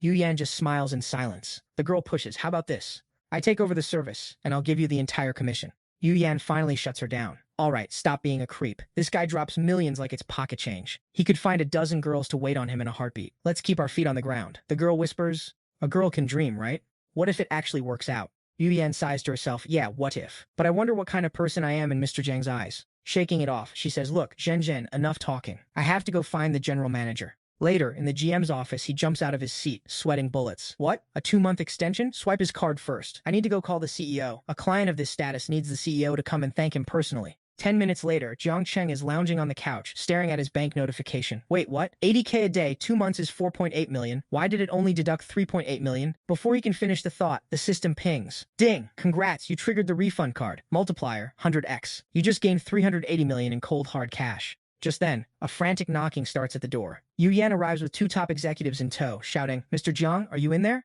Jiang Cheng just opened the door when Yan stepped forward to introduce. Mr. Jiang, this is the general manager of Man. Manager Wang handed over a business card and said, Mr. Jiang, I heard from Butler Wang that you just extended your villa lease for 2 months. Thanks for choosing our services. Here's my card. Feel free to hit me up directly if you need anything. He then turned and patted Yan on the shoulder. Also, I've authorized some extra perks that Butler Wang helped register for you. From now on, you'll always have top-tier VIP status and a 20% discount on everything whenever you visit.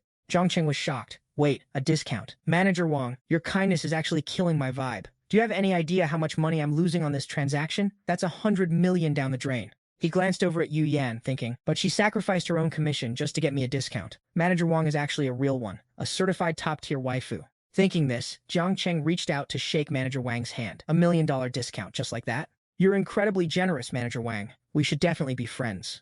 Manager Wang laughed heartily while shaking his hand. Haha, it's nothing, man. We're all friends from here on out. He then turned to Yan and instructed, Butler Wang, make sure you provide A-tier service to my friend Mr. Jiang. Got it? Any request he has must be fulfilled immediately. Yan nodded obediently. Understood, General Manager. After the pleasantries, Manager Wang dragged his team away, saying, Well, Brother Jiang, I won't keep you any longer. Hope you have a legendary time staying with us. Jiang Cheng replied, Much appreciated, Manager Wang. Once they left and the door clicked shut, An jumped into Jiang Cheng's arms. Jiang Cheng, I don't want to leave anymore. Jiang Cheng leaned in close, cheek to cheek. I've still got some business to take care of, babe. If you really like it here, you can hang back alone. An pouted. Alone? Forget it. I already made plans to hang with the girls today anyway. If you were here, I'd ditch them in a heartbeat, but without you, it's just not the same. Jiang Cheng patted her head. All right, wait for me to finish up and I'll come find you. An replied, Fine deal. An hour flashed by and Jiang Cheng arrived at Xiaoxiao's spot. Seeing him, she waved him over. Jiang Cheng. Xiaoxiao walked up, hugged him tight and said, Thanks for coming. Before she could finish her sentence, Zhang Yu, the definition of a chaotic by disaster who swings both ways just for the drama, stormed over and started screaming. Oh, nice one, Xiaoxiao, you little snake. He threatened loudly. Listen here, Xiaoxiao, you better marry me right now, or I swear I'm gonna jump into the Huangpu River right in front of you. Jiang Cheng turned to Xiaoxiao. Didn't you say you already dealt with this clown? Xiaoxiao replied, looking drained. He just won't quit. He keeps showing up at my office to cause scenes. I didn't want to stress you out over a lowlife like him, so I kept it quiet. Zhang Yu roared in fury. A lowlife? Who are you calling a lowlife? You two dogs. How dare you sneak around behind my back and hook up? Xiaoxiao couldn't even be bothered to argue. Jiang Cheng, don't mind this trash. He's just spouting nonsense. Let's just go. Hearing that, Zhang Yu lunged forward, yelling, Trying to walk away? Not a chance. I'm exposing you both right now. If you try to leave, I'm jumping in that river. You know I can't swim. If I die, you're both getting dragged down with me. As he shouted, he reached out to grab Xiaoxiao by the collar. Jiang Cheng's eyes flashed with pure rage. He clamped onto the guy's wrist, yanked him back, and roared, Cut the crap! Jiang Cheng gripped Zhang Yu's hand, veins popping on his face from pure rage, but he kept his cool and hissed coldly. With all that trash talk, why don't I just give you a hand and end it for you? Seeing the commotion, the security team rushed over. Jiang Cheng got an idea and whispered, Hey boys, this guy is threatening to jump into the Huangpu River. I'll drop 5 million on each of you. When he jumps, you lot just jump in and pretend to save him. They look stunned. Wait, what? Pretend to save him? Jiang Cheng grinned deviously. Just struggle with him, then accidentally let go so he falls in because he's too emotional. Then you guys jump in to rescue him, but take your sweet time so he drowns. How's that? The guard's brain's completely short-circuited.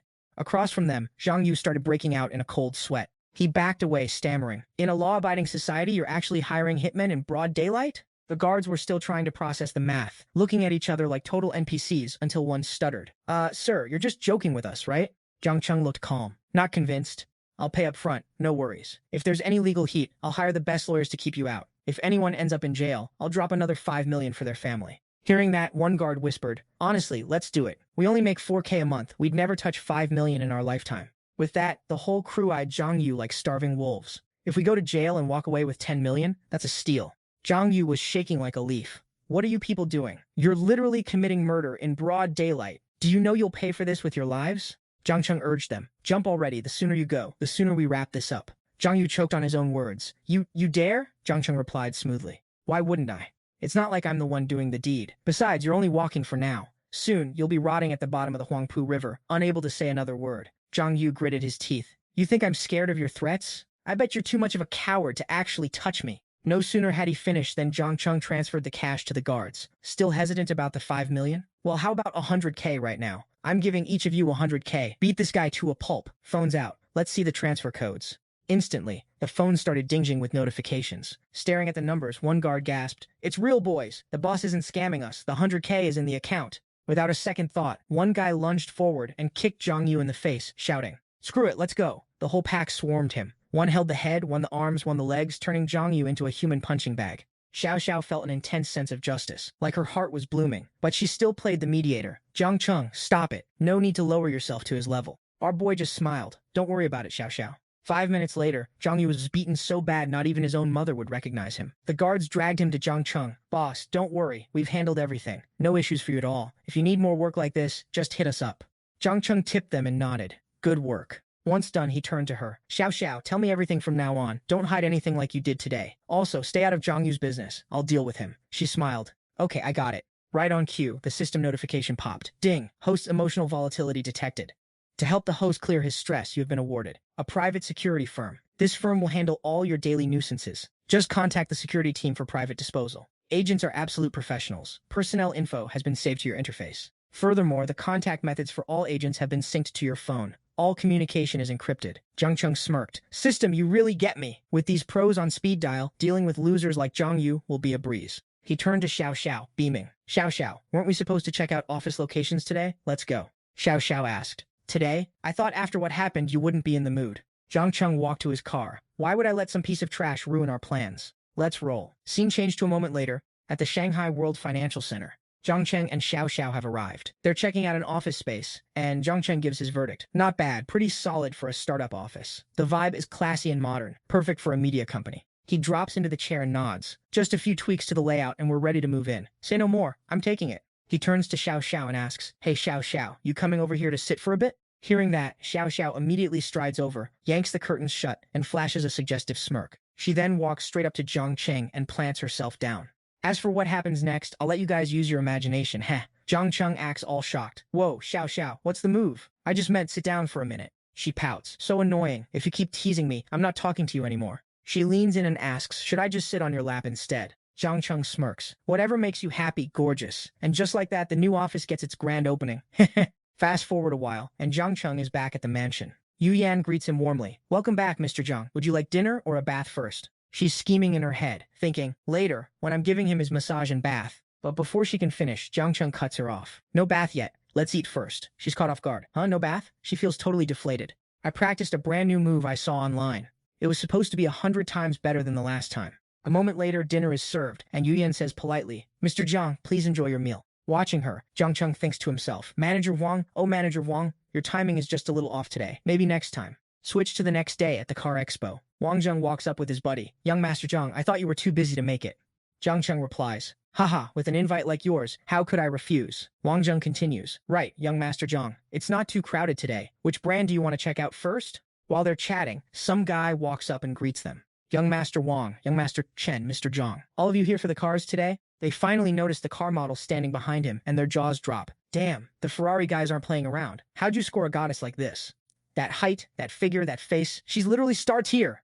Jiang Cheng spots her and realizes, wait, that's Zhu Ying. But hold on, why does she look so miserable? He finds the reason immediately. Some creep is hovering around, snapping pics of her backside. Zhu Ying says uncomfortably, sir, please stop taking photos like that. The degenerate sneers. You're just a model. What are you acting all high and mighty for? If you didn't want people taking pics, don't dress like that. I'm gonna take whatever shots I want. Who are you to tell me what to do? Seeing this, Jiang Cheng immediately catches the drift. He charges forward and sends a flying kick straight into the pervert's grill. Staring at his smashed phone on the ground, the creep shrieked, my photos! My porn! I spent days lurking for that footage, you blind piece of trash. Jiang Cheng walked over, stomped on the phone for good measure, and replied, the floor was slippery, and your phone's total junk anyway. I'll pay for it. The dude gritted his teeth, cursed fuck you, and launched a wild punch straight at our boy's face. Jiang Cheng gracefully sidestepped the attack, gave a cold smirk, and said, since you threw the first punch, according to national law, it's time for me to engage in some self-defense. Mid-sentence, he landed a clean uppercut to the guy's jaw, giving him a complimentary tooth rearrangement surgery.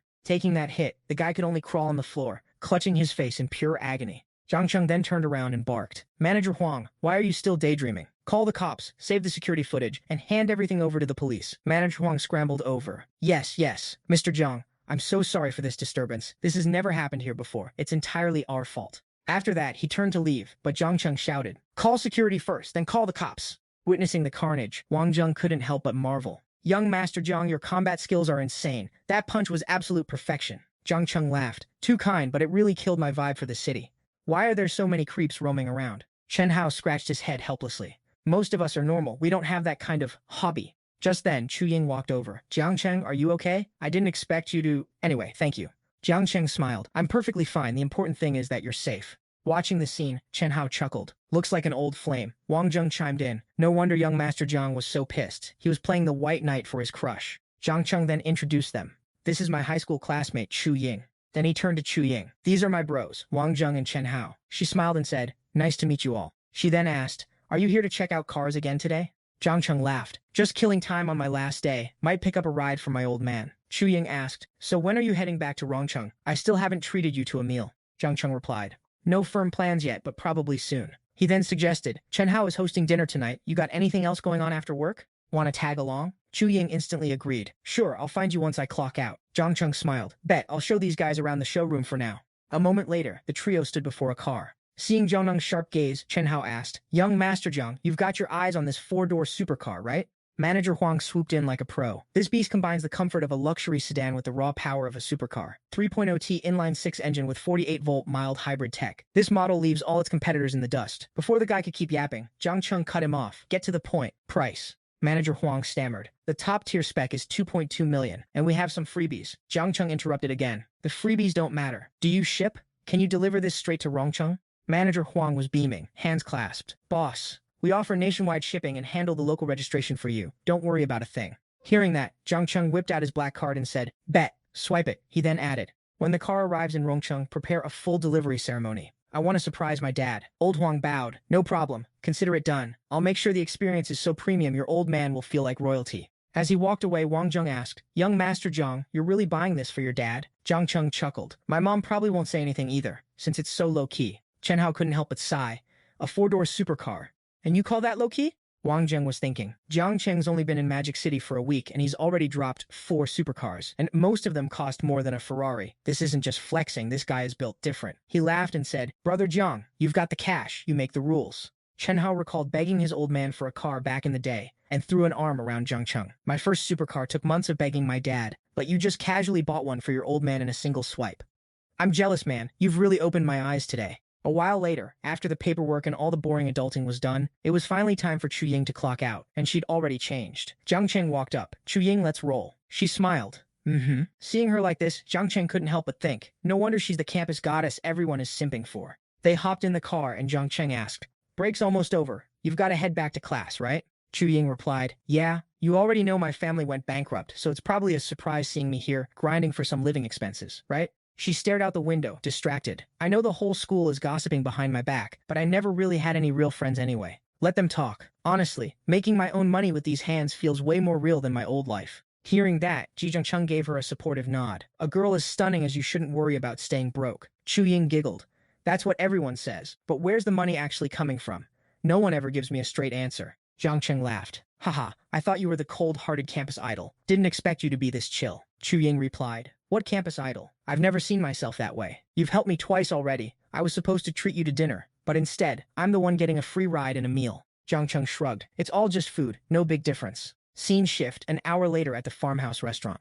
As they walked in, Wang Zheng and Chen Hao were already waiting. Seeing Jiang Cheng and the campus beauty, Chen Hao shouted, Young Master Jiang, and our lovely guest, come, sit over here. Right then, another group rolled up. Wang Zheng's face soured, whispering, The hell? Why is he here? Nobody invited this clown. Jiang Cheng asked, What's the drama? Chen Hao leaned in. That's Wang Xiang. He and Wang Zheng have beef, so we don't roll in the same circles. Don't know which idiot invited him. Wang Zheng laughed. Whatever, this isn't his turf. Since he's here, we play nice. We gotta keep our dignity as the hosts.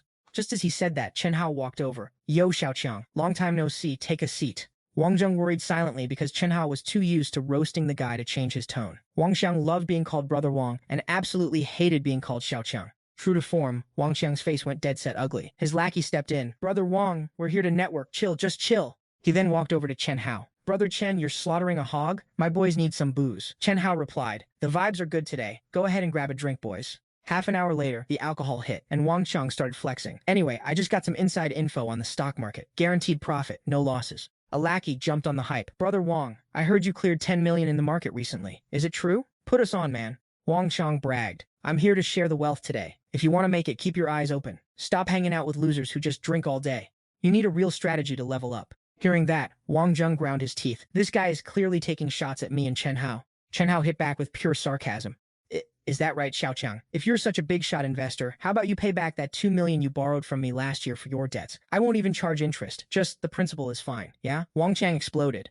Chen Hao, you motherfucker. How many times are you going to call me that? Chen Hao finally lost it, slammed his glass on the table and stood up. Wang, I called you Xiaoqiang out of respect. You really think you're a big boss now? Jiang Cheng stepped in. All right, Brother Chen, you brought me out to have a good time. Don't let this loser kill the vibe. Wang Xiang threw his glass at them, screaming, Where'd this piece of trash come from? Who gave you the right to speak? The wine glass sailed through the air and splashed all over Ying, soaking her dress. Seeing that, Jiang Cheng's face went darker than a black hole. At this, Wang Zheng stood up abruptly and shouted, Wang Qiang, what the hell is your problem? Chen Hao frowned and chimed in. Are you out of your mind, or are you just trying to start a war with us? Seeing this sudden vibe shift, the red-haired simp on Wang Qiang's side thought, Damn, Wang Zheng's and Chen Hao are acting totally different now. They're actually protecting this Jiang guy. This dude must be hiding some serious power. I need to switch sides ASAP. With that in mind, he switched up his tone. Wang Qiang, I came here for Chen Hao's dinner. Stop making a scene. Hearing that, Wang Qiang slammed the table in a rage. What now? Just because this country bumpkin from Rongcheng is here, you guys are all kissing his ass? I just don't like the look of him, so what? Jiang Cheng slowly stepped forward and said, You ruined my friend's clothes, so you're going to apologize to her. Right now. Ying panicked and tried to hold him back. Jiang Cheng, I'm fine. You don't need to do this. Before she could finish, Jiang Cheng snapped. Are you deaf? I said apologize. Wang Qiang sneered. This peasant really thinks he's the main character, huh? Apologize? Yeah, in your dreams. What are you going to do about it? Before he could finish his sentence, Jiang Cheng slapped him so hard it practically dislocated the guy's jaw. Before he even knew what hit him, Jiang Cheng landed another clean strike on the other cheek just to keep things symmetrical. Jiang Cheng frowned to himself. All he does is talk about me being a bumpkin. Does he really think I'm just made of mud? After eating those 2 slaps, Wang Xiang finally regained his senses, clutching his face. Motherfucker, you actually dare to hit me? Jiang Cheng rolled his wrists, smirking in total contempt. With that tiny brain of yours, I suggest you spend your money on a doctor. If you're too broke, let me know. I'll pay for the consultation. Hearing that, Wang Xiang lost it completely, grabbed a chair and charged forward. Damn you, you're asking for it. Watching the chaos unfold, Wang Zheng and Chen Hao jumped in. Brother Jiang, look out! Before the words left their mouths, Jiang Cheng delivered a clean roundhouse kick that sent Wang Qiang flying,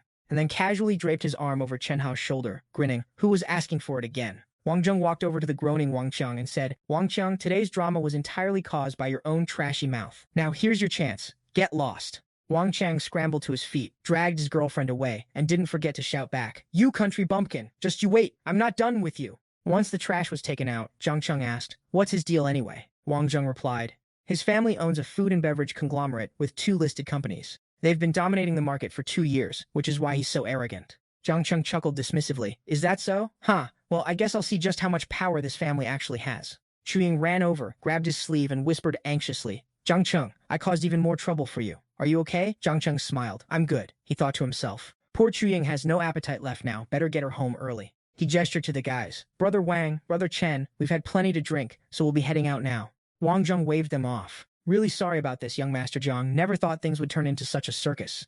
Jiang Cheng waved it off. Don't sweat it. It's nothing, we're brothers. No need to get a headache over this. Let's catch up next time. They walked out to the car. Jiang Cheng tossed the keys to Ying. If I recall correctly, you know how to drive, right? Ying caught the keys and smirked.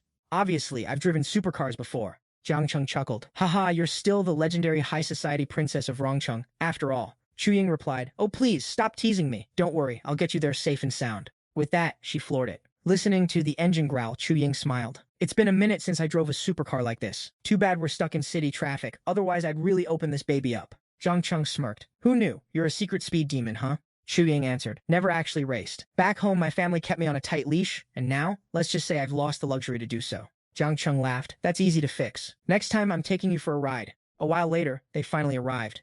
Ying stepped out, grabbed Jiang Cheng's hand and said, Jiang Cheng, you've helped me over and over. I've got it all locked in my heart. Our boy smiled. Why this sudden emotional speech? She let go, her eyes dimming slightly. It's getting late. Go inside and get some rest. I'm heading out. She turned and practically bolted. Jiang Cheng stood there, confused. Why the sudden sprint? Is she actually blushing or what? Shrugging it off, he pulled out his phone. Whatever, let's leave the drama for later. I've got real work to do. The system gave me a security squad a while back. Let's see if they're actually worth the hype. If I'm making moves and Modu and Wangxiang wants to play games, it's time to show these people who's boss. Fast forward to the next morning. Chen Hao woke up and saw the news of the century. What the actual hell? Wangxiang's supply chain just got nuked on social media for major food safety violations. He scrambled to call Wang Zheng. Yo, brother Wang, you seeing this? Wang Xiang's foot-stomped pickles and spit-seasoned bamboo shoots are all over the trending page. Wang Zheng replied, glued to the news. I'm watching it right now. It's not just that they're flour suppliers. The moldy expired ingredients, it's all been exposed. Word is, major retailers are already pulling their products off the shelves. The feds are already swarming in. The entire Wang family food empire is collapsing in real time. The financial damage is basically infinite.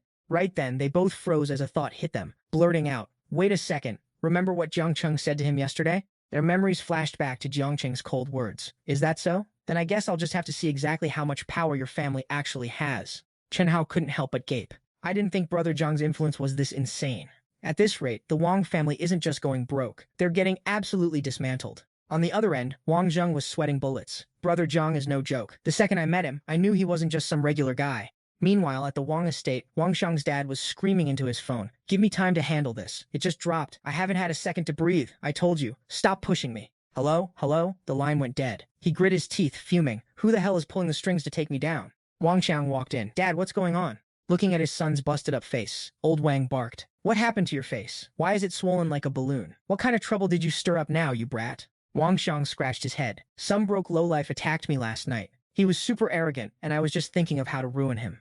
Already at his boiling point, old Wang didn't hesitate. He slapped his son across the face. Ruining people? From morning to night, all you do is fight. Do you think you're a mob boss or something? Suddenly a realization hit old Wang. His eyes widened in horror. He grabbed his son by the collar. Wait, tell me exactly what happened last night. Who did you offend? Was it the guy who's destroying our company? Spill it right now. Deep down, he was spiraling. I spent 30 years building this 70% market share, and it's down 40% in a single night. I have to find out exactly who is behind this. Wang Chang spilled the tea to his dad. That's exactly how it went down. But how could he possibly wreck our family business this fast? Old Wang turned purple and roared. You absolute moron. Listen to me. Get your butt over there and fix this mess right now. I don't care how you do it. Beg him on your knees. If you don't, I'm divorcing your mom and you're stuck with her broke self. Wang Cheng hit back instantly. No way, I can't do that. I literally spent last night talking trash about how I'd never let him off, and now you want me to go grovel? Talk about a total loss of face. If you want a divorce, then do it. I'm not going. Hearing her son pop off, the mom jumped into the fray. What is wrong with you, kid?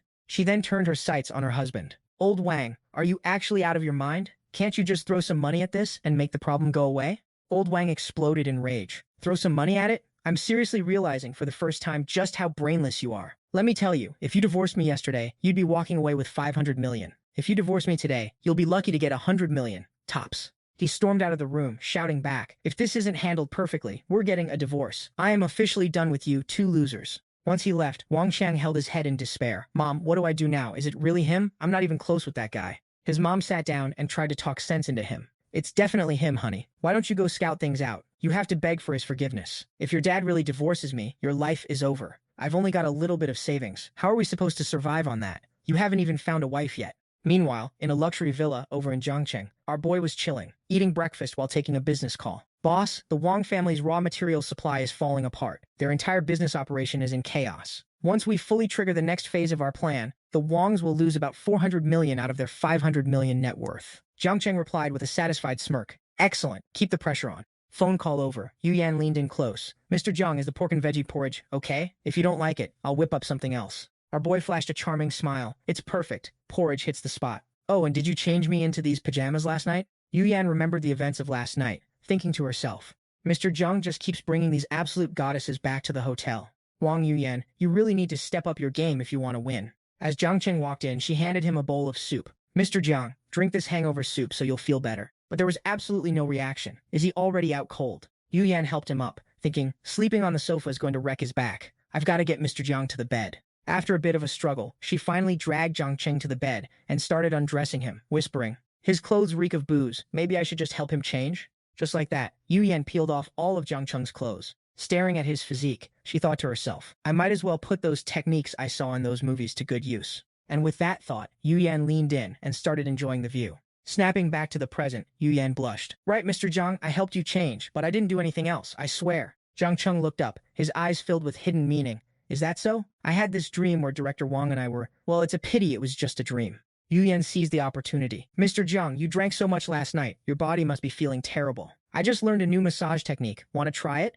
Jiang Cheng stood up. Why not? Since he agreed, Yan added, shall we head to the bedroom then? Jiang Cheng followed right behind. Naturally, I'll be in your care, Director Wang. A few moments later, they were in the room. Yan sat down beside him and started massaging his shoulders. Jiang Cheng was getting a bit bored, thinking to himself, is this dream sequence actually meeting the standard? Just then, $1 million view smacked him right in the face, and his attitude did a complete 180. Holy shit! Is that a thong? I can't believe Director Wang trusts me this much. She didn't even wear safety shorts. Jiang Cheng, pull yourself together, man. After a long minute, his gun finally cooled down. He let out a sigh. Phew, thank God my willpower is goated. I'm finally calm again. Yan turned back around and asked, how does it feel, Mr. Jiang? Jiang Cheng replied, extremely interesting, 10 out of 10. Director Wang is way too professional. Yan heard that and spread her legs wide, saying, well, Mr. Jiang, I want to change positions. With a camera angle like that, all of Jiang Cheng's hard work went straight down the drain. He could only manage to choke out. What the fuck? Yan acted all panicked. Jiang Cheng couldn't hold it in anymore, pulled her straight into his arms and whispered, Director Wang, this feels exactly like the dream I had last night. Yan tilted her head and asked, Mr. Jiang, are you willing to do it with me? Jiang Cheng smirked. Obviously, do whatever you want. Yan leaned in, planted a kiss on his lips, and teased, Mr. Jiang, you're such a bad boy. As for what happened next, you guys can use your own imagination. He. Meanwhile, on the other side of town, after getting an earful earlier, Wang Qiang brought some random girl to a hotel. He slapped his card on the counter and said, one luxury suite. The receptionist took it and replied, certainly, please wait a moment. He thought to himself, home is just too damn stressful. Why the hell would I apologize to that peasant? Only here can I actually breathe. But just after swiping the card, the machine screamed at him. Transaction failed. The receptionist handed the card back. Sorry, sir, this card isn't going through. Wang Qiang pulled out another card and snapped. Is your machine broken or something? Try this one instead. A moment later, the receptionist spoke again. Sorry, you don't have enough balance. Do you have any other cards? Wang Xiang's eyes bulged. What? How is that even possible? He panicked. I just bought a supercar the other day, and now I'm flat broke. I only have my dad's credit cards left. Don't tell me that old man froze my accounts to mess with me. He turned to the girl next to him. Babe, you pay for the room first. I'll Venmo you in a bit. She immediately shoved him away, screaming. You want a free ride? Get your filthy hands off me. You're broke but still want to act like a baller? Stop wasting my time, you pathetic beta. What the hell is this guy on? Getting absolutely roasted to his face, Wang Sheng stood there looking like a complete clown, just letting out a pathetic whimper. As the girl dipped, the receptionist grabbed the credit card and asked, sir, are we still checking in or what? Wang Cheng snapped. She's already gone. Who am I supposed to check in with? You gonna join me instead? The receptionist literally couldn't even. Wang Cheng finally called his old man. Why'd you lock my card, Pops? Do you have any idea how much of a laughing stock I am right now? Unlock it now. Hearing his loser son whining, old man Wang went nuclear. Listen here, fix the mess you made, or you're on your own. The family business is already tanking, and if you don't sort this out, you aren't seeing a single cent from me again. Click. Wang Cheng looked like a total clown, muttering, old geezer has no chill. Whatever, better go hit up Wang Zheng and Chen Hao. With that, he scurried out as fast as possible to save what little face he had left. He pulled up his phone and started a video call with Chen Hao. As soon as the camera hit and two heads popped up, Wang Cheng blurted, Brother Hao, Brother Zheng is there too. Haha. Chen Hao hit him with the sarcasm.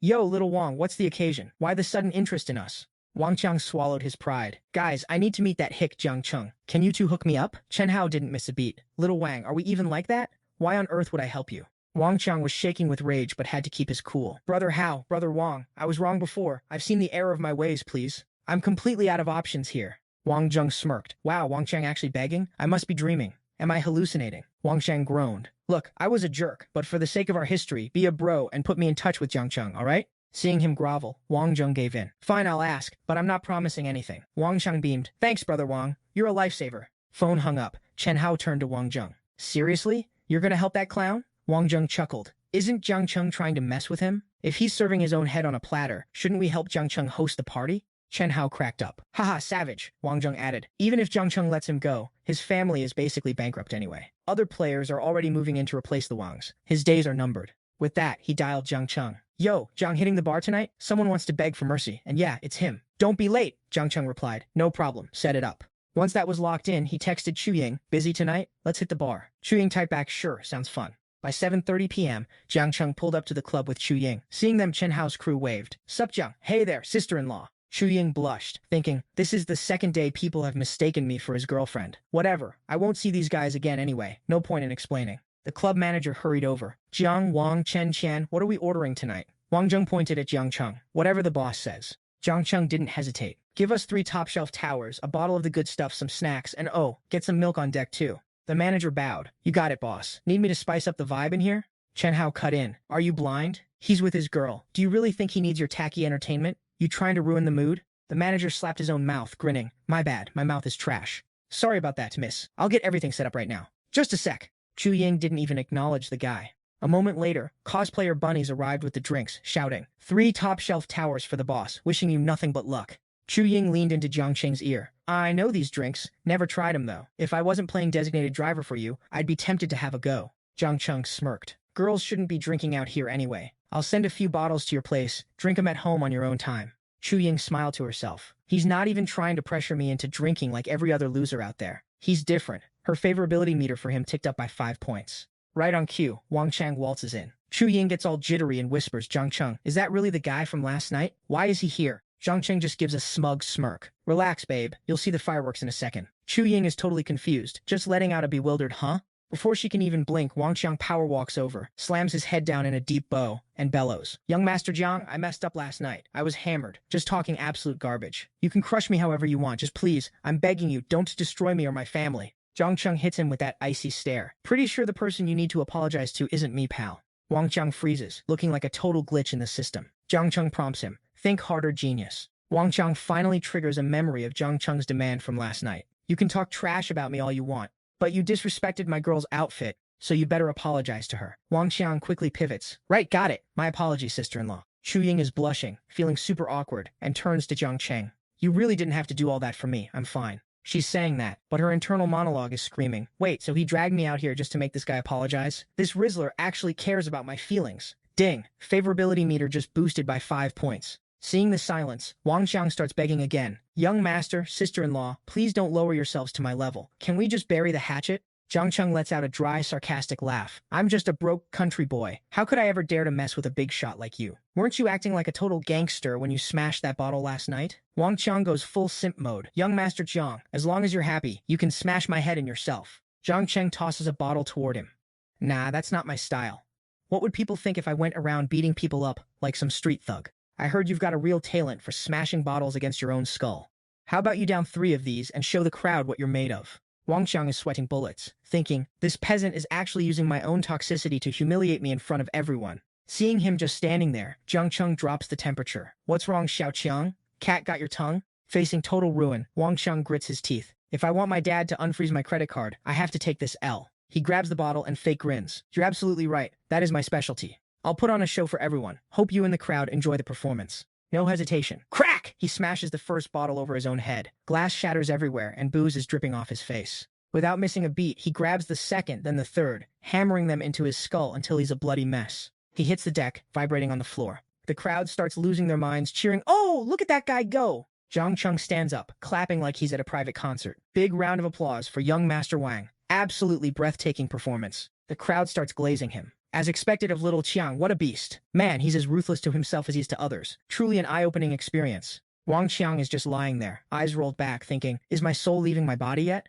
Can I just respawn elsewhere? The manager scrambles over. He's out cold, young Master Zhang. Should I call an ambulance? Jiang Cheng waves him off. Don't let him kick the bucket here. Just sweep up the trash he left behind so no one else gets hurt. Ying is still worried. What if he calls the cops later? Should I give a formal statement about what happened yesterday? Jiang Cheng chuckles. I didn't lay a finger on him, and he's too much of a coward to report his own stupidity. Don't worry, let's keep the good vibes going. With that, Jiang Cheng turns to the room, raises his glass, and booms. Thanks for coming out tonight, everyone. Now, cheers from yours truly, Jiang Cheng. Watching this scene unfold, the bunny girl was sweating bullets, thinking, if I knew this would happen, I wouldn't have come for drinks tonight. He looks like a handsome prince, but is actually terrifying. Just a few soft words, and he had people smashing bottles on their own heads. This guy is way too dangerous. Another guy thought, Wang Qiang is a notorious bully. In Magic City, apart from Qin Fen, nobody dares to touch him. Who would have thought he'd be so terrified in front of Jiang Cheng? It seems Jiang Cheng's true strength is deep and unfathomable. Just like that, the party ended with 7 parts fear and 3 parts anxiety.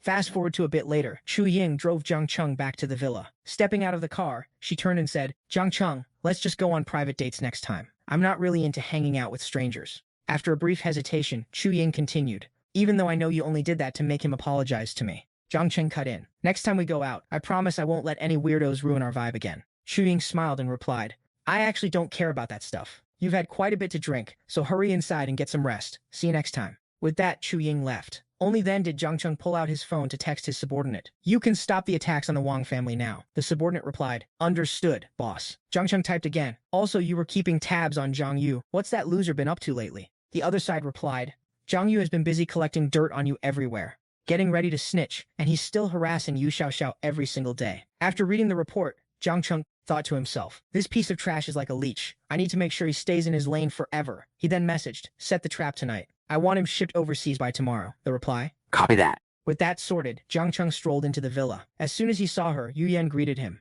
Mr. Zhang, welcome home. Jiang Cheng, hearing that, wrapped his arms around her and pulled her close, saying, Director Wang, we haven't seen each other for half a day. Are we really going to be this cold? Yan flusteredly replied, Mr. Zhang, don't do that. Someone might see us. Jiang Cheng laughed. Don't do that. You weren't saying that this morning. Glancing at Jiang Cheng's hand on her waist, Yan worriedly whispered, we're outside. Someone is going to catch us. Jiang Cheng immediately suggested, so, how about we head to the bedroom then? Saying that, they both went inside. Jiang Cheng sat down on the chair and said, Director Wang, we've already experienced the bedroom. Let's try the sofa this time. Yan obediently sat down in front of him, and then started a performance where the only instrument was a single long pipe. Fast forward, 20 minutes later. At the Banshee bar, Zhang Yu was sitting at the counter when a young man walked over, sat down next to him and said, a drink please. Upon seeing this guy, Zhang Yu thought, Banshee bar is practically a gay club. 9 out of 10 people here are looking for the same thing. I wonder if this guy is a top or a bottom. While he was busy thinking, a man's voice blared from a phone right next to him. Don't look for me anymore. I have a new husband now. Don't take what we had seriously. It was just a fling. I never promised you anything. Got it? Hearing that, Zhang Yu thought happily. He's a top! Perfect! The bartender brought the drink over and said enthusiastically, here you go, sir. Thirsting for an opportunity, Zhang Yu slid over and asked, handsome, want to grab a drink together? I know you're sad, but there's plenty of fish in the sea. Trust me, you'll definitely find true love that won't leave you. The young man looked stunned for a second, then took a sip of his drink and replied, someone like me? How could I ever find true love? Zhang Yu didn't miss a beat. Of course you can. Didn't I just say so? Just trust me. Handsome, I'm Zhang Yu. What's your name? The young man replied, nice to meet you. I'm Li Minheng. Zhang Yu laughed loudly and said, Minheng, I'm buying you a drink. If you need someone to vent to, I'm your guy, because I've gone through the exact same thing. Minheng picked up his glass and said in a pensive tone, are you really willing to listen to my story? Zhang Yu threw his arm around his shoulder, playing the part perfectly. Of course. As long as you're willing to talk, I'll be here to listen, no matter what. They sat there chatting for a whole hour until Minheng stood up and said, thanks for talking with me. It was great meeting you, but I have a flight at 10 a.m. tomorrow. Zhang Yu asked in surprise, a flight? Where are you headed? Minheng sighed, Thailand. I had planned to go with him. Now I'm going alone, just to say one last goodbye to that relationship. After saying that, he turned to leave, waving, I'm heading out. Maybe we'll meet again if fate allows. Zhang Yu smiled. Yeah. As he left, Zhang Yu picked up his glass, cursing under his breath. Damn it, what kind of performance was that? I spent all that time and didn't even get his WeChat. He pulled out his phone to check flight info, telling himself, I can't let this prime heartbroken hottie slip away. Let me check the flights to Thailand.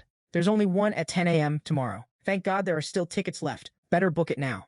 Then, he started imagining himself by Minheng's side, thinking, the rest of the plan is just a random chance encounter on the plane. Huh, tomorrow I'm gonna have to be super gracious with him. Fast forward to the next afternoon at a Thai airport, and our boy Jiang Cheng has already touched down. As soon as he stepped out, a guy rushed over to greet him. Boss, welcome, I'm Wang Sheng. The moment he laid eyes on him, the system pinged. System update. Goodwill scanner has evolved into character scanner. No gender limits. Name Wang Sheng. Position security team captain. Age 28. Height 182. Weight 75 kg. Loyalty rating in 20. Absolute simp level loyalty, literally ride or die for you. Jiang Cheng followed Wang Sheng to the car and asked, "Where's Zhang Yu?" Wang Sheng replied, "We've got him on ice at the hotel. I'll take you there right now." Cut to a bit later, Wang Sheng has led Jiang Cheng straight to the hotel. The second they stepped into the room, a whole squad stood at attention. "Welcome, boss. This guy here is part of the security detail." Huang Zhong, another security squad member, Ha Li, on the security team as well, and Li Manhang. Catching sight of Zhang Yu slumped over and unconscious on the chair, Jiang Cheng didn't waste a second. "Wake his ass up." Following orders, Manhang grabbed a bucket of water and splashed it straight into Zhang Yu's face. The guy came to in a daze and groaned, "Manhang, so you're into this stuff? Honestly, I'm kind of into it too. Keep going, can we kick it up a notch?" Hearing that weird flex, Manhang cleared his throat. Ahem, Jiang Cheng stepped up and asked, "If you're so into playing, Zhang Yu, how about you explain why you were stalking Yu Xiaoxiao like a total creep?" Seeing Jiang Cheng, Zhang Yu went pale. "You, why are you here? What are you planning to do?" Jiang Cheng kicked the chair over with a single strike, then said, "Didn't I tell you last time? Next time we meet, I'm gonna make sure you never open your trap again." "What? Forgot already?" Holly immediately pointed her camera at Zhang Yu to document the breakdown. Zhang Yu was sweating bullets. "What do you want? I'm warning you, murder is illegal. Don't do anything stupid. I'm begging you. Just chill out." Jiang Cheng went cold. "Chill? Do I look like I need to chill? In Thailand, people accidentally overdose on drugs every day, let alone drowning or tragic car accidents. It happens all the time." Zhang Yu was shaking like a leaf. "Is this because of Yu Xiaoxiao? I swear I won't bother her again. From now on, anywhere you and her are, I'll just vanish. I won't ever cross your path. Please, just spare my pathetic life." Jiang Cheng commanded. "Fine." Wang Sheng strip him of his cash, phone, passport, and ID, take everything that makes him a functional human being. Then, looking down at Zhang Yu, he said, "If you can make it back from Thailand in one piece, then heaven must really love you, and I won't fight fate. Now, get lost." Zhang Yu was left there shivering on the floor, stripped down to his boxers. Done with that, Jiang Cheng thought, "I've still got those shares the system gave me. Since I'm already here, might as well finish the job." He commanded, "Wang Sheng, let's go. We're hitting up the Xiangcheng company." Scene transition. A bit later, after leaving the hotel, Jiang Cheng met up with a guy. This guy is the major shareholder of Hantan. Mario, upon seeing him, reached out for a handshake. "Yo, brother Jiang Cheng, finally got to meet you in person." Jiang Cheng shook his hand. "Big bro Mario, pleasure to meet you." Mario laughed. "We're family now, why the formalities?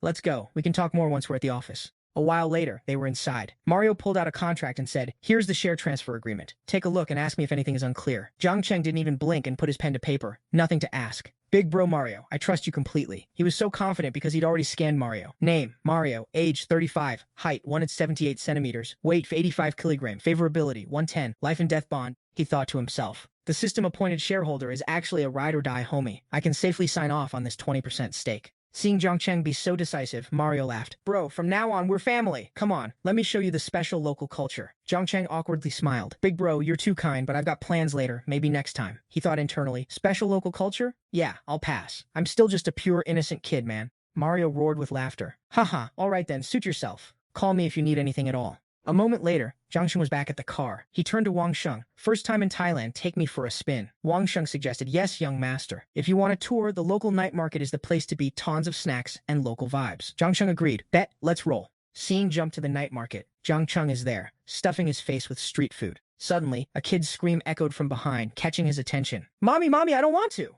Jiang Cheng immediately signaled Wang Sheng with his eyes. "Wang Sheng, go save the kid." Getting the command, Wang Sheng bolted over and absolutely leveled one of the creeps with a single punch. Before the second guy could even react, another fist sent him flying, both of them down in seconds. Jiang Cheng walked over, knelt down next to the little girl, and asked, "Hey little one, what's your name? Why are you here all alone? Where are your parents?" The girl sobbed. "I'm Annie, thank you for saving me. I was with my mom. I wanted that squid, but she said no, so I ran off when she wasn't looking." Hearing that, Jiang Cheng thought, turns out she's just a bratty kid. Then he asked, "Do you remember your mom's phone number?" Annie replied, "Yeah." Jiang Cheng handed her his phone. "Call your mom, kiddo." 10 minutes flew by, and a woman ran over, panting heavily. "Thank you, sir. Thank you so much." This woman was Annie's mother, Anjin. She immediately sat down, smacked Annie across the face, and scolded. "Kid, I told you not to run off. Do you know how long I've been looking for you? Thank God these two gentlemen were here. What if you'd run into actual bad guys?" Annie bawled. "Mommy, wah! I'm sorry, I won't do it again, I promise. Wah!" After venting her anger, Anjin wiped her daughter's tears and soothed her. Okay, Mommy won't hit you anymore. Stop crying now." She then stood up and turned to Jiang Cheng. Hello, I'm An Xin. Thank you again for helping my daughter. Jiang Cheng smiled. Ms. An Xin, that was a close call. I hate to be the guy to say it, but you really need to keep a closer eye on her. You won't get this lucky every time. An Xin bowed her head. You're right, I wasn't watching her well enough. Thanks for the reminder. I'll definitely be more careful next time. Seeing that, Annie grabbed Jiang Cheng's hand to defend her mom. Handsome brother, don't blame my mommy. It was my fault for being naughty. Jiang Cheng saw how mature she was, patted her head and said, Got it. You gotta listen to your mom from now on. Don't make her worry. You hear me? Annie nodded obediently. Yeah. Once that was settled, Jiang Cheng stood up. Where are you two staying? Should we drop you off? And Jin smiled. I've already called my bodyguard to pick us up, thank you. By the way, what should I call you? I'll treat you to dinner tomorrow. Jiang Cheng replied, No need for the trouble. I'll probably be heading back home tomorrow. And Xin asked, Where are you from? Jiang Cheng answered, Dongtan. And Xin looked shocked. What a coincidence. Me too. Let's link up when we get back to Dongtan then. That was your number from earlier, right? Can I add your WeChat? Jiang Cheng grinned. Sure thing. At the same time, he started scanning Jin's info. Name, Jin age 26, height 168 centimeters, looks 93, body 94, virginity, no. Virginity status is no? What's the situation? She hasn't been with anyone, but gave birth to Annie? While he was still stunned, the bodyguards rolled up, and Hin turned to leave and said, Guess we'll meet in Rongcheng then, I'm heading out. And Ni also waved goodbye. Thanks for everything, see ya. Only a few steps away, her lead bodyguard rushed over. Young miss, should we do a background check on that kid? And Hin replied, Don't bother. She glanced back at Jiang Cheng, thinking, I doubt he's just some average Joe. Better not to cross him by digging into his life. Fast forward to the next night. Jiang Cheng got home and was chilling on the couch when his parents walked in. He shouted, Mom, Dad, I'm home. Meet the parents. His mom, Lian, and his dad, Zheng Jianming. Seeing his son, Lian gave him a stern look. You actually remember how to come home? Noticing the pile of stuff on the table, Zheng Jianming stepped up. Son, what's all this junk you bought? Jiang Cheng jumped up, shoved the watch at his dad, and asked, Bought this specifically for you. You like it? The old man took it. You little brat, making money and already acting like a big shot? Once that was settled, Jiang Cheng tossed a designer bag toward his mom. Mom, this one's for you.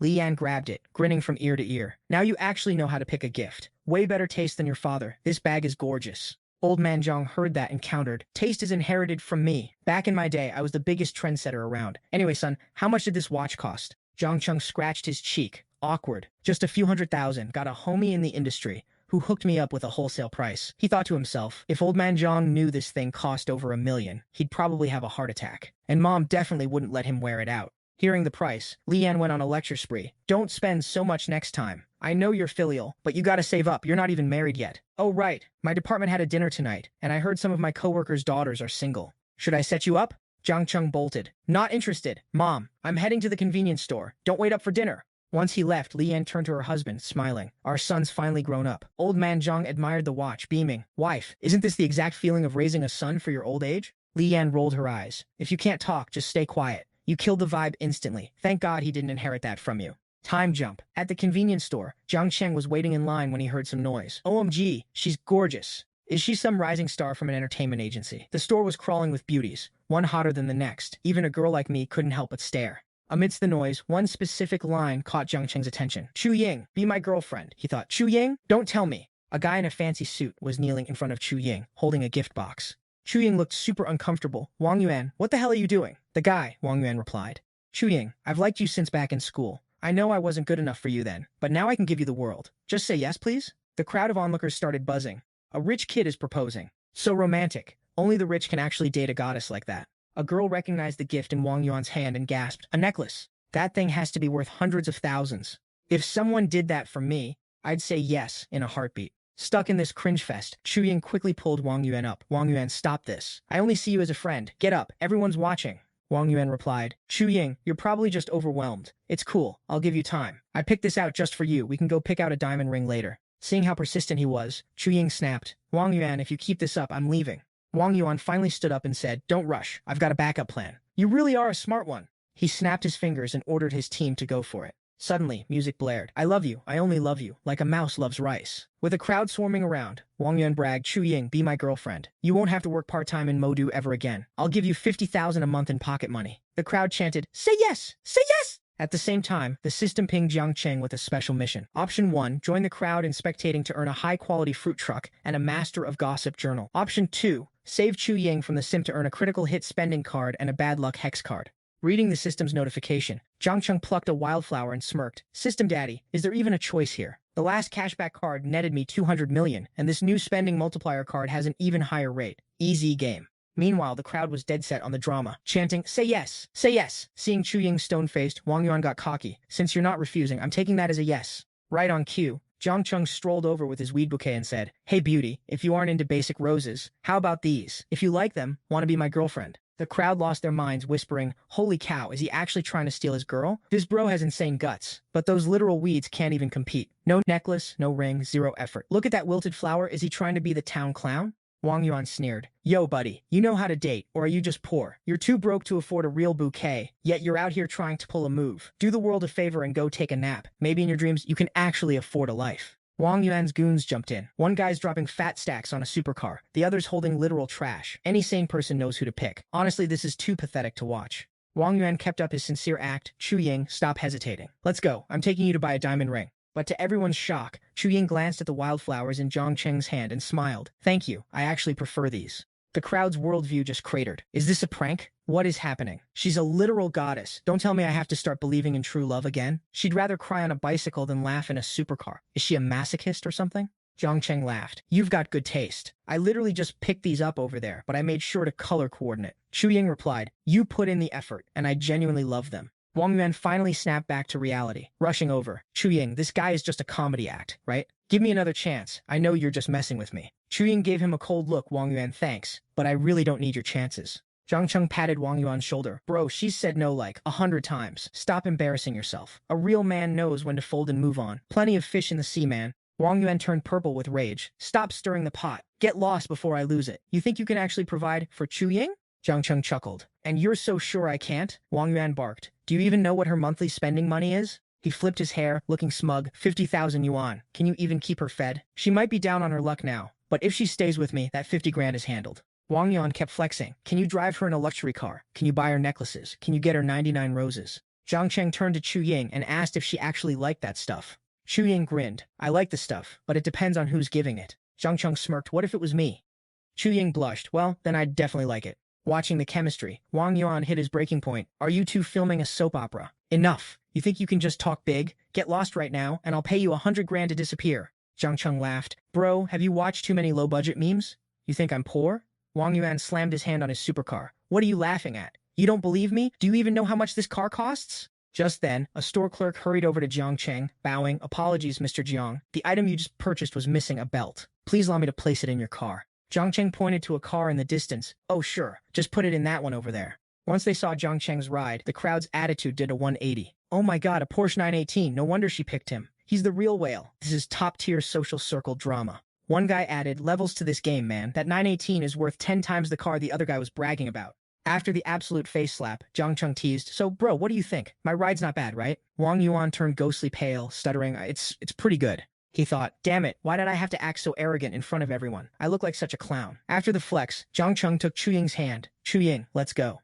Later at a cafe, Jiang Cheng asked, "Did I cause you too much trouble back there?" Chu Ying sighed. "He's just the son of my mom's friend. I've never had any interest in him." Then she flashed a sweet smile. "Thanks so much for today. You're still as much of a prankster as you were back in school." Jiang Cheng smirked, half joking. "Oh, so the school goddess actually had her eyes on me back in the day?" Chu Ying nibbled on her cake and replied, "My family was super strict, so I never hung out with classmates. I was honestly a bit jealous of your group. I think I was basically invisible to everyone else, right?" Jiang Cheng chuckled. "Invisible? You're selling yourself way too short. Back then, even if you were just sitting there breathing, you were still the main character of the whole school." Chu Ying sipped her coffee, eyes crinkling. "I never felt like the popular type, though. Barely anyone ever asked me out." Jiang Cheng shot back. "That's because everyone was a beta male back then and felt like they weren't in your league." Hearing that, Chu Ying blushed and looked down. "You really think so? What about you then?" Jiang Cheng replied, "I was there to get that degree, not to catch feelings. I'm built different." Chu Ying teased, "Oh really? Then what was that whole drama with Zhao Jia about?" Jiang Cheng froze,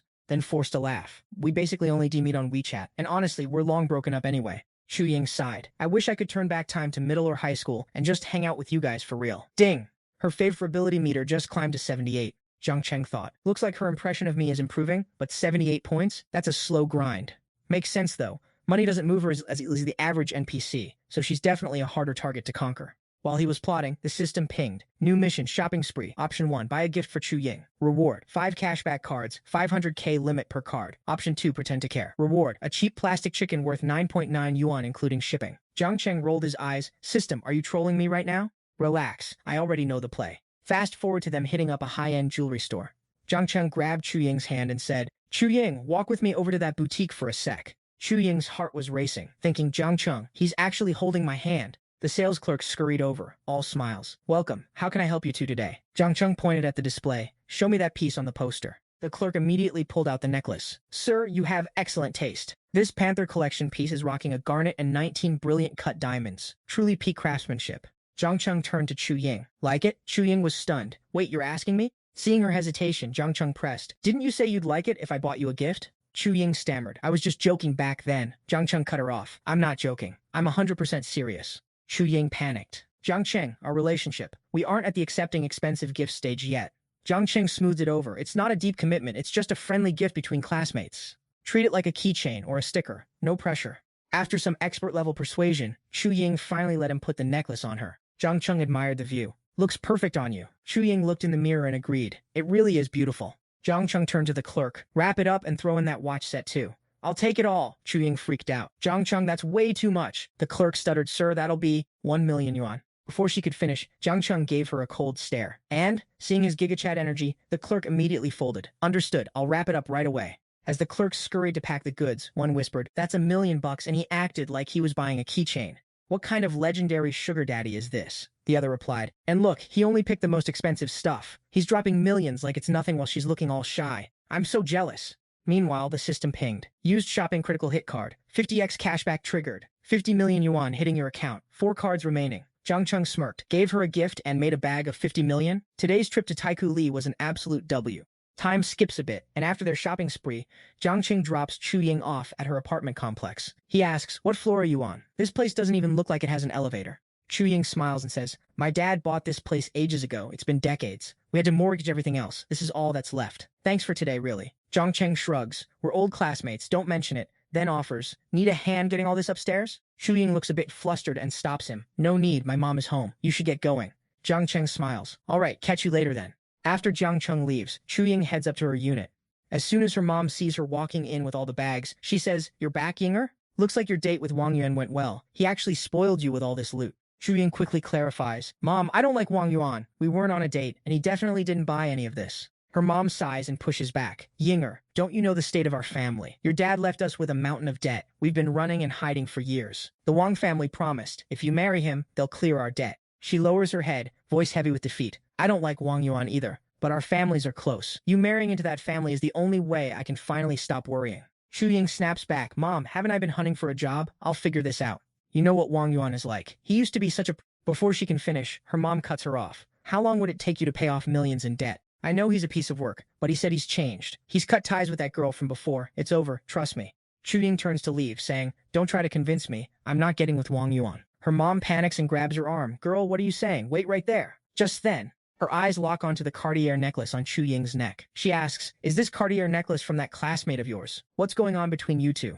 Tell me, are you rejecting Wang Yuan because of him? Chu Ying hurries to explain, no, Mom. We're just normal classmates. We just happened to run into each other and grabbed a bite to eat. Her mom walks over to the table, inspects the gifts Jiang Cheng bought, and says, normal classmates just grab a meal and he drops a fortune on gifts? Don't tell me you two have already. Chu Ying cuts her off. No. Mom, what are you thinking? My classmate is loaded. To him, this stuff is basically pocket change. Her mom presses Yinger, do you like him? Is it because he has money? Chu Ying replies, Mom, even if I end up with him, it won't be because of his money. As long as I like him, I'll be with him whether he's rich or broke. Her mom shakes her head. You're still young and naive. What does love even do? Does it put food on the table? I'm looking out for you. We barely have any connections left. I just don't want you to keep suffering like this. Chu Ying walks to the table and starts packing up her things. Mom, stop. I know what I want. I'm going to my room. As her daughter walks away, her mom just sighs in frustration. You foolish girl, don't end up like me. I followed your father for a lifetime. What did I even get out of it? Back on Jiang Cheng's side, his phone suddenly starts ringing. He picks up. Hello? On the other end, Annie chirps. Handsome brother. It's me, Annie. Jiang Cheng laughs. Why is it you? Did you get lost again? Annie replies. Handsome brother. I'm not running around this time. Mommy is right here. Anjin then takes the phone. Jiang Cheng, it's Anjin. I'm so sorry. Tomorrow is Annie's birthday, and she really wants you to come. I know you're busy, but I honestly can't say no to her. As soon as she finishes, the system pings. Event triggered. Special quest. Choice 1. Agree to attend Annie's party to unlock the affectionate gaze skill. Choice 2. Refuse to attend and receive 2 bad luck cards. Jiang Cheng thinks. The affectionate gaze skill sounds like a top-tier cheat code. Definitely a must-have for the Rizzler collection. And answers, sure. As long as Annie is happy for her birthday, that's all that matters. See you tomorrow. Time skips to the next day, and Jiang Cheng hits the meeting spot. As soon as she sees him, Annie sprints over. Brother Jiang Cheng, I finally found you. I missed you so much. Jiang Cheng laughs. Happy birthday, Annie. Since it's your big day, how about I take you to pick out a gift first? But you have to promise to be a good girl and listen to your mommy today. Annie cheers. Annie will be a good girl. Let's go get the gift. Seeing her daughter act out, Anjin chimes in. Annie, don't be a brat. Didn't we say you'd be happy just having him there? Don't bother him, or mommy is going to be upset. Annie hugs Jiang Cheng's leg and whines. I only want gifts from brother Jiang Cheng. I don't want anyone else's. Besides, don't you like brother Jiang Cheng too, mommy? With that, she turns to Jiang Cheng. Brother Jiang Cheng, let me tell you, mommy really likes you. She's been mentioning you to grandpa all the time lately. If you hang out with us, mommy is going to be super happy. And Jin blushes furiously. This child, what are you babbling about? She rushed to explain. Jiang Cheng, I only told my dad that you saved Annie. Don't get the wrong idea. Jiang Cheng smirked. No worries, Miss Anne. He then grabbed Annie's hand and walked off, saying, let's go. Time to buy a birthday present. After selling out her own daughter's secret, Anxin's let out a sigh of relief, her cheeks still burning with pure embarrassment. Fast forward a bit. Inside a toy store, the staff couldn't stop swooning while watching the trio pick out gifts. Talk about a picture-perfect family. One employee whispered, they're all total eye candy. The guy's a hunk, the girl's a goddess, and the kid is adorable. Another agreed. Facts. I want kids now too, but only if my husband looks as elite as that guy. Night fell, and after the outing, Annie was sound asleep in Jiang Cheng's arms, and Xixin turned to him and said, Jiang Cheng, thanks for today, and thanks for the birthday gift for Annie. Jiang Cheng grinned. Don't sweat it. Seeing Annie happy is all that matters. Just then, old man Zhang walked by, caught a glimpse of his son with a woman, and got suspicious. Wait, isn't that my boy Jiang Cheng? Why is he carrying a kid? And who's the woman? His brain started racing. The kid looks like she's 4 or 5. Could my son have been fooling around with this woman back in middle school? As soon as that thought hit, some R-rated scenes of his son immediately flashed in old man Zhang's head. He quickly shook his head. No way. Absolutely not. Besides, our family's strict upbringing, he was a total nerd back then, literally just obsessed with Demon Slayer cartoons all day. Could he really have pulled this off? He pivoted to another theory. Did this woman seduce my boy to prey on his youthful physique? But judging by her aura and outfit, she doesn't seem like the type. What the hell is going on here? Seeing him spacing out, his associate tapped his shoulder. CEO Zhang, why haven't you left yet? What are you staring at? Just then, the balding guy's gaze froze in place. Oh damn, he scrambled over to greet her. CEO Anne, you're here to dine as well? And Jin replied, just here to hang out with my daughter. Jiang Cheng finally spotted his old man. He walked over. Dad, what are you doing here? Old man Jiang stammered. I'm here for a business meeting, but what about you? Jiang Cheng explained. Just out hanging with them. Hearing his son's casual tone, old man Jiang's confusion reached critical levels. Seeing his father, Anjin immediately stepped up to show respect. Hello, uncle. Nice to meet you, I'm Anjin. Jiang Cheng talks about you all the time. I'll definitely bring Annie over to visit you properly some other day. The more she spoke, the more old man Zhang's brain melted. If his son talks about him to her all the time, why is she acting like they've never met? A while later, after the small talk, Jiang Cheng took Anshin and Annie and left. Watching them go, old man Zhang thought, if their relationship is what I think it is, then even if I have to play dirty, I'm not letting her sink her claws into my boy. This cannot happen. While he was spiraling, the balding guy spoke up. CEO Jiang, so you know CEO Anne. Don't worry, this contract is definitely going to your firm. Old man Jiang panicked, sweating bullets. Wait, he thought to himself, who exactly is this woman? Could Jiang Cheng actually have already with her? Time flies, and after dropping off Anjin and her kid, Jiang Cheng finally hits the crib. The second he walks in, his mom jumps him. Son, you're back? Remember what I told you? My friend has some gorgeous girls in mind. We really need to set up a dinner date soon. Jiang Cheng kicks off his shoes and gives a bitter laugh. Mom, no need. Who even does blind dates anymore?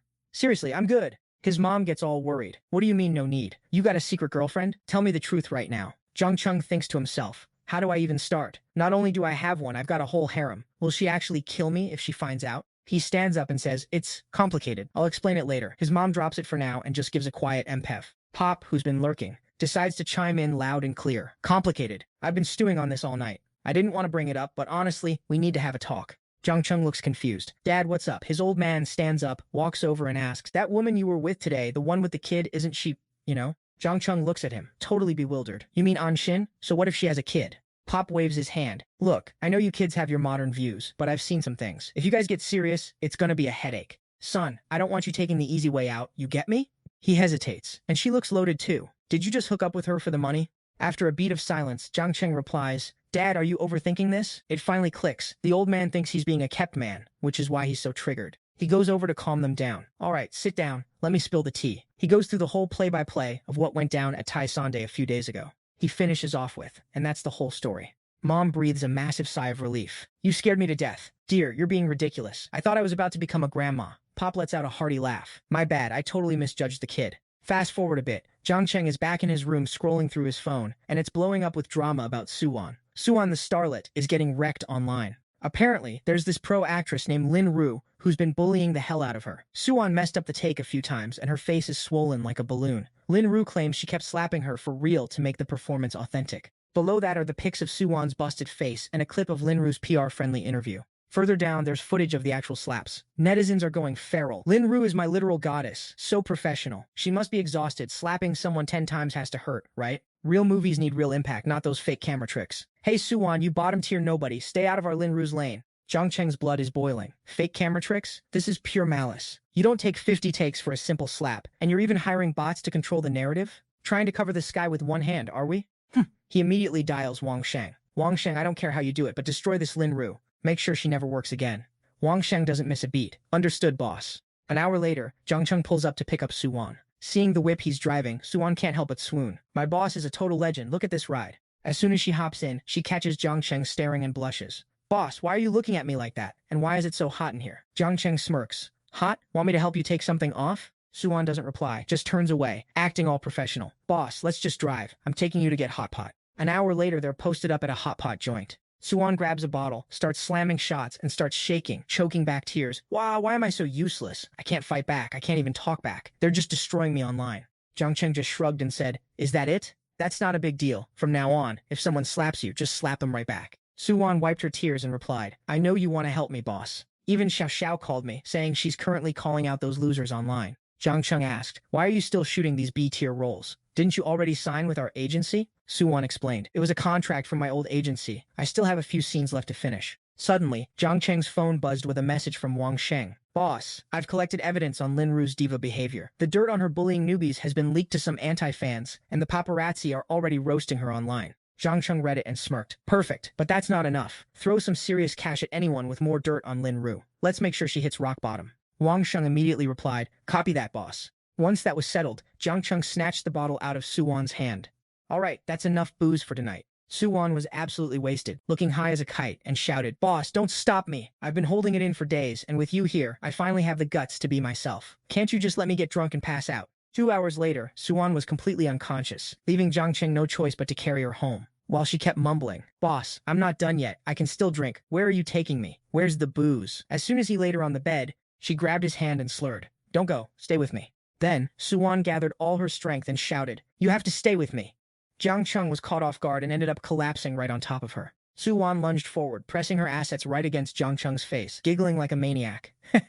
Under that pressure, Jiang Cheng wheezed, almost suffocated there. Not bad, she really lives up to her reputation. The elasticity is top tier. After struggling for a bit, Jiang Cheng finally broke free and looked at Suwan snoring away, thinking with a flushed face, Man, this is gonna make it hard to keep my cool. Looking at Suwan's face, Jiang Cheng quickly shook it off and thought, Taking advantage of someone while they're drunk? That's not a vibe, regardless of the outcome. I'm a man of principles. He decided to tuck her in properly, but just as he did, Suwan's little foot kicked something it definitely shouldn't have. Faced with this direct hit, Jiang Cheng was completely speechless. To make matters worse, Suwan started scratching away in a way that was way too suggestive. Jiang Cheng's blood pressure spiked. She's literally sleep-crazed right now. Who could handle this? Forget it, I'll deal with her later. But the inner beast in Jiang Cheng had already broken its cage. He leaned down and planted a scorching, passionate kiss on her lips, and things started heating up real fast. Suwan jolted awake, eyes wide open, and whispered in a panic, Boss, stop, what are you doing? Following Suwan's panic screech, Jiang Cheng froze, blushing as he thought to himself, Oh crap, she was the one groping me first, but now it looks like I'm the one on the offense. He then faked a drunken tone and mumbled, My head is killing me. You wouldn't stop hugging me, so I should be the one asking what the hell you're trying to pull. Suwan looked totally flustered and whispered, Really? All I remember is hitting the hot pot place. How we even got back to the hotel is a total blackout. Seeing his chance to shift the blame, Jiang Cheng leaned in.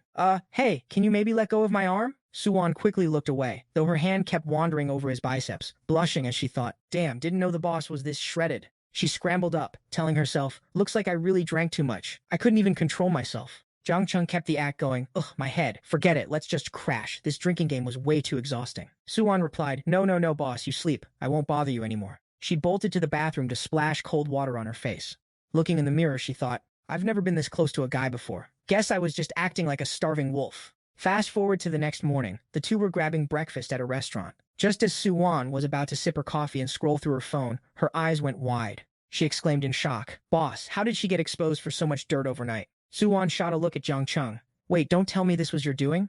Jiang Cheng smirked with total Chad energy. Obviously. Did you really think my Xingcheng entertainment firm didn't have the manpower for this? Hearing that, Suwan's eyes turned into hearts, thinking, if I were back at my old company, I'd never get treated like this. Not only did the boss pay to break my contract, he's out here getting revenge for me. How am I even supposed to repay him? She then said, thanks boss, I'll make sure to nail this role. Mentally, she resolved, I need to get famous and make bank for the boss so I don't waste his kindness. Jiang Cheng chuckled. This is just the appetizer. The current dirt isn't enough to bury her completely. We need to ramp up the pressure. Suwan chewed her sandwich, wide-eyed and stunned. I've seen the boss's bank account before, but taking down an A-list star costs a fortune. He's doing all this for me. Her eyes darkened for a second. The boss's capital is honestly terrifying. Seeing her expression, Jiang Cheng teased, Did I ruin Lin Ru? You look like you're the one who got hit. She gave an awkward laugh and waved him off. Boss, don't say that. I don't want to get on your bad side. Jiang Cheng then, resting his chin on his hand, grinned.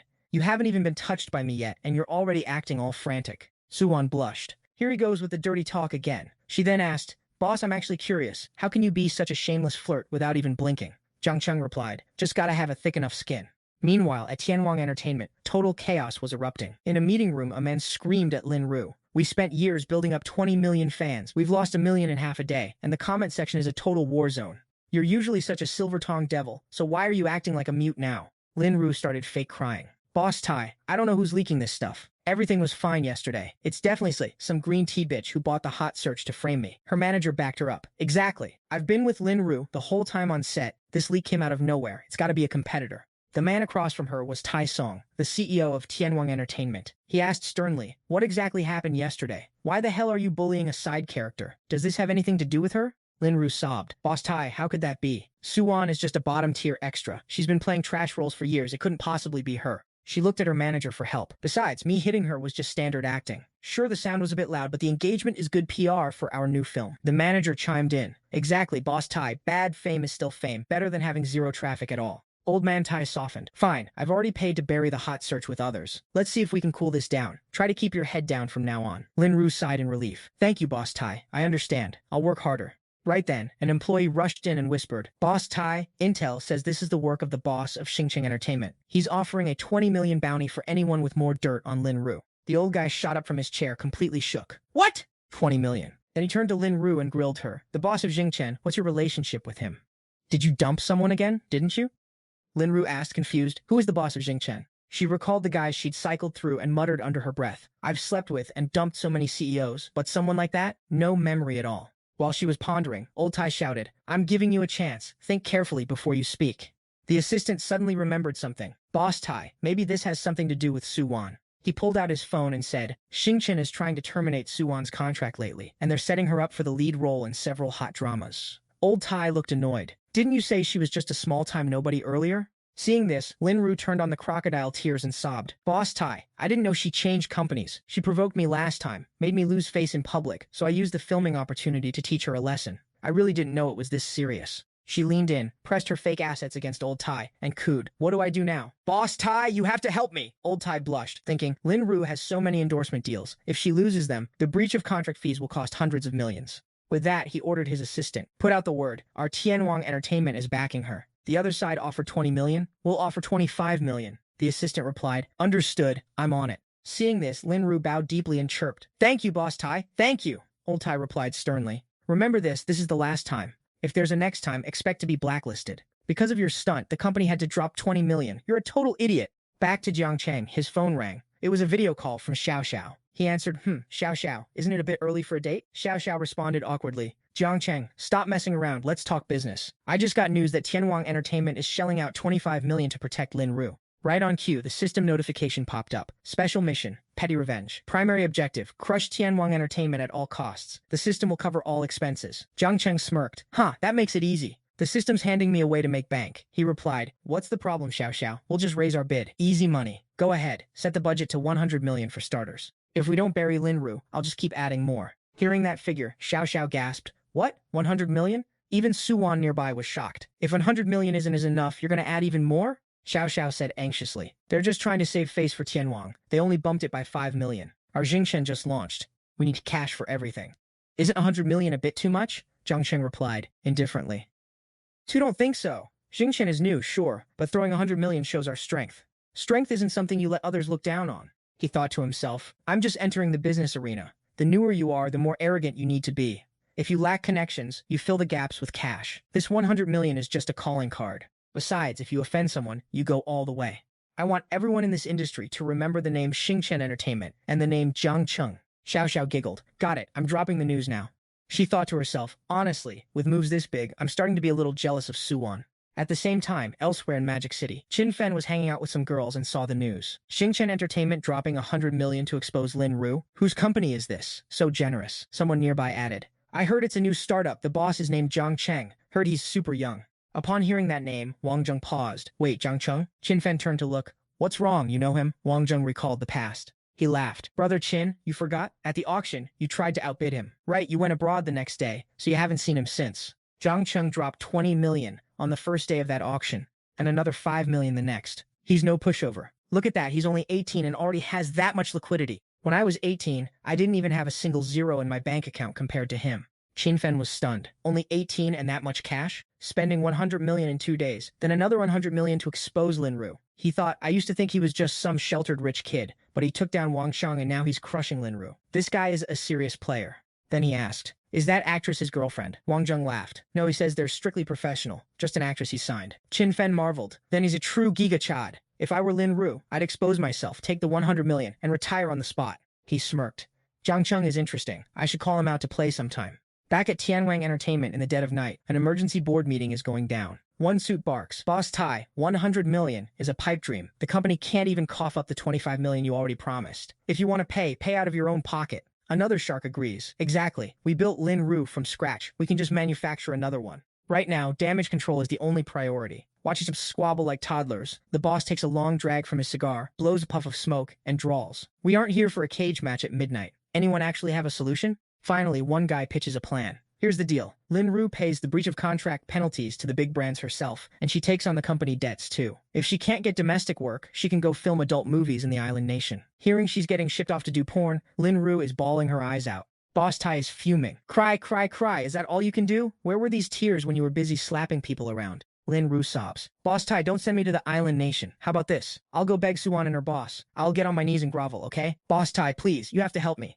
The fat executive slams the table. You obviously have to go grovel. You really think you can just fix this mess with a sorry? Boss Tai holds up a hand to silence him. Enough. You lot, figure out how to contact the big boss of Xingchen. I'll call myself, set up a meeting, and see if we can salvage anything. Cut to Jiang Cheng. The next day, our guy takes his parents car shopping. As they walk, his dad says, Son, landing that amusement park deal was all thanks to that friend of yours. Name your gift, I'm buying. His mom chimes in, Honey, the profit from that project is at least 50 million. Asking for a car isn't too much, right? His dad laughs. So that's the play. Fine, pick whatever you want. Just then, a sales rep walks up beaming. Mr. Jiang Cheng, you're here. Everything is ready for you. His dad gives her a suspicious look, thinking, these people have zero situational awareness. Can't they tell who's actually footing the bill here? Catching his dad's vibe, Jiang Cheng quickly pivots. Dad, you've got it wrong. Your birthday is coming up, but I'll be at school then, so I wanted to surprise you early. Once Jiang Cheng clears the air, the rep gestures. Mr. Jiang, please do the honors. Jiang Cheng's dad steps up and gently pulls back the cloth. The second the car is revealed, his jaw hits the floor. His mom giggles. You little brat, only thinking about your dad, buying him such an expensive ride. Jiang Cheng grins. I was actually going to buy a Porsche, but I didn't want to be too flashy. Saw this one at the Modu Auto Show and thought it fit you perfectly, so I just grabbed it. His dad, already drooling over the car, cheers. This supercar is sick. 3.4 seconds to 100? Tomorrow, you and I are taking this beast for a spin. Watching his dad geek out, Jiang Cheng thinks, he's hyped over this. He'd probably lose his mind if he saw my Porsche 918. But I just dropped the investor status reveal. Better keep the rest under wraps for now. When I head to school, I'll just get the forest shop to ship the Porsche to my place in Amanyangyangan. The sales rep pulls out a camera. Mr. Zhang, the vibe is perfect right now. Hold that pose. Let me snap a family photo for you. And just like that, the family strikes a pose for a core memory. Suddenly, a message pings. It's Chu Ying. Jiang Cheng work stuff popped up. I have to head back to Modu early. That dinner I promised? Looks like we'll have to wait until you're back in the city. Jiang Cheng turns to his parents. Dad, I've got to fly to Modu tomorrow. His dad looks stunned. That soon? I just told you we were going for a test drive tomorrow. His mom interjects. The kid is an adult now. He's got his own schedule. If you want to drive, just wait for me. His dad laughs. The boss is always right. I'll do whatever you say. Watching them, Jiang Cheng smiles. Mom really is the MVP. She's the only one who can keep him in line. Fast forward to the next day at the airport security checkpoint, and Ying is struggling with her suitcase. Suddenly, someone taps her on the shoulder. She lets out a startled yelp. She spins around and her jaw drops. Jiang Cheng, what are you doing here? Jiang Cheng snatches the luggage from her with a smirk. Couldn't bear to be apart from you, so I figured I'd tag along. Ying blushed slightly, rolling her eyes. Stop it, let me guess, another vacation trip? Her favorability meter just ticked up to 88. Jiang Cheng spun a quick lie about some urgent business he had to handle. Eyeing Ying, he thought, 88 points, she's basically my girlfriend now. If I can boost this higher, maybe I can use the system rewards to really seal the deal. Ying felt a bit flustered. Why are you looking at me like that? Jiang Cheng smirked. Looking at you because you're drop-dead gorgeous. Used to his constant flirting, Ying cut him off. All right, let's just go. And just like that, the two lovebirds boarded their flight to the Magic City. Suddenly, Ying started trembling uncontrollably. She turned pale as a ghost, breaking out into a cold sweat. Jiang Cheng panicked. Ying, what's wrong? Ying gasped. It's nothing, just an old condition. I've always been terrified of flying, it acts up sometimes. I'll be fine, just a little scared. Jiang Cheng leaned in close. Hey, don't be scared, I've got you. His sudden affection made Ying blush furiously. She whispered, thank you, Jiang Cheng, I'm okay now. Seeing her so vulnerable and fragile, Jiang Cheng couldn't help himself. He leaned in and planted a scorching hot kiss right on her lips. After a split second of shock, Ying didn't push him away. She started kissing him back with an intensity that took Jiang Cheng by surprise. After getting lost in the heat of the moment, Ying finally summoned her remaining willpower to pull away. The flight attendant, witnessing the whole thing, awkwardly turned to a nearby passenger. Sir, would you like a warm towel? By now, Ying's face was redder than a ripe tomato. Jiang Cheng, we're on a plane. What if someone sees us? Jiang Cheng laughed. So what? It's not illegal to kiss on a flight, babe. Hearing that, Ying didn't even bother arguing. She leaned her head on his shoulder. I'm done talking to you. I'm gonna nap. My head is killing me. Jiang Cheng replied. Sleep tight then.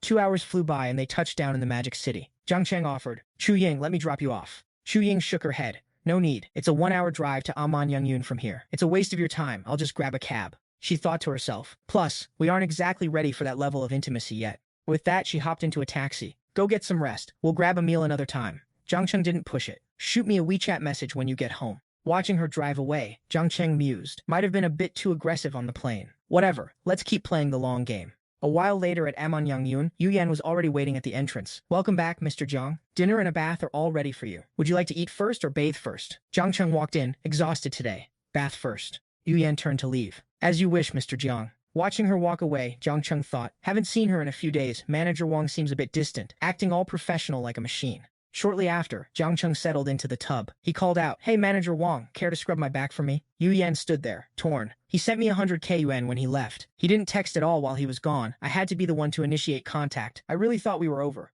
She dropped her professional facade, letting her guard down. Even though she knew he wasn't exactly a one-woman man, a total playboy, really, she couldn't stop herself from falling for him. She decided that even if this fling was short-lived, she was all in. She stepped into the water. Immediately, Jiang Cheng pulled her into his arms and whispered, Manager Wang, being away for those few days was absolute torture. And then, the epic battle commenced. Jiang Cheng unsheathed his legendary spear and went all in on Manager Wang. After that intense wrestling match, Yuan's legs were practically jelly as she grabbed her towel to dip. Before she could even get dressed, Jiang Cheng crawled over, flashing a wicked grin. Director Wang, why the rush? The night is still young, babe. Yuan winced and said, Jiang, how about we grab some food first? You've been on a flight for ages, aren't you tired? Jiang Cheng scooped her up with lightning speed and smirked. Tired? Did my performance just now look like I was struggling to you? Yuan stuttered. That's not what I meant, Jiang. My bad, okay? We'll skip the details here. Let's just say the fire was burning bright and the vibe was absolute peak. Skip ahead to the next afternoon. Yuan grabbed her phone looking panicked. Oh my god, it's 1 p.m. already. I've been Maya for way too long. How am I supposed to explain this to the staff? She scrambled to get dressed, thinking to herself, Jiang basically tortured me all night long. Before she could even finish that thought, Jiang Cheng pinned her back to the bed with a thirsty look. What's the hurry? Your VIP client is still right here. Yuan sighed. I haven't done a lick of work today. I need to get up and make you some lunch. Jiang Cheng just shut her down. Your job is to serve the client. This client isn't hungry. He wants a nap. Stay put. Yuan panicked. What if someone sees us? This is a bad look. Jiang Cheng gave her neck a little love bite. So what? You're my woman. It's only natural for us to be in bed together, right?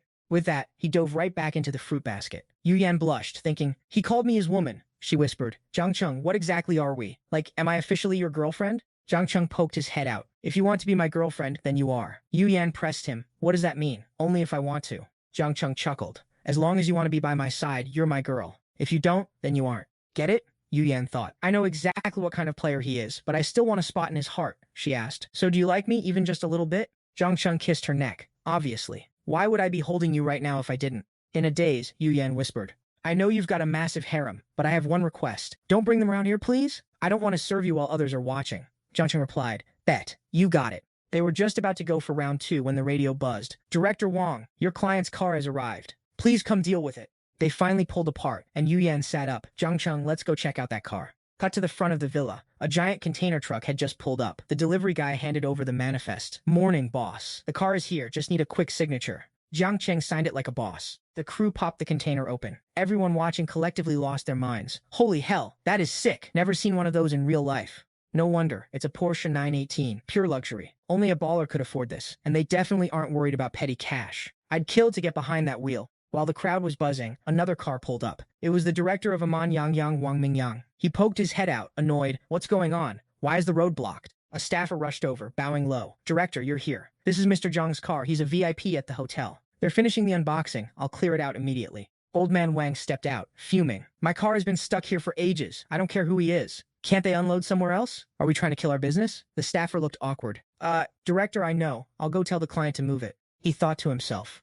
Weren't you the one who told us to move heaven and earth to make sure Mr. Jiang has the best experience at Aman Yang? Thinking about it, he stepped forward and knocked on Jiang Cheng's car window. Jiang Cheng rolled down the glass and asked, What's up? Manager Zhou from the hotel replied awkwardly. Mr. Jiang, it's like this. Old Wang finally realized who was in the car and cursed internally. Damn it, why didn't this idiot Zhou just tell me it was Jiang Cheng? He's the hotel's biggest whale. Who cares if he blocked the entrance? Thinking this, he quickly slapped Xiaoxiao's shoulder to stop him and said with an awkward grin, It's nothing, hahaha, all good, Mr. Jiang. So it's you. I was just wondering who else could be this loaded. If it's you, Jiang, then it's not strange at all. Seeing him, Jiang Cheng asked, You need something? Big boss Wang chuckled. Nothing at all. Just wanted to check if you're settling in well and if you need anything. If you do, just say the word, don't be a stranger.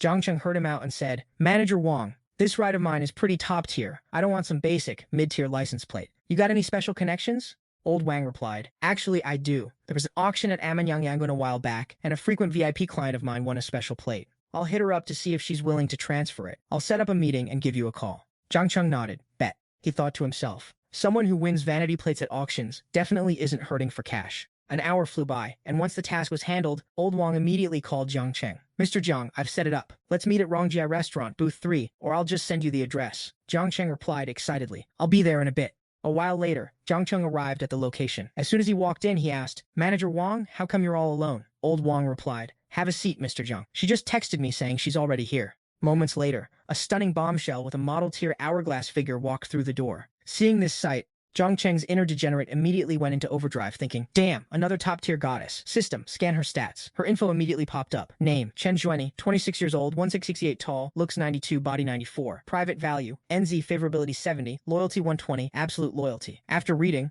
Jiang Cheng was a bit shocked. Absolute loyalty? That means even if she doesn't have romantic feelings for me, she's ride or die for me. Seeing her, Old Wang happily greeted her. Manager Chen, you're here. But instead, the woman known as Manager Chen walked straight up to Jiang Cheng and asked with a smile, Boss Jiang, why are you here? Watching this, Old Wang was stunned. What kind of situation is this? Jiang Cheng was also confused, thinking, Is she trying to act cute for me? Why is she acting like we're so close? Seeing he didn't answer, Manager Chen continued. Don't tell me you've forgotten about Xingchen Investment Company. Jiang Cheng finally remembered, thinking, Oh right, no wonder the name sounded familiar. Chen Xuanyi is the manager the system assigned. Previously, her attitude was unprofessional and she barely managed anything, basically letting Xingchen run on autopilot. Seeing him blank out, Xuanyi huffed. You really forgot about me? Just as she finished, Jiang Cheng's mischievous hand landed with a solid smack on her backside. He laughed heartily. How could I? Manager Chen, isn't it because you're managing things so well that I don't have to worry at all? Seeing this, Old Wang broke into a cold sweat. He just slapped her butt right in front of me. Jiang Cheng and Chen Xuanyi clearly have a special relationship. Chen Xuanyi is a legendary ice queen in the industry. Chen Xuanyi is an elite who skipped grades to grab financial management degrees from top global universities. In her field, she's won so many awards her hands get tired holding them. She entered the investment world at just 19 and quickly showcased her genius, becoming the prodigy of the investment scene. And not long ago, she jumped ship to the newly opened Xingchen Investment as manager, which shocked everyone in the industry. Who would have thought Jiang Cheng was the boss of Xingchen Investment? How can someone so young establish an investment firm with 500 million in capital? Judging by her tone, Jiang Cheng usually doesn't pay her any mind. A goddess like that managing his company, and he doesn't even care. If this isn't some power and beauty transaction, then this 19-year-old kid is terrifyingly talented. Anyway, getting back to the action, Xuanyi took a seat right next to Jiang Cheng with a playful smile. Director Wang, I never expected the mystery investor you mentioned would be the big boss behind our entire company. Jiang Cheng smirked and replied, I guess it's just fate, wouldn't you say? Watching the scene unfold, old Wang raised his glass and said, I've heard so much about President Jiang, but honestly, seeing someone so young running such a powerful company, and with a killer assistant like Tran Xuanyi, I can't even imagine what kind of legend you'll be in a few years. Jiang Cheng clinked his glass and said, No need for the formalities, Director Wang, just keep it casual. Beside him, Xuanyi brushed her hair back, showing off her S-tier curves, and purred, President Jiang, the company has been eyeing some high-potential real estate projects lately. Did you get a chance to look at the documents I sent yesterday? Damn it, he's been slacking off all day. Faced with work talk, Jiang Cheng started sweating bullets internally. I was busy gaming with Wang Yuyan last night, who had time for paperwork. But after a quick glance at the highlights, showing profits up by 20 million this week under Xuanyi, he took a sip of wine and lied. Yeah, had a look. Things are looking solid. I'll dive into the details tonight. Xuanyi knew her boss was just blowing smoke and felt a flicker of irritation. Ever since she took the job, she's been the one doing all the reporting. The guy clearly didn't give a damn about the company. She just gave a reluctant understood. She pivoted. President Zhang, Director Wang mentioned you were the one hunting for that A88 license plate worth 5 million yuan. Is that right? Jiang Cheng threw an arm around her shoulder, spot on. Seeing this, old Wang set his drink down. Heh, who knew you two were from the same company? No need for me to be the middleman anymore. With that, he let them do their own thing. Xuanyi sighed. I really didn't want to sell that plate, but since it's for you, President Zhang, consider it yours. Jiang Cheng patted her leg with a goofy grin. Thanks. Just bill the company account for the plate. Director Tran, I'm counting on you to keep the ship running. Once I've got some free time, I'll drop by the office. Xuanyi nodded. I'll be waiting for your grand arrival then, President Zhang. Right on cue, Jiang Cheng's phone rang. It was Wang Zheng. Brother Zhang, you free lately? Jiang Cheng replied. Just hit Magic City yesterday. Been chilling for a day. Wang Zheng immediately chimed in. Perfect timing. I'm heading to an elite private collection to check out some rare loot. Want to join? I'll introduce you to some of the boys. Jiang Cheng didn't hesitate. Bet. Send me the address. 2 hours later, outside a massive villa, the local rich kids of Magic City were already gathered. Seeing Jiang Cheng pull up, Wang Zheng stepped out to dap him up. That plate alone screams, Brother Zhang is here! Another guy walked over, checking out Jiang Cheng's new whip. Man, that plate is straight fire. It actually matches Brother Chin's 999 plate perfectly.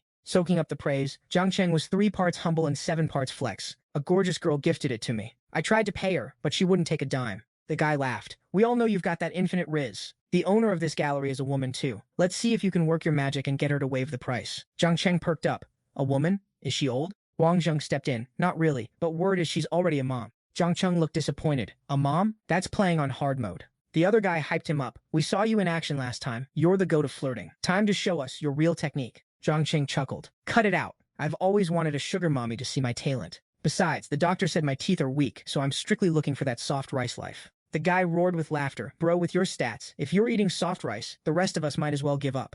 Qin Fan finally cut in. Alright, enough jokes. Let's head in. Same old rule. Whoever drops the most cash tonight covers the after-party dinner. They strolled inside, and Wang Zheng started the briefing. The owner is the top-tier horologist in the country. Let's see what kind of rare gems she's hiding today. As soon as they entered, a butler greeted them. The owner is still on her way. She's asked me to host you all. Please, this way. The butler led them to a posh lounge. A maid served refreshments. Gentlemen, please enjoy the tea and snacks. Thanks, Qin Fan replied. The butler then started projecting the luxury items onto the screen. Wang Zheng pointed at the screen. Brother Zhang, some top-tier gear, right?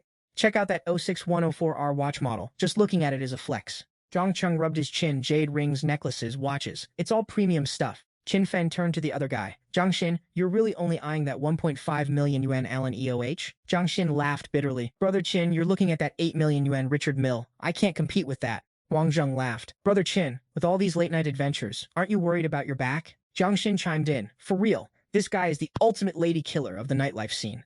Qin Fan just laughed it off. Can you bunch of simps chill for a second? I'm here to buy a watch to tell the time, not to beat around the bush like you losers. Jiang Cheng chimed in with a smirk. Brother Qin, if you don't want that watch, leave it to me. I'm still young, I can handle the attention from these girls. For you, Brother Qin, I'd climb a mountain of blades, or swim through a sea of fire, no cap. Qin Fan threw an arm around him, laughing. Haha, kid, trying to hog all the fun? Don't rush, there are plenty of beauties tonight. You won't be able to handle them all solo. Tell me, do you have your eye on anything specific? Jiang Cheng replied. I do, but the label says it's not for sale. I think this 5374 model isn't too bad though. Hearing this exchange, a high roller like Wang Zheng couldn't help but break a sweat, gulping his beer while thinking, damn, is this guy really only looking at watches worth over 10 million? Noticing Jiang Cheng's vibe, Qin Fen laughed. So after all that, you're into the top-tier luxury stuff. You really trying to flex on everyone else today? Wang Zheng shouted to the butler, hey, is that watch really not for sale, or even available to acquire? The old butler bowed and replied, indeed, sir. Anything without a price tag is part of the owner's private collection. You'll have to wait until we open again next time to try your luck. Jiang Cheng, eyes lost on the display, said with a hint of regret, it looks so incredibly luxurious and mysterious. The more I look at it, the more I want it. Seeing this, Wang Zheng stepped in. Brother Jiang, no need to be so bummed. Next time we swing by here, maybe we'll actually be able to snag it. Just then, in the hallway, a woman approached. The sharp click-clack of her designer heels echoed against the floor with every step.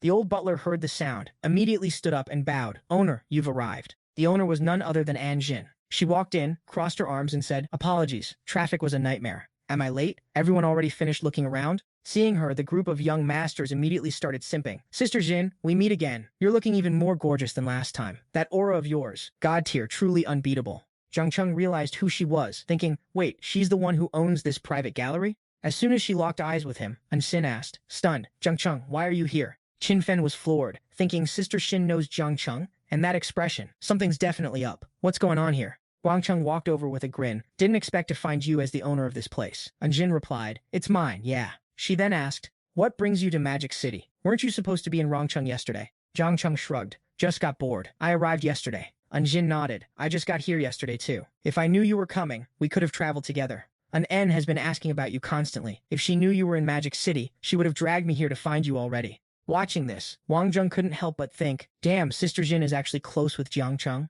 An Xin pointed to the watch on the screen. I heard as I walked in. You've got your eyes on this one, right? Jiang Cheng rubbed the back of his head and laughed. I do, but it's not for sale. I'll just pick something else. An Jin's cheeks flushed a soft pink, and she said with a hint of shyness, if you like it, you like it. Why are you talking to me about buying or not buying? She turned to the butler and ordered, Old He, go fetch the Patek Philippe 5374. I'm gifting it to Jiang Cheng. The butler bowed immediately. As you wish, owner. The surrounding crowd was sweating bullets. Just like that, she's giving away a $10 million watch for free? Wang Zheng couldn't help but pipe up. Sister Xin, you always make us jump through hoops to buy your stuff. So how come you're just handing it to Jiang Cheng for free? And this is a not-for-sale item. This bias is a bit too obvious, isn't it? An Xin didn't even hesitate. Jiang Cheng is very special to me. As long as he likes something here, even if it's the entire collection, I'd give it all to him. The group of guys stood there with their jaws on the floor. What? That collection is worth billions, and she'd give it all to Jiang Cheng, just like that? The old butler leaned in and whispered, Miss, the watch Mr. Jiang is eyeing is the Patek Philippe 5374. And Xin replied, I know.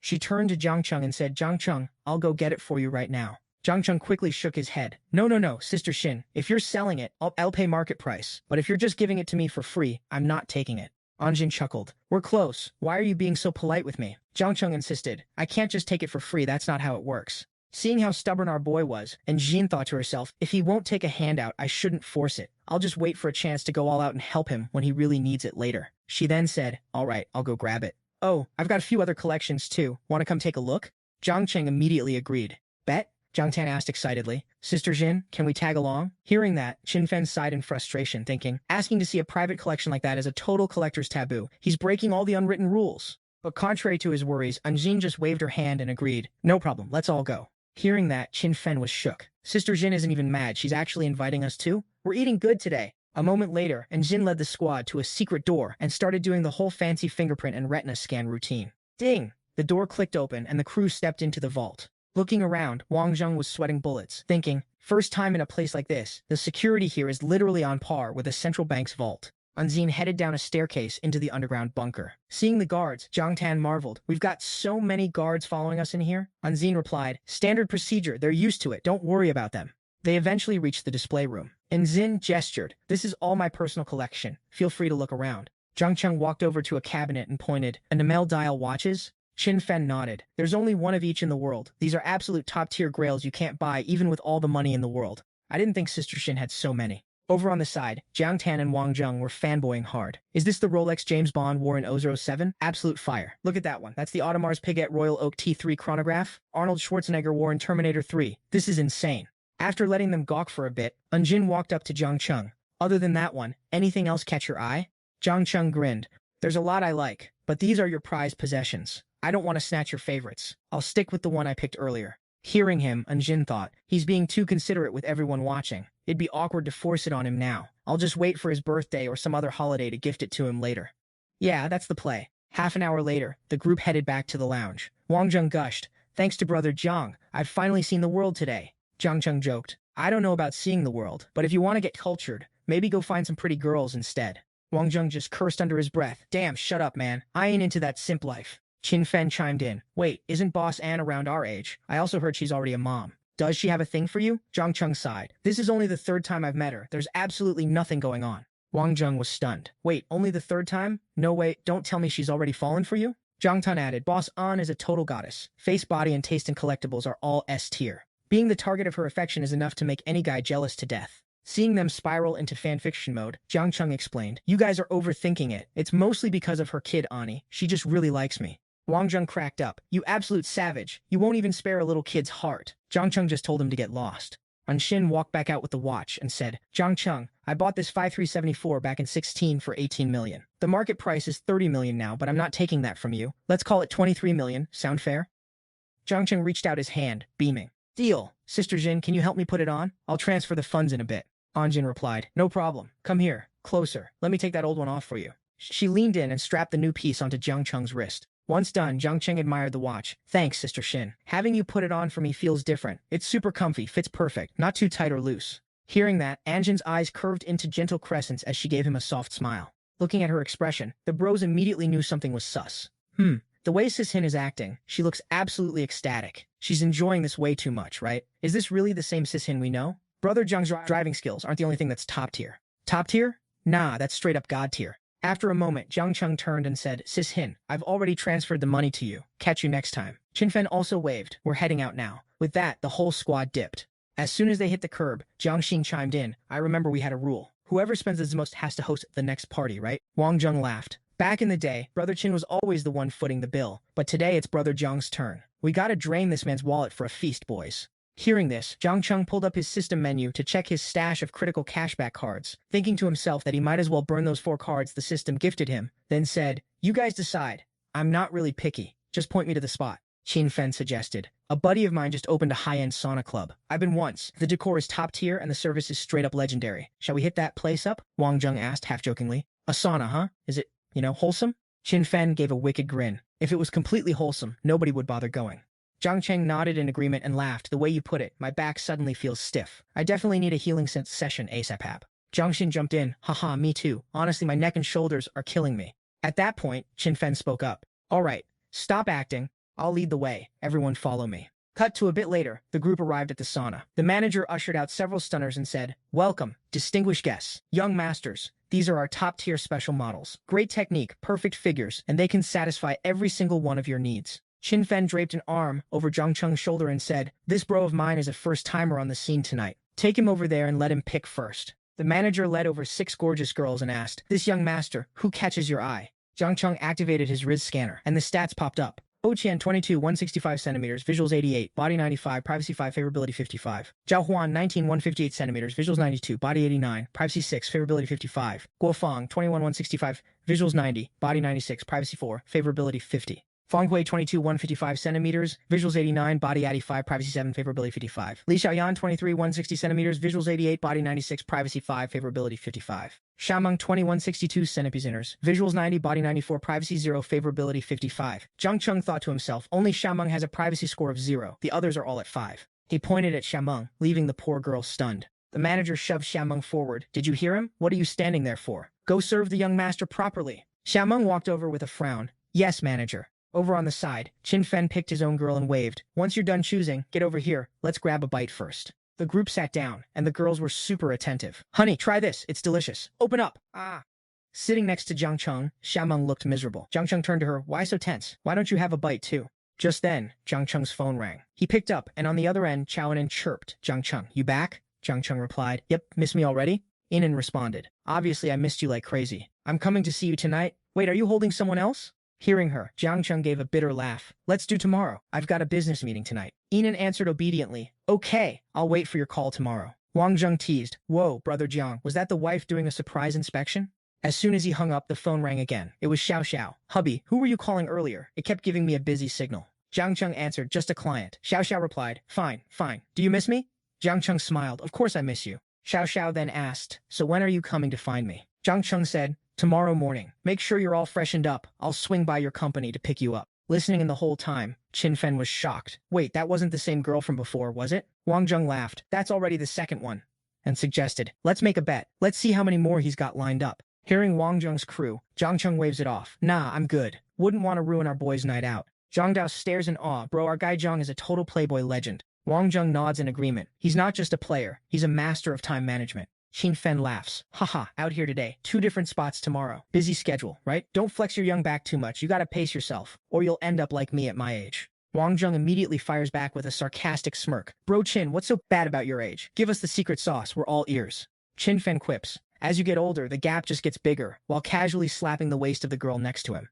Zhang Dao jumps in to roast him. Bro, no matter how much you try to hold back, you're still doing your daily check-ins, right? I can barely make it through the month these days. Wang Zheng laughs. Haha, don't be a beta. I'll send you a truckload of herbal supplements to boost your stats for 6 months. You'll be back in the game. Suddenly, Qin Fen gets serious. Anyway, Jiang Cheng, you dropped 100 million just to ruin Lin Ru? She can't even land a side character role now. I'm dying to know, how exactly did she cheat on you?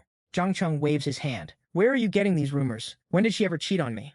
I haven't even met the girl. Hearing that, Wang Zheng is baffled. You blew all that cash to bury her? You're actually that savage? Wait, I get it. Did she offend one of your other side chicks or something? Jiang Cheng takes a sip of his drink. Not really. Qin Fen adds, kid, you're such a menace. You actually drop bags of cash on women like it's nothing? You hear that? Sweetheart, your luck is peaked. You better figure out how to serve your ATM properly. Hearing that, a faint smile creeps across Xiaomeng's lips. 20 minutes later, Jiang Cheng leads Xiaomeng out of the room. Seeing her nervous, he laughs. Why so tense? Let's go freshen up a bit. Xiaomeng blushes. Oh, okay. With that, they head straight into the bathroom. The second she spots Jiang Cheng's 8-pack abs, Xiaomeng freezes, her face turning bright red, thinking, I've seen plenty of dramas, but this guy is absolutely shredded. Is he trying to kill me with his physique? Seeing her spaced out, Jiang Cheng urges her, why are you just standing there like a statue? Xiaomeng pulls back, flustered. Actually, I came here because my grandma is super sick. I really need the hospital fees and medicine money.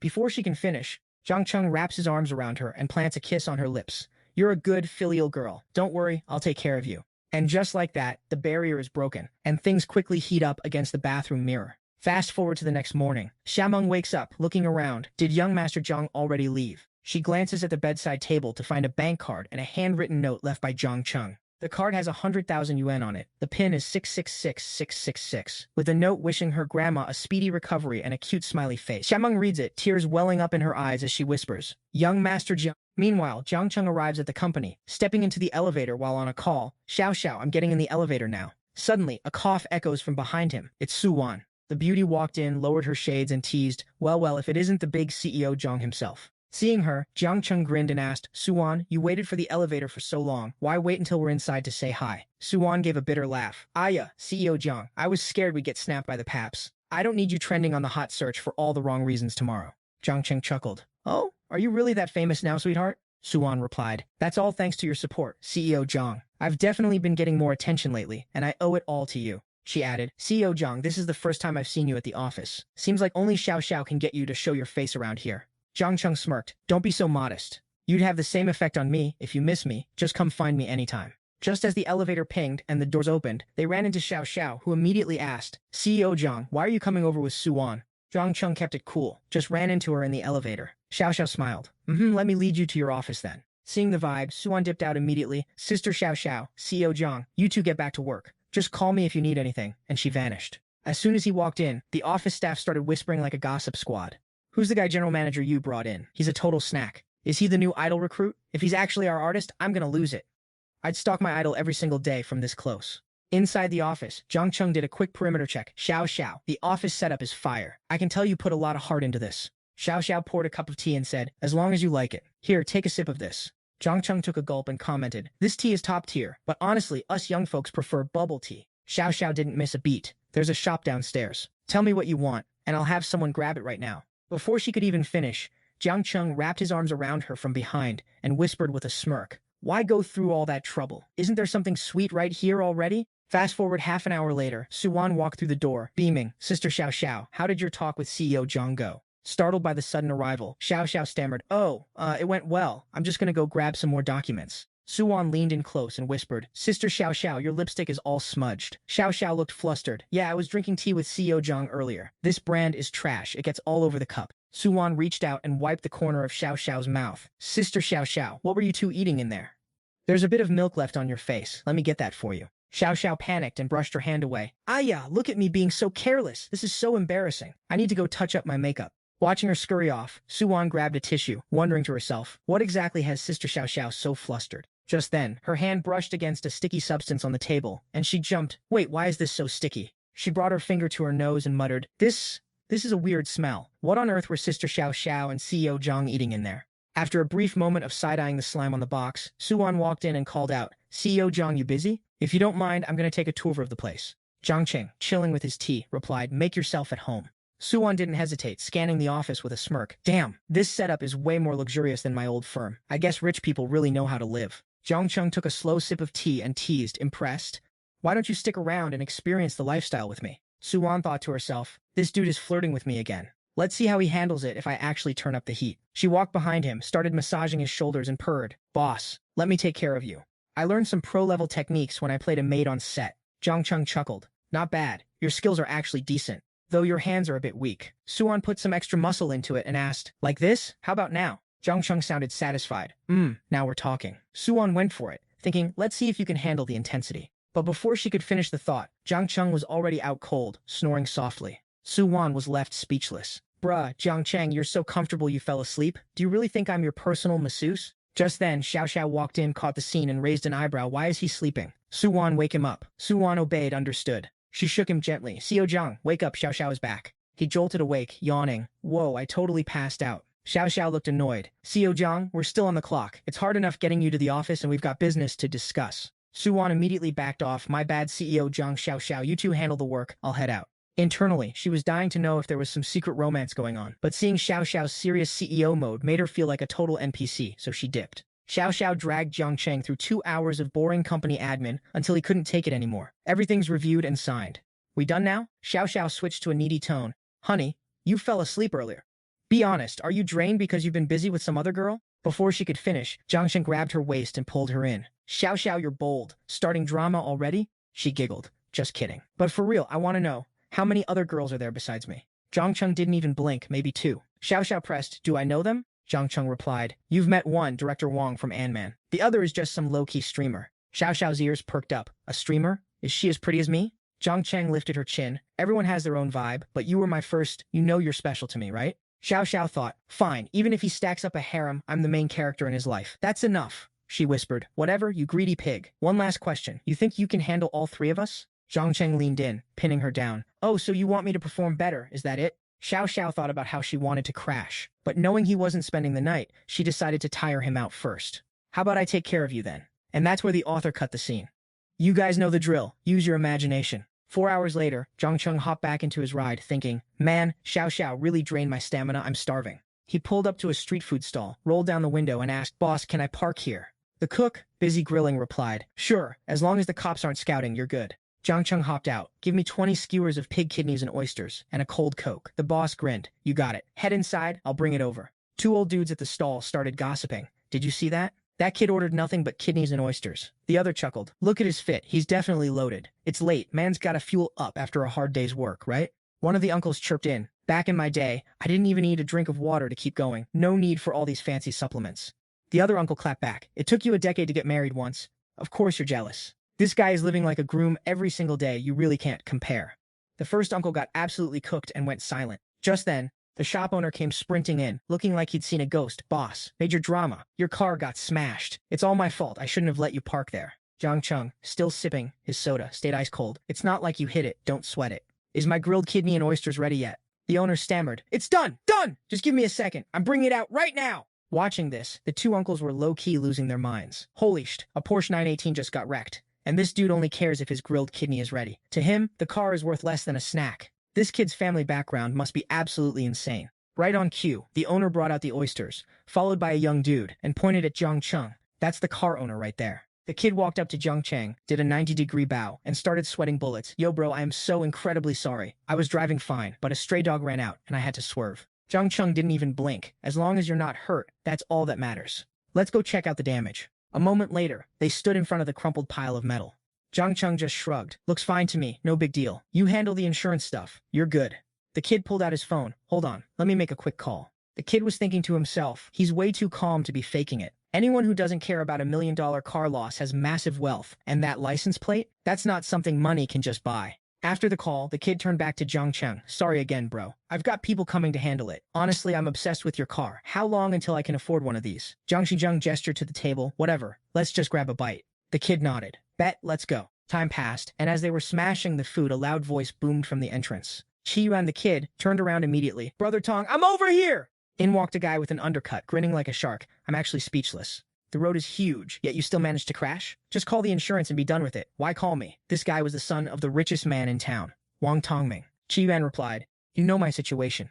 It took me forever to convince my sister to let me borrow the car. If she finds out I crashed it through insurance, I'm never touching a supercar again. Hearing the name, Jiang Cheng had to laugh. Damn, this guy is actually named Wang Tongming? Qi Yuan made the introduction. Hey, meet the guy whose car I totaled, Jiang Cheng. He then pointed to Tongming. Jiang, bro, this is the legendary Principal Wang Tongming. You've probably heard of him, right? Jiang Cheng shook his hand. Principal Wang, heard a lot about you. Tongming shook back. You're cold as ice. Actually eating barbecue with this guy after he wrecked your ride. Sorry, this brother of mine has been a supercar assassin since he was a kid. Jiang Cheng laughed. Small stuff. As long as nobody's dead, we're good. Want to put up a chair and eat? Qi Yuan cut in. No worries, Jiang. We've got things to do. My guy is coming to handle the car. Let me book a table at Monster Club tomorrow to make it up to you. Tongming chimed in. Jiang, where you headed? Need a ride? Jiang Cheng waved him off. All good. I've got a driver coming. You guys handle your business. We'll catch up tomorrow. Tongming nodded. You're young but carry yourself with serious class. I respect that. We'll host you properly tomorrow. They dipped, leaving Jiang Cheng alone. A while later, Wang Yuyan finally showed up. She beamed at him. Hello, Mr. Jiang. The car is all sorted out. Seeing her, Jiang Cheng smirked. You arrived. Why didn't you come inside? Yuyan replied. I didn't want to disturb your dinner. It's fine. I haven't been waiting long. Suddenly, Jiang Cheng wrapped his arms around her from behind. Director Wang, what's that scent you're wearing? Yuyan blushed. It's a new perfume YSL. They say it's addictive, but I wouldn't know. Jiang Cheng took a deep breath. Really? So what happens if I get addicted? Yuyan's face went red. Even better. That's exactly the effect I was hoping for. Watching the whole romantic scene, one of the uncles sighed. Damn, he's recharging his stamina for round 2. The other uncle poked him. Quit staring. If you keep looking, I'm not going to be able to sleep tonight. This is infuriating. After ditching the street stall, Jiang Cheng and Yuyan hopped in a cab, and the second they sat down, Jiang Cheng's hands started catching feelings. As Yuyan tried to play coy, Jiang Cheng cut her off. Director Wang, we had a deal, remember? You're responsible for this now. No sooner said than done. Jiang Cheng got back to business, and after exposing her goods, Yuyan blushed. Is this really okay? Jiang Cheng just smirked. Yeah, it'll do. Then things got real loud, real fast. The poor Uber driver had to maintain his zen, struggling to keep his eyes on the road, while his internal passenger, in his pants, was trying to make an early exit for the show. Fast forward to the next morning. After an all-nighter of high-stakes cardio, Jiang Cheng woke up, munching on breakfast made by Yuyan and thinking, good thing I'm young and the system buffed my stats, or I'd be a total vegetable by now. Suddenly, his phone pinged. It was Chu Ying. Hey Jiang Cheng, busy today? Want to grab lunch with me? Zhou didn't even blink. Bet. I'll come pick you up in a bit. He pulled Yuyan close, planted a kiss on her, and said, all fed up now, Director Wang. With breakfast like this, my recovery speed is God-tier. Shortly after, at the Hanglong Plaza, Jiang Cheng met up with Chu Ying. She suggested, Jiang Cheng, we don't need to browse the shops, right? Let's just head straight to the restaurant. Jiang Cheng grabbed her hand. Come on, looking is free. Let's walk it off. They wandered the mall until they hit a boutique. Jiang Cheng asked, Chu Ying, see any bags you like? She shook her head. Jiang Cheng, I didn't invite you out for you to go broke buying me things. Jiang Cheng brushed it off. Don't overthink it. It's pocket change to me. Couples buying each other gifts is literally the bare minimum. You refusing is just you trying to friend-zone me, right? Chu Ying hesitated. His treats were always worth tens of thousands. It was way too expensive. Before she could process, Jiang Cheng pointed at the display. Try this one. She murmured. All right then. Jiang Cheng signaled the staff. Hey, bring over 2 new outfits for her to try. Chu Ying tried to stop him. Jiang Cheng, seriously don't. If you keep doing this, I'm leaving. Jiang Cheng checked his system's shopping cashback card. It needed a 500k spend to trigger the massive multiplier. He sighed. Damn, a bag is only a few tens of thousands. Not enough to trigger the bonus. Whatever, I don't want to make her uncomfortable. He relented. Fine, whatever you say. He turned to the clerk. Ring this bag up for me. The clerk beamed. Coming right up, sir. They kept strolling the mall, and as they hit the escalator, Chu Ying said, Jiang Cheng, let's hit that hot pot place on the 4th floor. It's the most authentic spot in the city. You'll love the taste of home. Jiang Cheng agreed. Say less. Let's go. They arrived at the hot pot joint, and the manager greeted them. Jiang Cheng's eyes locked onto a familiar silhouette. Wait, isn't that Xiao Anan? Is she live streaming a mukbang all by herself? Anan spotted Jiang Cheng and waved. Jiang! She quickly choked on her words, confused. Why is there a top-tier goddess-level beauty hanging off his arm? Chu Ying noticed the tension and asked, Jiang Cheng, you guys know each other? Jiang Cheng played it cool. If I said no, that'd be sus. But Xiaonan probably won't expose me. He walked over to say hi. Eating here? Anan kept her cool. What a coincidence. Didn't expect to see you here. Jiang Cheng leaned in, looking at her phone. Live streaming your meal, huh? Anan realized what was happening and signaled her fans. Sorry guys, an urgent matter came up. Gotta kill the stream. I'll talk to you all later. She packed up her gear and asked, Jiang Cheng, is this your girlfriend? Introduce us. She turned to Chu Ying. Hey gorgeous, I'm Chao Anan. I'm a friend of Jiang Cheng. Watching her, Chu Ying thought, the way she's looking at him is definitely not just friends, but she's so blunt. Maybe I'm overthinking?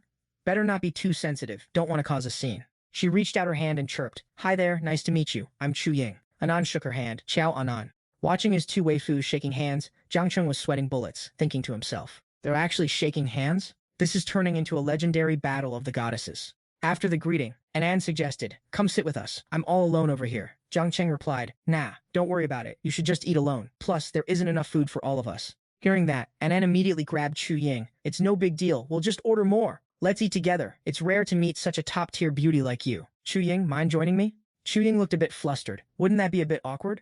Anan replied, awkward? Not at all. I usually stream by myself and never get a chance to make friends. Meeting you girls is a dream come true. Sit, please. Sit! She then shouted, waiter, add some more dishes to the table. Chu Ying turned to Jiang Cheng and whispered, Jiang Cheng, what do you think? Jiang Cheng replied, sure, whatever, let's sit. As soon as she sat down, Anan spotted the watch on Jiang Cheng's wrist, grabbed his arm and asked, oh Jiang Cheng, your watch is super unique. I've never seen it before. What brand is it? Was it expensive? Jiang Cheng felt helpless, thinking, wherever there are women, there's bound to be a palace drama brewing. Seeing Anan acting all touchy-feely with Jiang Cheng, Chu Ying started feeling a little uneasy. Jiang Cheng pulled his arm back. Not really, it's just a new model for kids, only about 1,500 yuan. Anan pouted. A kid's watch? Yeah right, I don't buy that. She whipped out her phone to search it. I've never even seen this brand. Looking at the craftsmanship, this thing isn't cheap at all, right? Jiang Cheng replied. It's a pretty new brand. Richard Mille? She read the screen and seethed. Oh my god, a watch worth millions. This annoying jerk Jiang Zhang actually lied to my face and said it was for kids. She then picked up some food for Chu Ying. Chu Ying, I tried it. The hot pot here is actually legit. You should try some. Chu Ying replied, thanks, but it's fine. I can get it myself. Anan then put on a dangerous smirk and asked, so, how exactly do you and Jiang Cheng know each other? Chu Ying answered innocently, oh, we were high school classmates. Anan took a bite of food, shot a seductive look at Jiang Cheng, and drawled, oh, is that so? Catching that gaze, Jiang Cheng was just about to take a bite, but he froze, sweating nervously. What's going on here? At that exact moment, under the table, Xiaonan started sliding her foot up and down against Jiang Cheng's leg. She didn't stop there. Her foot crept higher, rubbing against his crotch. Jiang Cheng thought, all right, Xiaonan, you want to play dirty? Fine, two can play at that game. He reached down and grabbed her foot. Caught off guard, Anan panicked, her cheeks turning bright red. Her little foot was now being firmly held by Jiang Cheng, pressed right against his groin. Jiang Cheng smirked, acting all innocent to my face while being a total vixen under the table. Xiaonan, let's see what your next move is.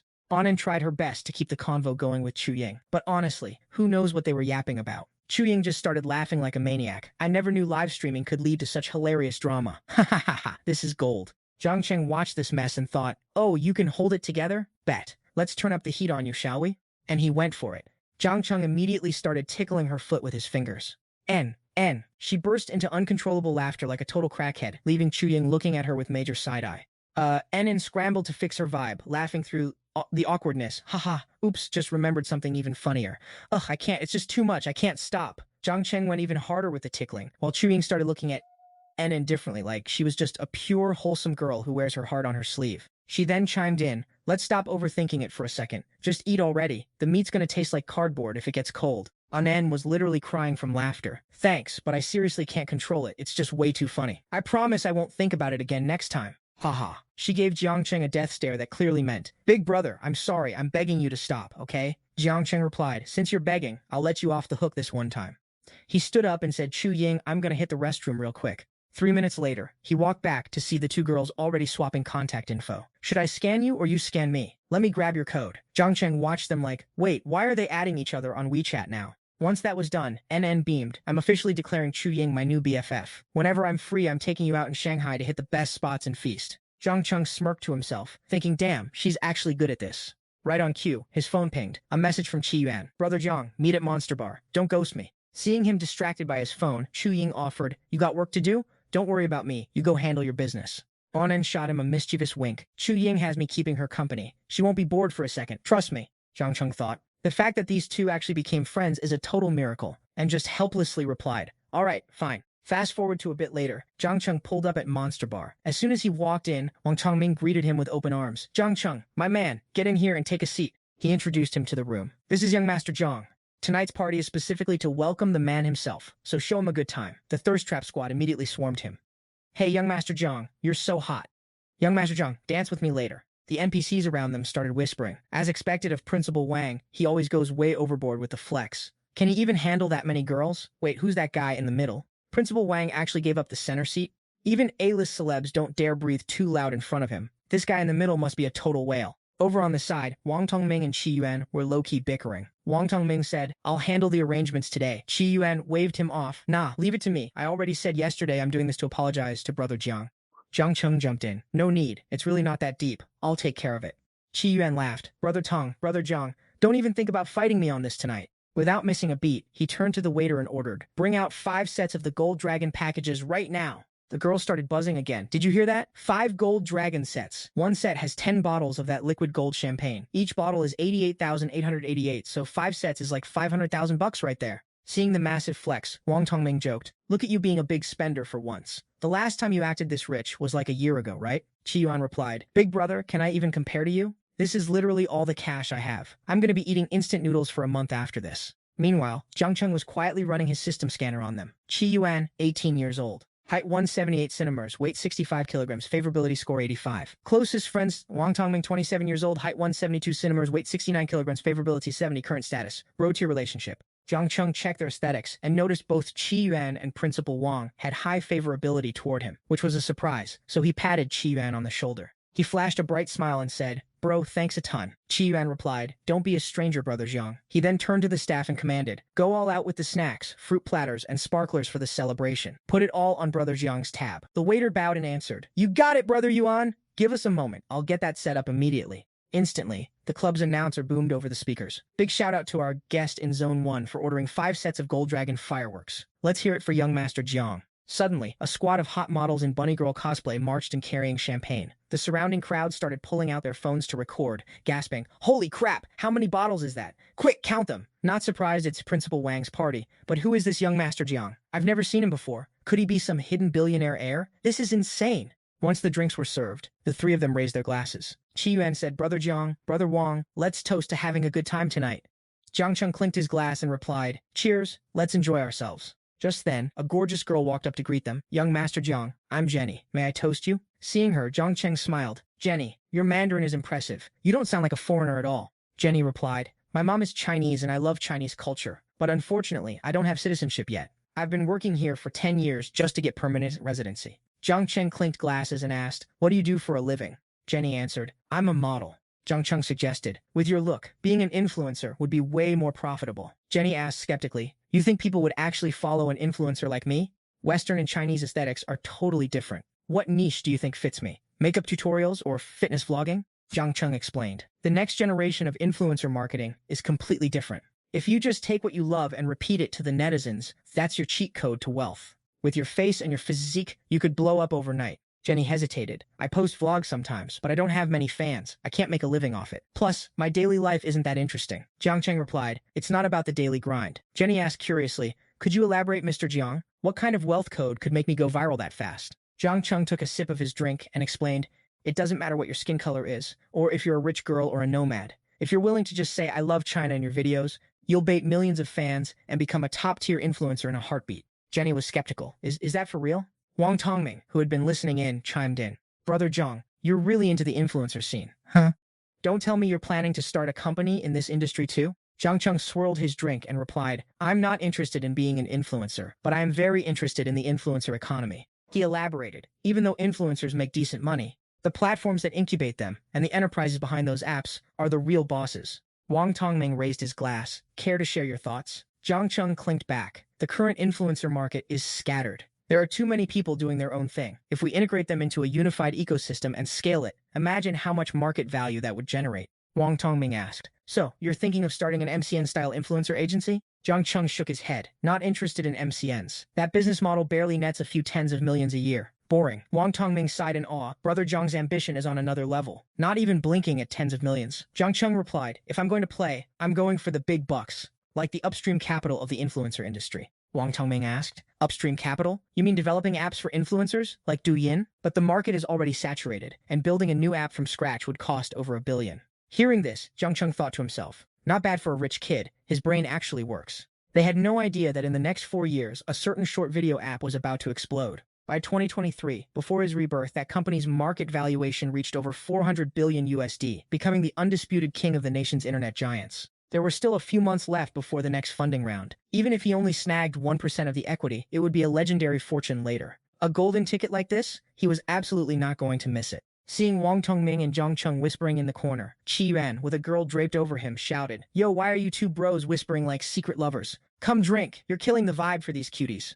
Wang Tongming waved him off. This is way above your pay grade, kid. Go play somewhere else. Turning back to Jiang Cheng, he urged. Anyway, continue, Jiang Cheng. Jiang Cheng kept the ball rolling, reiterating the need to pivot to a new app and fresh opportunities. Poured a glass for Wang Tongming and said, let's put business on ice for now. Principal, Brother Qi, bottoms up. Qi Yuan clinked glasses. That's the spirit, Brother Tong. Brother Jiang, we ain't stopping until we're hammered tonight. 2 hours later, a stumbling Qi Yuan hugged a girl and slurred, Brother Jiang, I'm heading to the Shanghai Bund with them. Want to crash there? The rooms are top tier. Jiang Cheng glanced at the 2 girls nearby, checking their stats. Jenny 21, 175 centimeters, 60 kilograms. Privacy level 3, favorability 90. Her friend Ho Qian 22, 163 centimeters, 55 kilograms. Privacy level 5, favorability 70. Meh, bottom tier, he thought. Compared to the goddesses the principal brought, or even Chaoanan and Yu Tiao, these 2 were barely mid. He brushed it off. Nah, I already called a designated driver. Qi Yuan countered. A designated driver. Man or woman? Watch out if it's a chick. I met a female driver once. The ride was $59, but she tried to shake me down for $1,500 the second we stopped.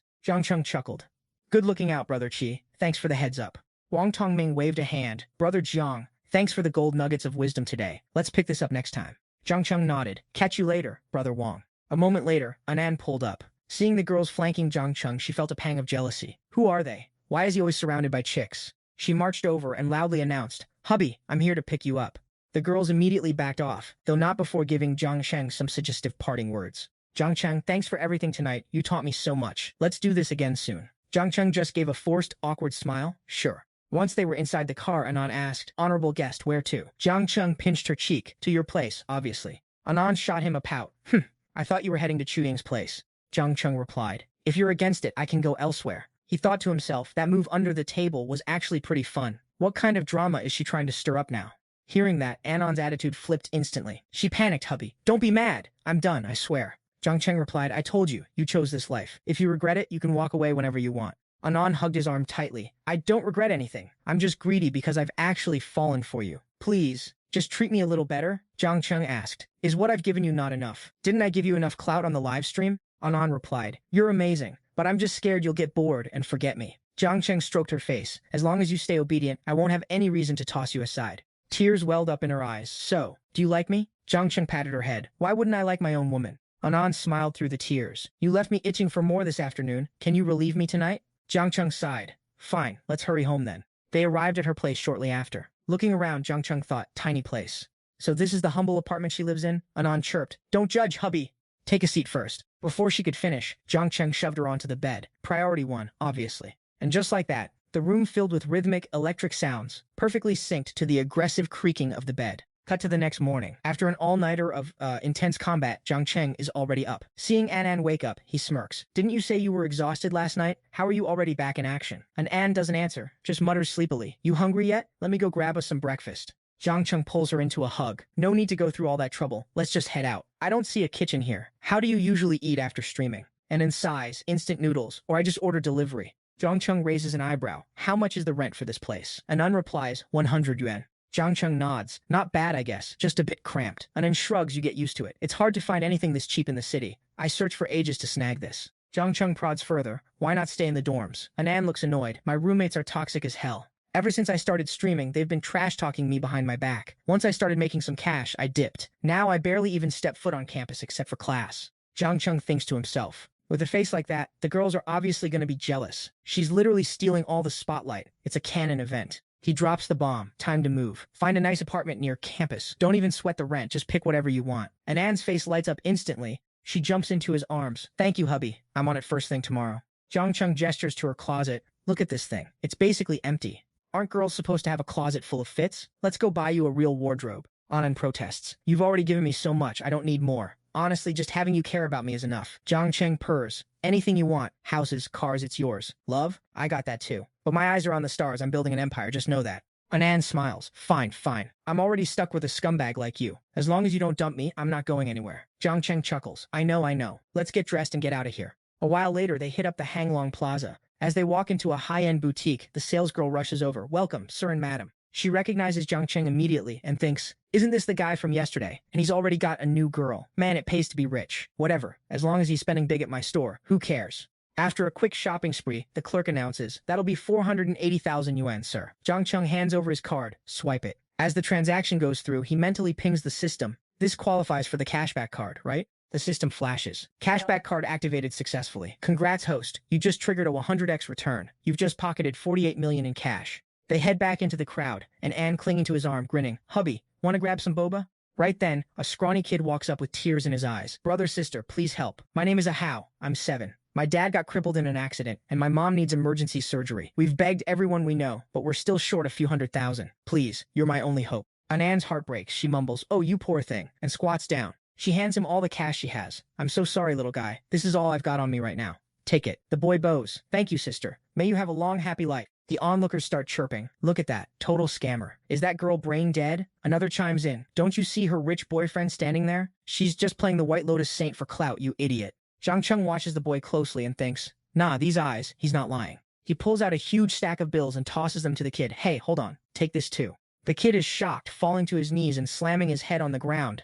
Thank you, big brother. Thank you. May you live to be 100. Suddenly, the system pings. Host show genuine kindness and charity. You have unlocked the empathy sense skill. This allows you to detect the sincerity or the BS in anyone's words. Jiang Cheng is stunned. Wait, a new skill? A lie detector that's basically telepathy? That's busted! Let's go!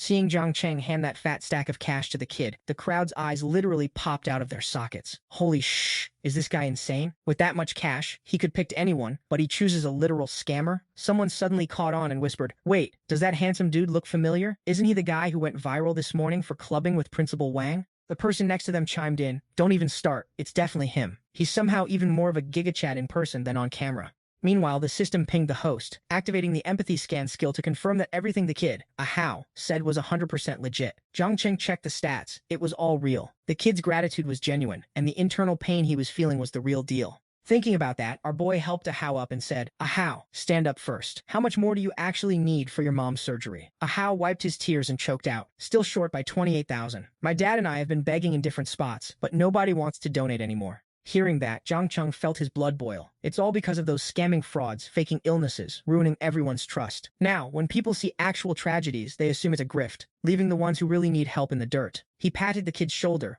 Ahao, I know you aren't scamming. Don't worry, just stick with me. He pulled the kid into a corner and handed him a bag. Ahao, take this 100,000 yuan. Use it to get your mom into surgery immediately. The kid was stunned. Brother, this is too much. The surgery is only 28,000. Watching Jiang Cheng handle the kid, Anon couldn't help but be shocked, thinking, Jiang Cheng, what is actually going on with you today? Jiang Cheng ruffled the kid's hair and replied, after the surgery, you'll need cash for post-op therapy and meds. Keep the rest to improve your family's life. He thought to himself, 100k is just enough to pull them out of the gutter without making them instant targets of greed. Life is their own journey. Even being a hero requires a little bit of common sense. Hearing that, Ahao's tears flooded out as he collapsed to his knees. Thank you, brother, thank you. When I grow up, I'll definitely pay you back. Jiang Cheng hauled him back up, grinning. Just focus on your studies, kid. My girl and I are going to get you to the hospital now. Right on cue, the system popped up. Host successfully saved a crushed soul, restoring faith in humanity. Rewards, danger sense skill, and a US stock market insider card. Jiang Cheng smirked, roaming the streets. You're bound to run into some backstabbing, right? This skill helps me dodge blades, and it's way more cracked than the empathy scan. That's a God-Tier cheat code. An hour later, after visiting Ahao's mom, Anan and Jiang Cheng stepped out of the hospital. Anan was feeling sentimental, sighing. Seeing Ahao and his sick mom suddenly feels like all the shopping I did earlier was just peak vanity. Jiang Cheng just shrugged. Don't overthink it, just do what you can, when you can. Suddenly, his phone buzzed. Jiang Cheng picked up. Yo, principal, what's up? Chi Yuan's voice boomed from the other end. Jiang Cheng, your ride is fixed. Plus, there's a massive street race going down in a bit. Get your ass over here. 30 minutes later, Jiang Cheng rolled up to the meetup spot with Anan. Seeing them, Chi Yuan waved excitedly. Brother Jiang, look, you're the only one who can pull this off. We've been trying to get him to join these events for ages, but he never shows. The second he heard you were coming, he pulled up immediately. Wang Tongming chuckled. I just don't like supercars that much. You know that. Qi Yuan clapped back. Brother Jiang, hear this guy? He's got a garage full of them, but says he doesn't like them. Then why are you buying so many, bro? Wang Tongming hit him with the counterplay. Then why are you buying so many clothes? Qi Yuan was left speechless. My guy, are clothes and supercars even in the same universe? Wang Tongming grinned. You really think there's a big difference? Qi Yuan cursed. Damn, only you could flex this hard. Can you talk like a normal human for once?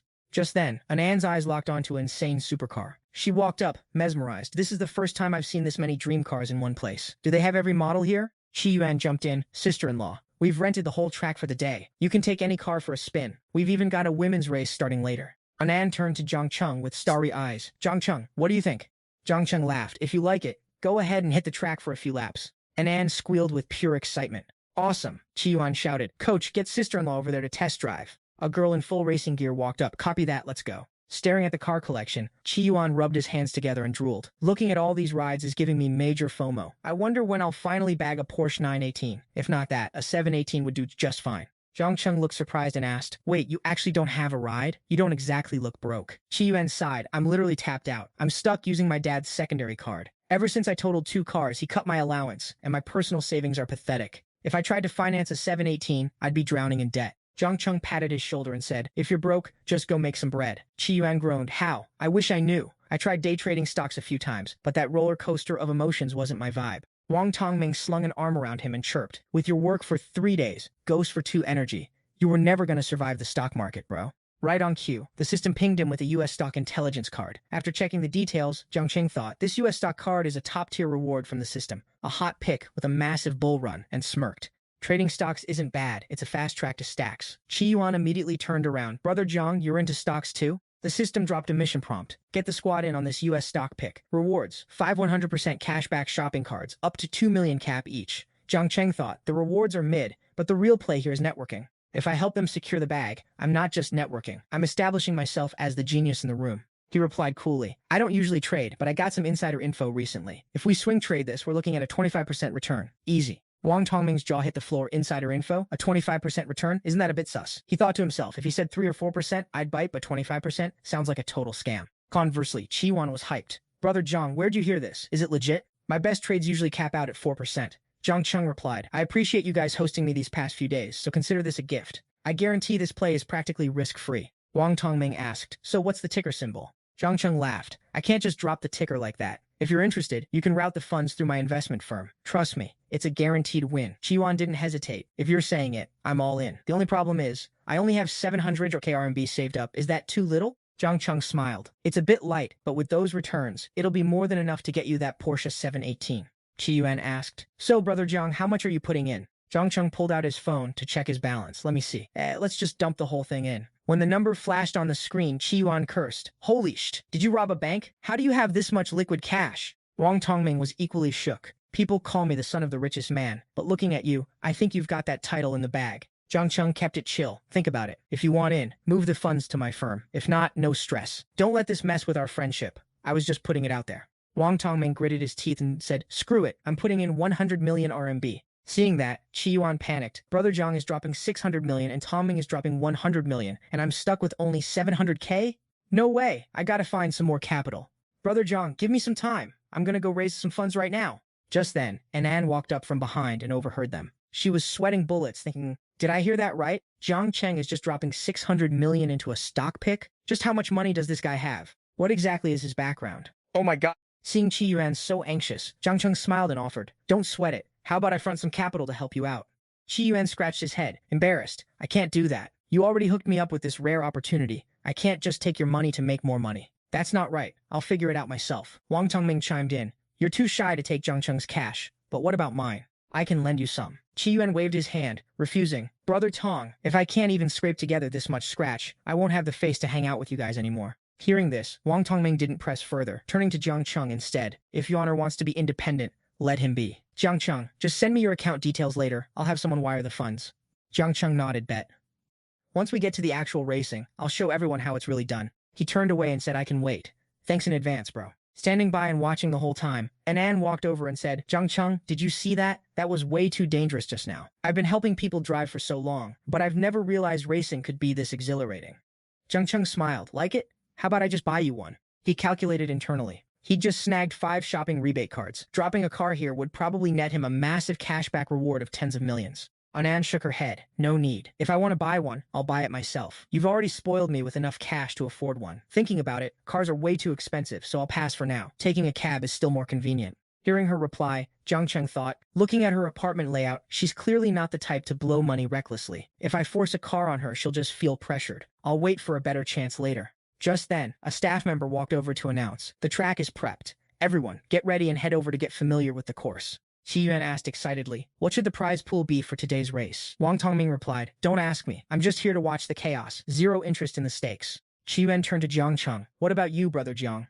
Any spicy suggestions? Jiang Cheng rubbed his chin. How do you guys usually play? Qi Yuan held up a finger. Usually just cash. Winner gets 10,000, and the loser has to treat everyone to dinner. The stakes are pretty mid, honestly. Jiang Cheng suggested, how about we add a twist? Everyone puts in 10,000 as a bet, and the winner gets to donate the whole pot to a local charity or orphanage under their own name. Help the people who really need it. What do you think?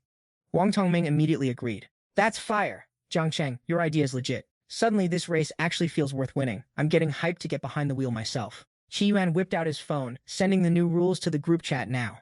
With that, the crew went to gear up, everyone buzzing with excitement. Wang Tongming said, damn, I knew coming here today was the right move. Jiang Cheng agreed. Thought I was just gonna go fishing, but this is way more lit. Seeing him sitting there all smug, Wang Tongming urged, stop zoning out, get to your car already. The group hit the track immediately, each hopping into their high-end supercars. The referee shouted, gentlemen, start your engines. Round 1, go. With the drop of the flag, the fleet of cars tore off like a rocket. Jiang Cheng thought to himself, gotta play it cool for the first round. Can't steal the spotlight from the veterans just yet. After a short blur of speed, the first round wrapped up, with an orange sports car leading the pack. The female MC announced loudly, insane, we have our winner for round 1. Let's hear it for Han Anning. A smoking hot girl stepped out of the ride. She took off her helmet, revealing a gorgeous face with a cute Lolita-style haircut, and said smugly, Qi Yuan, you're still as trash as ever. Qi Yuan was salty. I haven't driven in forever. I'm just rusty. You got the guts for a rematch? Anning agreed instantly. You're on. If I win again, you're doing a handstand and calling me big sis. Hearing this, Jiang Cheng was speechless. She's legit acting like Jing from League of Legends, guys. The second round is live. The MC's out here screaming, and the race is officially underway. Jiang Cheng's red whip instantly blasts ahead, leaving An Ning shook. She's like, hold up, who even is this guy? She's not having it. She hates being second best. She floors the gas and goes on the hunt. Checking the rearview mirror, Jiang Cheng just smirks. Still trying to keep up, huh? Nice try. He slams the pedal and takes that corner like a total beast. Our boy is drifting through those tight curves like he's in a movie. In a heartbeat, he leaves An Ning eating his dust. The crowd is losing their minds, straight up fanboying. Bro, that driving skill is cracked. Who is this guy? Never seen him before, but he's hitting those turns like a pro racer. And just like that, Jiang Cheng crosses the finish line in P1. The MC is hype. Let's hear it for our winner, Jiang Cheng. The other racers pull up. Taiyuan jumps out buzzing. That was legendary, Jiang. You're officially my idol. Wang Tongming chimes in, playing it cool in the first round, huh? Real masters love keeping it low-key. Jiang Cheng plays it modest. Nah, it was my first time. Didn't want to steal the spotlight too early. An Ning rolls up, flashing a smile. Hey, I'm Han Anning. That driving was absolute fire. Can we get connected? Jiang Cheng shakes her hand. Cool as ice. Nice to meet you. I'm Jiang Cheng. Internally, he's thinking, she drives like a maniac. I expected her hands to be calloused, but damn, they're actually soft as silk. Noticing him lingering on her hand, An Ning thinks, oh, so this guy's a hand fetishist. He's clearly obsessed with me already. She leans in with a smirk. So, you like what you see? I'm great with my hands on the wheel, and have plenty of positions to show off. Why don't we swap WeChats so we can compare skills later? Taiyuan and Wang Tongming are staring in total disbelief. What is happening? Jiang Cheng actually got the legendary Han Anning to ask for his WeChat? Is she really trying to get cozy with him? Jiang Cheng hears the offer and thinks, perfect time to test the mind-reading skill. He commands, system, scan Han Anning's thoughts. Instantly, all those shady, thirsty thoughts from An Ning's brain get uploaded straight to Jiang Cheng's head. He can't help but laugh internally. Wow, she's really something else. He glances at the crowd and realizes this Miss Han has a whole pond full of fish she's playing with. He turns to NN and says, maybe next time, I'll have more time to chat. But I brought my girlfriend today, so exchanging info wouldn't be very gentlemanly, right? An Ning's face drops instantly. She eyes NN up and down, thinking, oh, this is the girlfriend? Let's see what she's actually packing. She saunters over with a fake friendly vibe. Hey babe, you got the guts to do a lap yourself? An N is totally blindsided. Wait, are you talking to me? Anan quickly turns to Jiang Cheng, giving him the eyes. Hubby, this Ning Ning girl is way too cracked. If I go, I'll probably just be chasing her tail. Do I even need to clap back at her? Jiang Cheng pulls her in and reassures her with a grin. Even if you lose, it's all good. It's about the vibes and the experience. Just sign up. And then chirps back, then can you ride shotgun? I'm gonna be low-key sweating bullets otherwise. Jiang Cheng whispers into her ear, "Fine, but there's a condition." And Anne rolls her eyes playfully. "Whatever, I get it. I'll get on my knees tonight. Happy now?" Watching this, Han Anning gets triggered internally, thinking, why are they whispering? So what if he's in the passenger seat? Even if we start now, I'm the one behind the wheel. I'm taking that P1 trophy for sure. A moment later, the next heat kicks off, and the whole lineup is locked and loaded. And Anne looks over, anxious. "Hubby, she's out here throwing shade at me. Is this because of you?" Jiang Cheng replies, "How would I know? She tried to add me on WeChat earlier, but I shut that down." And Anne smirks. "Oh, I see. So, are you trying to add another girl to the harem or what?" Jiang Cheng laughs. "I'm not interested in her. Just watch. I'm going to teach you how to launch with insane speed in a second." And Anne asks innocently, "I don't have the gear you have. How am I supposed to do that?" Jiang Cheng is straight up helpless. "I'm talking about the car. Where is your head at?" With that, he leans in, and whatever he does, and Anne's face turns bright red with a mix of embarrassment and pure delight. "Stop it! Someone's gonna see us!" A moment later, the race begins. The hype woman MC screams, "Look alive, people! Han Anning is out here absolutely blitzing the competition." Even though Xiao Anan fell behind early, she's keeping the pace and glued to her bumper. The cars are tearing up the asphalt like they're shot out of a cannon. Anning's whip is cutting through the field like a gust of wind, weaving past everyone. The MC is losing her mind. In the blink of an eye, it's over. No doubt about it, Han Anning takes P1. Let's give it up for our winner. As soon as she hops out, Anan jumps straight into Jiang Cheng's arms, screaming, "Aw, hubby, that was so lit. I lost, but that was an absolute blast." Jiang Cheng chuckles, "Well run. I had no idea you had this kind of hidden talent." Anning walks up to shake hands. "GG, congrats." And Anne shakes back, "Honestly, this was my first time racing. Losing by just a few seconds? I'm vibing." Hearing it was her first time, Anning is low-key shook.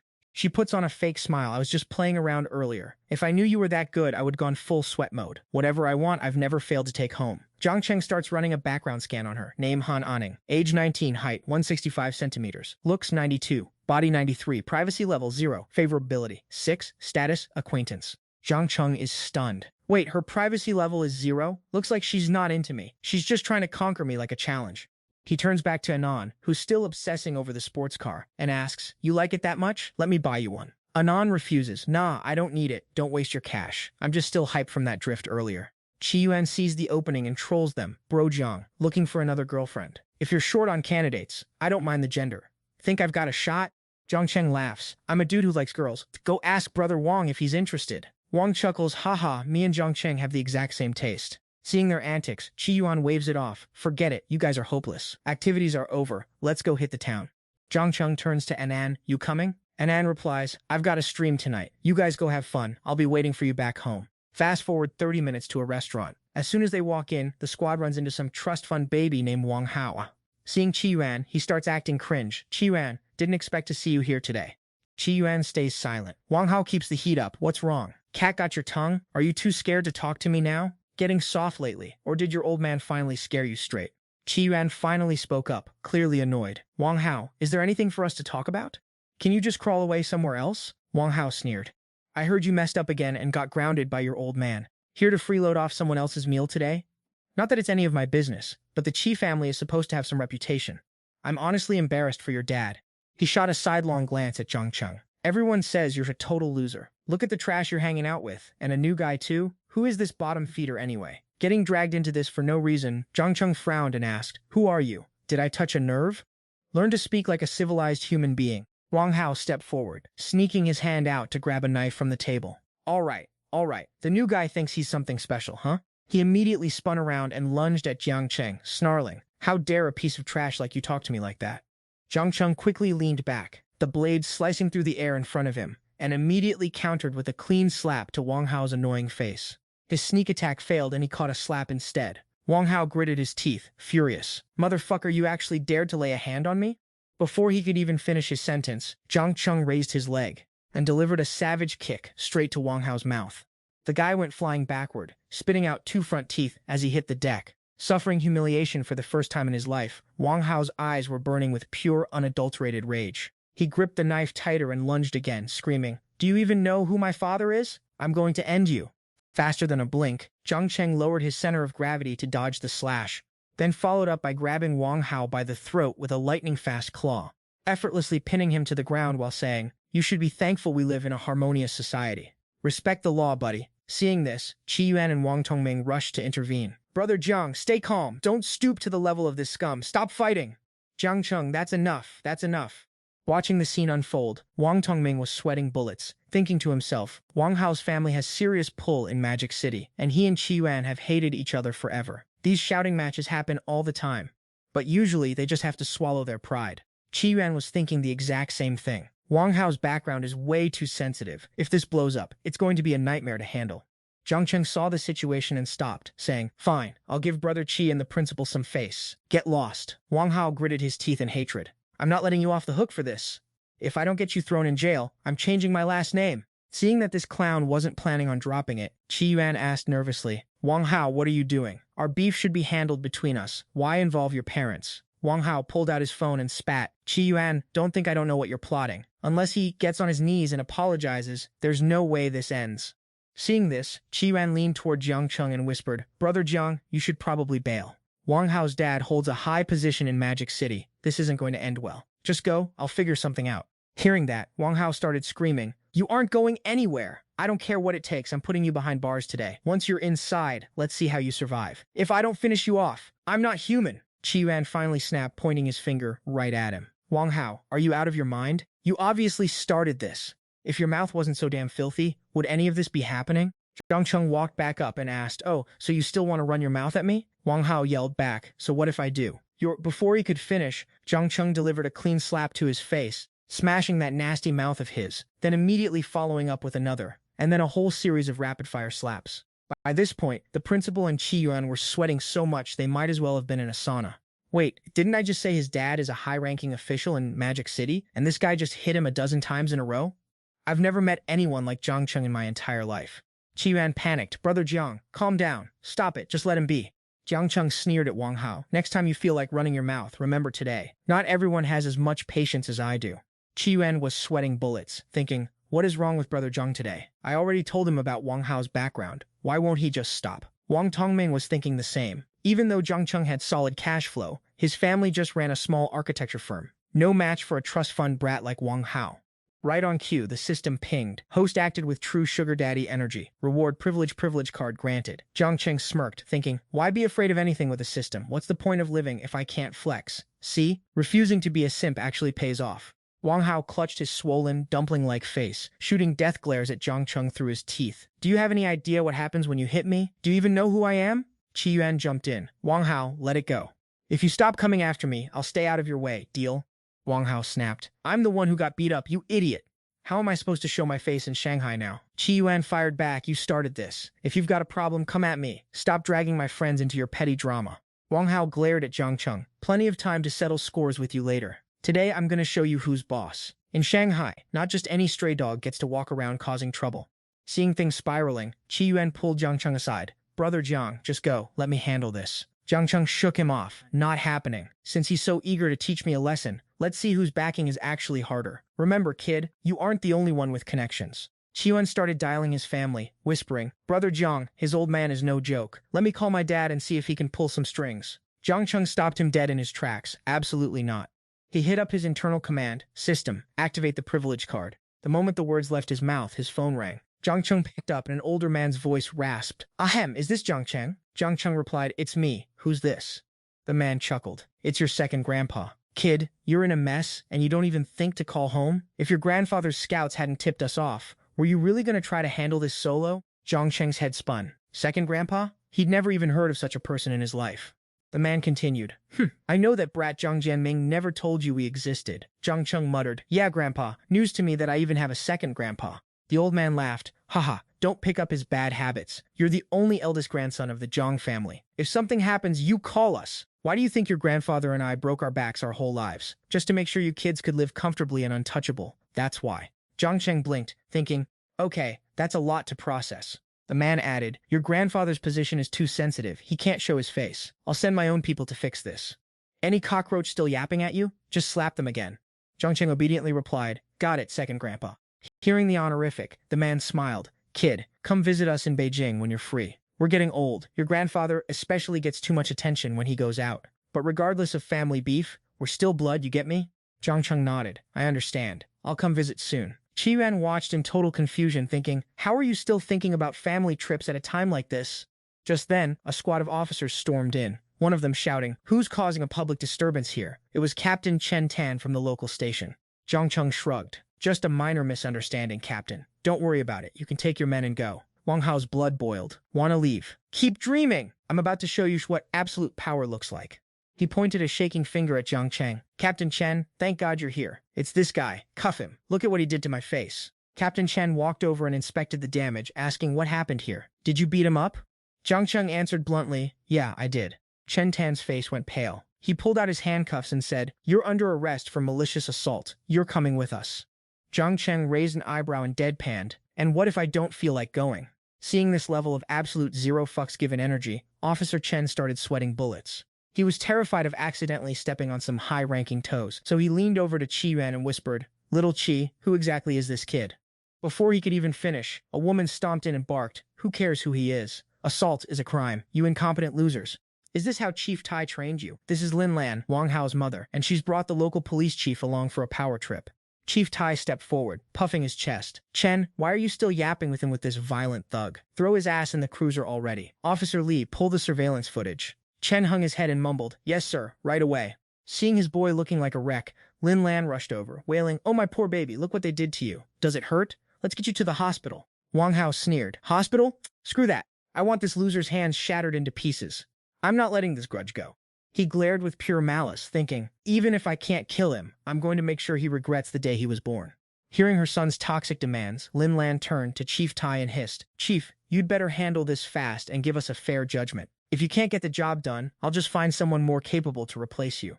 Realizing things were hitting the fan, Qi Yuan pulled out his phone. This is bad. I need my dad to pull some strings. If you get dragged into that station, you're finished. We need a settlement now. Jiang Cheng just smirked. Relax. My second uncle already said he'd handle the trash. The moment he finished, a fleet of luxury rides rolled up outside.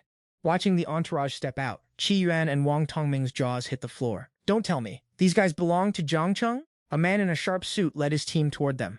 He held up his credentials, cool as ice. Chief Tai, Officer Chen, here's my ID. Meet Shen Chong, the right-hand man and private secretary to Jiang Cheng's second uncle. Seeing the rank on the badge, Chief Tai started stuttering, Secretary Shen, to what do we owe the pleasure? Shen Chong ignored him, walked straight to Jiang Cheng, and bowed while handing over a business card. Young Master Jiang, greetings. I'm Shen Chong, your uncle's personal secretary. I was handling business in the city when I heard you were having trouble, so I came over personally to sort out the riff-raff. Jiang Cheng took the card and nodded. Appreciate the effort. Shen Chong pushed his glasses up with a smug grin. Don't mention it. You're the future successor of the family, practically my boss too. Just give the order if you need anything else handled. Hearing that, Wang Tongming and Qi Yuan were finally hit with the truth. Jiang Cheng is absolute royalty. Just how insane is this kid's family background? Watching the power dynamic shift, Lin Lan screeched at the chief. What are you doing? Are you blind? Chief Tai, do you want to keep your job or not? Fine. I'm calling my husband right now. You think my son can just get beat up and I'll just take it? Watch me ruin this kid. Jiang Cheng let out a cold, mocking laugh. Birds of a feather, I guess. You act like you own the entire city of Shanghai. What, is this whole place your private playground? Lin Lan spun around and spat. I don't own the city, but dealing with a pathetic bottom feeder like you? That's child's play. Jiang Cheng cracked a devilish smile. I'd actually love to see you try. Shen Chong speaks up. And this Karen lady, Lin Lan, gives him the side eye. She's like, who do you think you are? Since when do you get a say in Mang City business? Shen Chong introduces himself. I'm Shen Chong, private secretary to the chairman of Mingsheng Group, Jiang Cheng Hong. Jiang Cheng is our chairman's grandson. My boss is personally tracking this case from the capital. And he's authorized me to handle everything. The moment she hears that name, Lin Lan's face turns pale. Mingsheng Group? Oh, she's cooked. Over here, Wang Tongming and Qi Yuan are sweating bullets. They had no idea Jiang Cheng was the actual heir to a multi-billion-dollar empire. The chairman of Mingsheng is a national-level final boss. No wonder Jiang Cheng was acting so unbothered and flexed so hard. Plus, Chairman Jiang Cheng Hong didn't just build an empire with business. His older brother is a legendary high-ranking government official. We're talking front row at national parades level of clout. Shen Chong hits Lin Lan with that high-level aura. So Mrs. Lin, how do you plan on compensating young Master Jiang for today's mess? Faced with a literal titan, Lin Lan's final boss energy vanishes. She's speechless, thinking, wait, why do I have to give him an explanation? Did someone swap my script? While the mom is glitching, her entitled son, Wang Hao, jumps in. Are you kidding? That country bumpkin hit me. It's all on camera. Why should we compensate you? You should be paying me. Shen Chong claps back instantly. According to the logs, you started the fight. My client only acted in self-defense, and then you tried to shank him with a knife. That's why my client had to use self-defense a second time. You started the whole thing, bro. We're actually the ones who should be suing you for attempted assault. Wang Hao loses it. What kind of cap is this? I'm the victim here. Look at him. Does he look like he has a scratch on him? Before he can finish, Lin Lan screams, "Shut your mouth, you idiot!" This spoiled brat is totally confused. He's thinking, what's wrong with mom? Is this country bumpkin actually some hidden high-tier boss we can't touch? After roasting her son, Lin Lan forces a fake smile. Look, this was all just a misunderstanding between kids. It's not that serious, right? Shen Chong turns to the old man in charge. You're Chief Kai, right? I didn't realize your precinct was so short-staffed that a local precinct chief has to personally handle a simple scrap. Chief Kai starts glazing immediately. I just happened to be in the area. By the way, how's Mr. Jiang Chenghong's health? I was lucky enough to attend one of his banquets once. I have massive respect for him. Please give him my regards. Shen Chong adjusts his glasses. I'll pass that on. But if Mr. Jiang Chenghong hears you were here today taking sides, he probably won't be very happy. Suddenly, Lin Lan's phone starts buzzing. She sees the caller ID and answers with zero confidence. Hello, Secretary Dupo, what are your orders? The man on the other end sounds cold. Orders? I wouldn't dare. I heard you're the one calling all the shots in Man City now. Lin Lan panics. Secretary Du, please don't joke like that. I'd never try to overstep. Secretary Du warns her. Lin Lan, you and your husband Wang Gang are both in the system. Remember, don't do anything that ruins the Shiites. Unity. If this blows up, even I won't be able to save you. Lin Lan thinks to herself. Is Secretary Du calling me just because of this one kid? She replies. Thank you for the guidance. I see the light now. What should I do next? Secretary Du says, just don't go down the wrong path. Your husband wears a badge for the people. Tell him to tuck his tail in and stop acting like he's the main character. Lin Lan stammers, yes, of course. Today was my son Wang Hao's fault. I'll make sure he gives this young brother a sincere apology and full compensation. As she hangs up, Lin Lan lets out a massive sigh of relief. Chief Kai watches her and realizes, Ma City is a global hub, and if Secretary Du is getting grilled by the Jiang family patriarch, then Jiang Cheng's backing is literally sky high. Realizing he's on the wrong side, he runs over to Jiang Cheng, wagging his tail like a dog. Young Master Jiang, I just remembered I have some urgent business at the station. Next time, dinner's on me. Come by the station for some tea whenever you're free. Watching the tables turn 180 degrees, Wang Tongming and Shi Yuan are left with their jaws on the floor. Then, Lin Lan drags Wang Hao over and acts all humble. Little Jiang, I clearly didn't raise my son right. I'm so incredibly sorry for what happened today. Please forgive us. Jiang Cheng sees Wang Hao's salty face and asks, What's wrong, Wang Hao? Not feeling it? Let me tell you something. You're not the only one with a daddy in this world. Usually I'd say, leave a door open for the future. But since we're never meeting again, I don't need to give you a way out. Wang Hao snaps. My mom and I already backed off. What more do you want? Jiang Cheng replies coolly, I remember you tried to shank me. If I wasn't built different, that knife would be in me right now. I'm an only child, you know. How about this? If that knife, accidentally, ends up in you today, we'll call it even. What? Lin Lan screams. How is my only son too? How can you be so cruel? Shen Chong stops her. Mrs. Lin, watch your mouth. Your son was the one who pulled the knife first. The Jiang family only has this one heir. If he had actually gotten hurt, this wouldn't be ending with just a simple apology. Wang Hao shouts. Do you even know who my dad is? Wang Gang, you think we're actually scared of you? Lin Lan immediately covers his mouth. Shut up! Secretary Du already called. Do you want to destroy your father's career? Just forget it. She bows her head.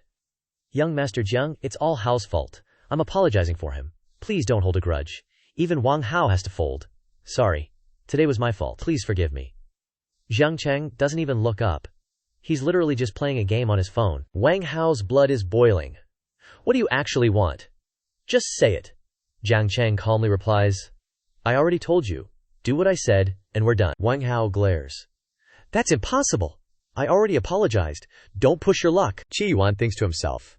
I mean, I hate Wang Hao too, but is Brother Jiang being a bit too savage right now? Jiang Cheng says coldly. If you think you're good, then just walk away. But only if you can handle the consequences that follow. Wang Hao groans. Why are you targeting me like this?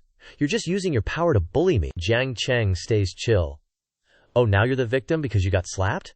If I was just some random guy, you would have ruined my life by now. When you pulled that knife, why didn't you talk about using power to bully then? Wang Tongming listens and realizes Jiang Cheng is right. This world has levels. If it were anyone else, Wang Hao would have deleted them, and their family would be living in fear for the rest of their lives. Jiang Cheng continues. Wang Hao, I have all the time and money in the world. Letting a trash-tier human like you run wild only means more innocent people get bullied. I'm just doing a bit of pest control." Right then, Wang Hao's phone rings. He listens for a second and his face goes ghost white. "Dad, what are you saying? I don't believe it." His dad, Wang Gang, explains.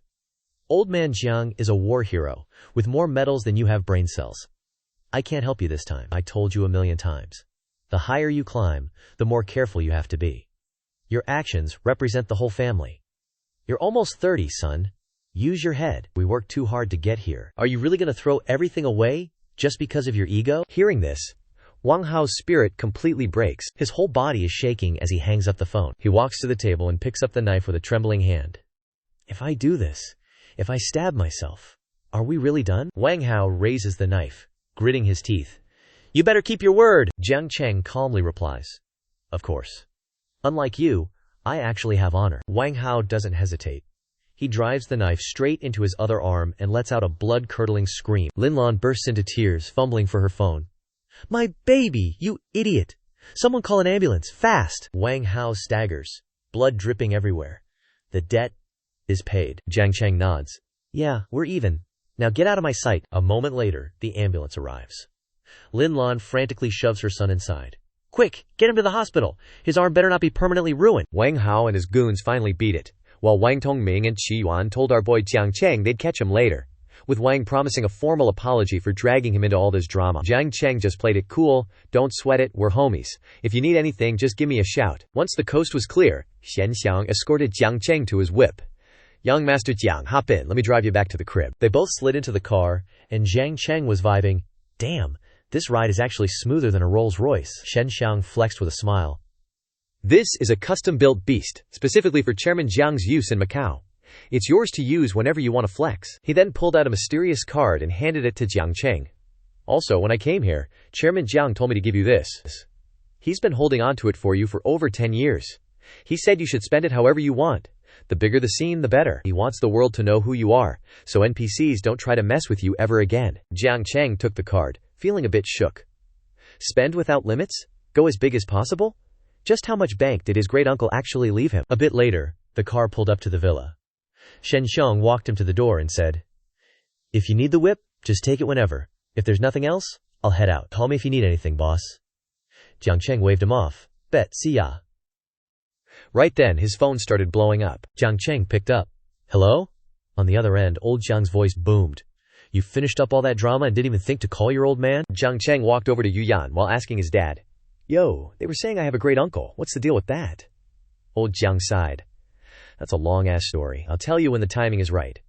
But right now, I'm not in the mood for a lore dump." Jiang Cheng figured his dad probably got roasted by Grandpa and the great-uncle earlier. "Still can't tell me?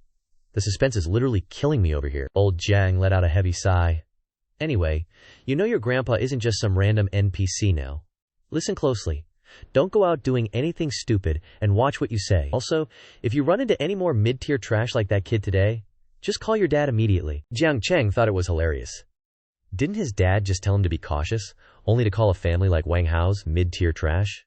He laughed and said, "I gotcha, Pops. Talk to you later." As soon as he hung up, Yu Yan finally spoke up.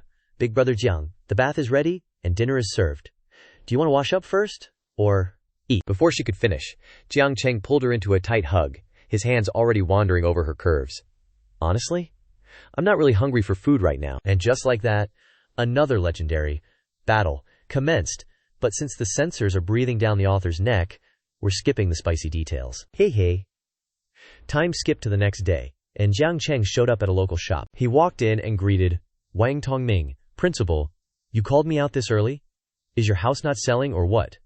Wang Tongming replied, "Stop capping, bro. It's already 1 p.m. I barely slept after yesterday. I had no idea you were such a high-level, hidden boss." Jiang Cheng acted cool. "Are you really that much of a coward? For real?" Wang Tongming slurped his noodles and shot back, "Qi Yuan is the coward. It's lucky you didn't get hurt, otherwise, if his old man found out, Qi Yuan would have been literally deleted from the family tree." Jiang Cheng laughed. "Don't be so dramatic, alright?" Wang Tongming said, "Bro, your identity is literally insane. You got caught up in this because of him. Finding out the truth out of nowhere is enough to give anyone a heart attack.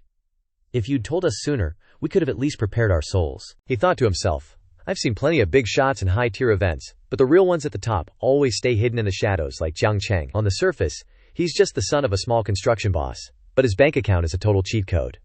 While he was zoning out, Jiang Cheng spoke up again. I don't care how much money anyone else has, because no matter how big their background is, they aren't richer than me. Why even talk about it?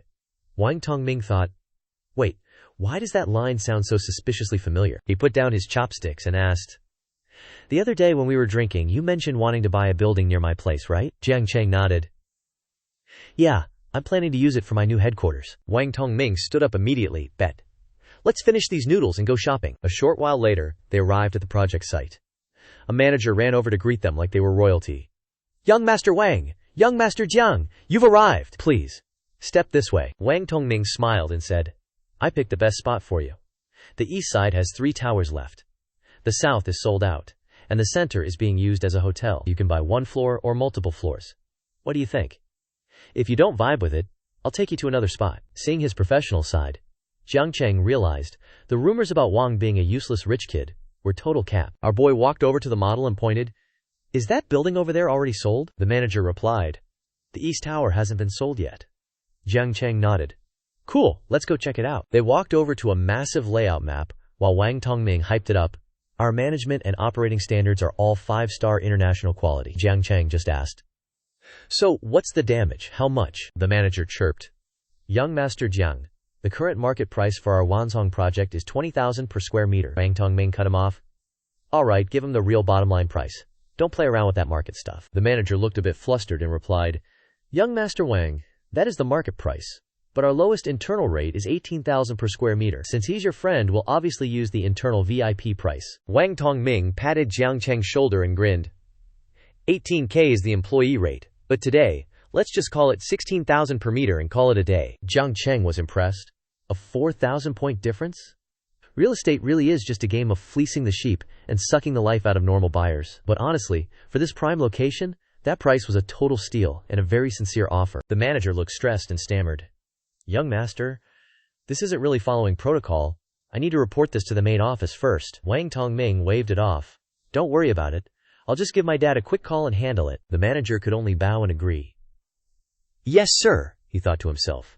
The crown prince really doesn't play by the rules, does he? Once the deal was set, Wang Tongming turned to Jiang Cheng. So, which unit caught your eye? Jiang Cheng looked him dead in the eye and asked, How much for the entire building? Hearing this, the manager's jaw literally hit the floor.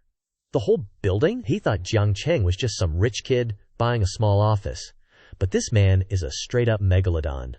No wonder young Master Wang was acting like his personal guide. Wiping sweat from his forehead, he stammered.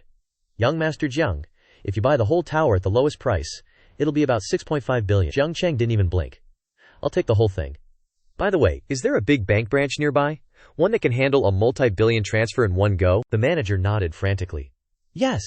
We can bring the contracts with us so we don't have to keep running back and forth. Jiang Cheng agreed. Good. Let's wrap this up in one shot. Wang Tongming added, Call the branch manager and tell them to get everything ready for a VIP. The manager was grinning like he'd just won the lottery.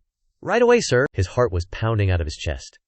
Usually, selling 1 or 2 units is enough to pop champagne, but selling an entire tower? This one commission check is more than 5 years of his salary. This was the peak of his entire career. Cut to a bit later at the bank. As soon as Wang Tongming and Jiang Cheng walked in, the branch manager sprinted over.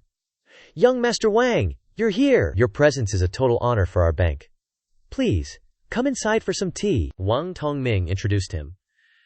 Manager Shu, I'm here to introduce a real big fish today. This is my brother, Jiang Cheng.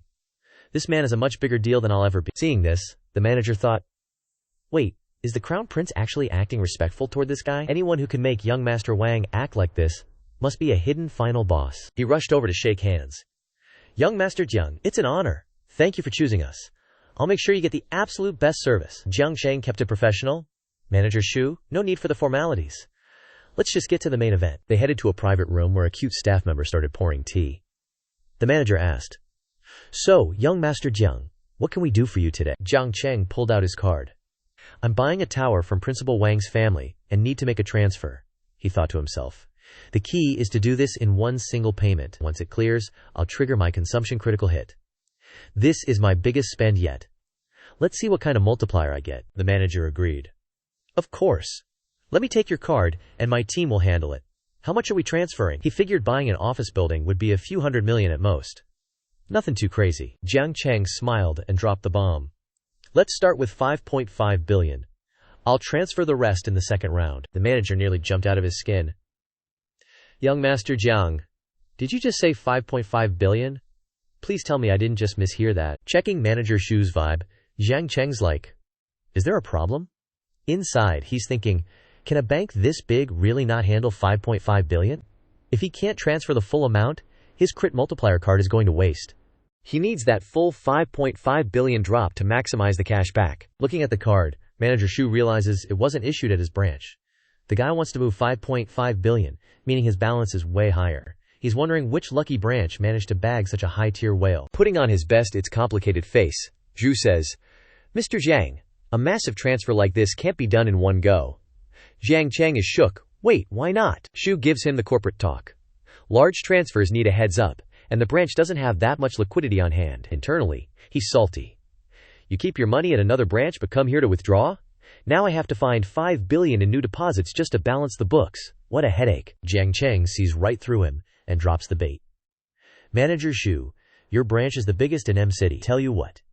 If you can move this 5.5 billion right now, I'll open a new account here and drop a casual 10 billion deposit. You could hear a pin drop. Manager Shu literally jumps out of his chair, eyes wide. Come again? 10 billion. Wang Tongming, sitting nearby, is questioning reality. Even the real estate manager who just walked in is sweating bullets, thinking, is this how the 1% live? Spending 5 billion and then instantly depositing 10? These guys treat billions like it's pocket change. Even my own boss isn't this much of a high roller. Stuttering like a glitchy NPC, Shu asks, Mr. Jiang, 10 billion. You for real? Jiang Cheng rubs his chin. Minimum 10 billion, maybe even dozens of billions if you get this done. Can you handle it or not? Our boy is thinking. If that 5.5 billion triggers the multiplier, even a measly 2x crit gives me 11 billion. There's no way my luck is so bad I only hit the minimum multiplier, right? Wang Tongming and Zhu are absolutely floored. Bro, even Wang's dad would struggle to pull dozens of billions in cash on short notice. Shu's brain is short-circuiting. If he pulls this off, he'll smash his quotas for the next year. Seeing Shu zoned out, Jiang Cheng pressures him. So, manager, can you do it? No transfer now, number 10 billion deposit later. Simple. Shu nervously asks. Does it really have to be in one single transfer? Wang Tongming tries to play peacemaker, patting his shoulder. Jiang Cheng, no need to be so strict, we're bros. Splitting it into a few chunks is fine. Jiang Cheng shakes his head. Too much work, I'm a busy man.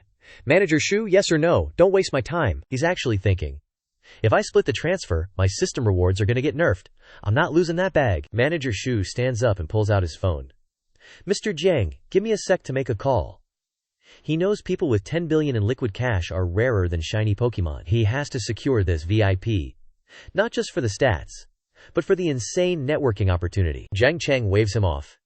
Take your time, manager. Shu bows. You guys relax for a bit, I'll be right back. Once they're alone, Wang Tongming lets it out. Jiang Cheng, you're flexing way too hard. 5 billion spent and you still have 10 billion left? I'm actually salty right now. Jiang Cheng just smirks. Since when does the son of the richest man get jealous of anyone? Wang gets philosophical. For real, I've never seen that much cash in my account. After meeting you, my confidence is basically zero. It's just one shock after another. Jiang Cheng pats him. This is just the tutorial phase, bro. Get used to it. Our boy thinks to himself. It's true. Most of these, richest guys, have their wealth tied up in assets and bank loans. Having dozens of billions in pure, spendable cash? That's the real Giga Chad move. Wang jokes. Hey, does your dad need another son? Jiang Cheng laughs. He's good on sons, but he's constantly nagging me for a grandson. Wang realizes he just got played. Wait, I treat you like a bro, and you want me to be your son? Jiang Cheng just laughs and says nothing. 10 minutes later, Shu returns with a massive grin. Mr. Jiang, I talked to the big bosses. They approved the transfer, but it'll take about an hour to prep. Jiang Cheng nods. No biggie. Shu's flattery is on another level now. Mr. Jiang, so young yet so loaded. It's truly inspiring. On behalf of the bank, thank you for choosing us. I'm at your service for life. While we wait, I've ordered a Centurion break card for you, our highest tier. It comes with total VIP perks for travel, housing, and anything else you need. Jiang Cheng's like, sure, sounds good. Suddenly, a total baddie walks in. Shu introduces her.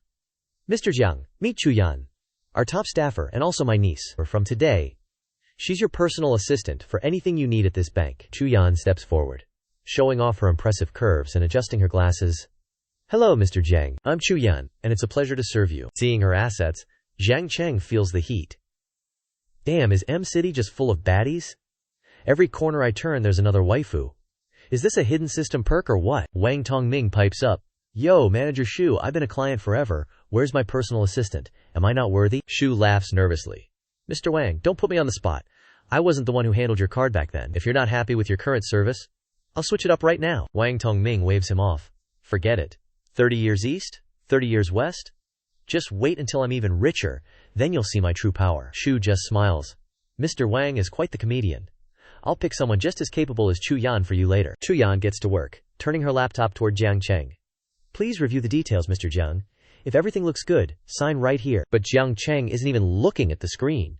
He's lost in her scent, thinking, this girl is a walking temptation. Is she trying to break my cultivation focus? A bit later, Chu Yan brings out a box with 2 cards. Mr. Jiang, your Titanium Centurion credit card is ready with a 20 million limit to start. Plus, here's your new debit card. All your perks are in this booklet. Jiang Cheng takes them. Thanks for the hard work. Chu Yan bows low. It's my honor to serve you, Mr. Jiang. Flashback to a few minutes ago. Manager Zhou told Chu Yan, niece, you better lock in with Mr. Jiang. Get close to him. It's for the good of the family. Chu Yan obediently replied, I got you, uncle. Shu's logic. Chu Yan is only 3 years older than Jiang Cheng.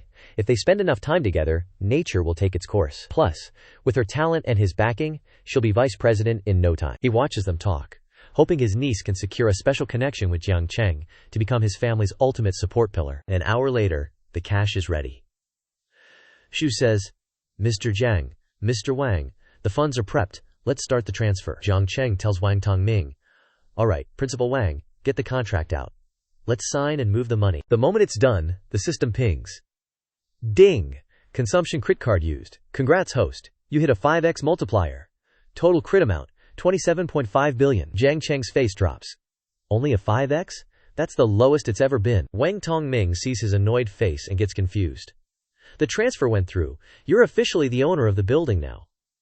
Why the long face? Manager Shu starts sweating again. Mr. Jiang, the transfer was successful. Please double check. He's panicking. Did his bank account just go dry? If he doesn't deposit that 10 billion, I'm finished. Jiang Cheng just nods. Yeah, I see it. Our boy sighs, trying to stay positive. Why am I even sad? Even if the crit was low, as long as I have the system, I'll never run out of bread. Right then, another ping. Ding! System leveled up twice. You now earn $2 every second just by existing. Host, Jiang Cheng. Level 12.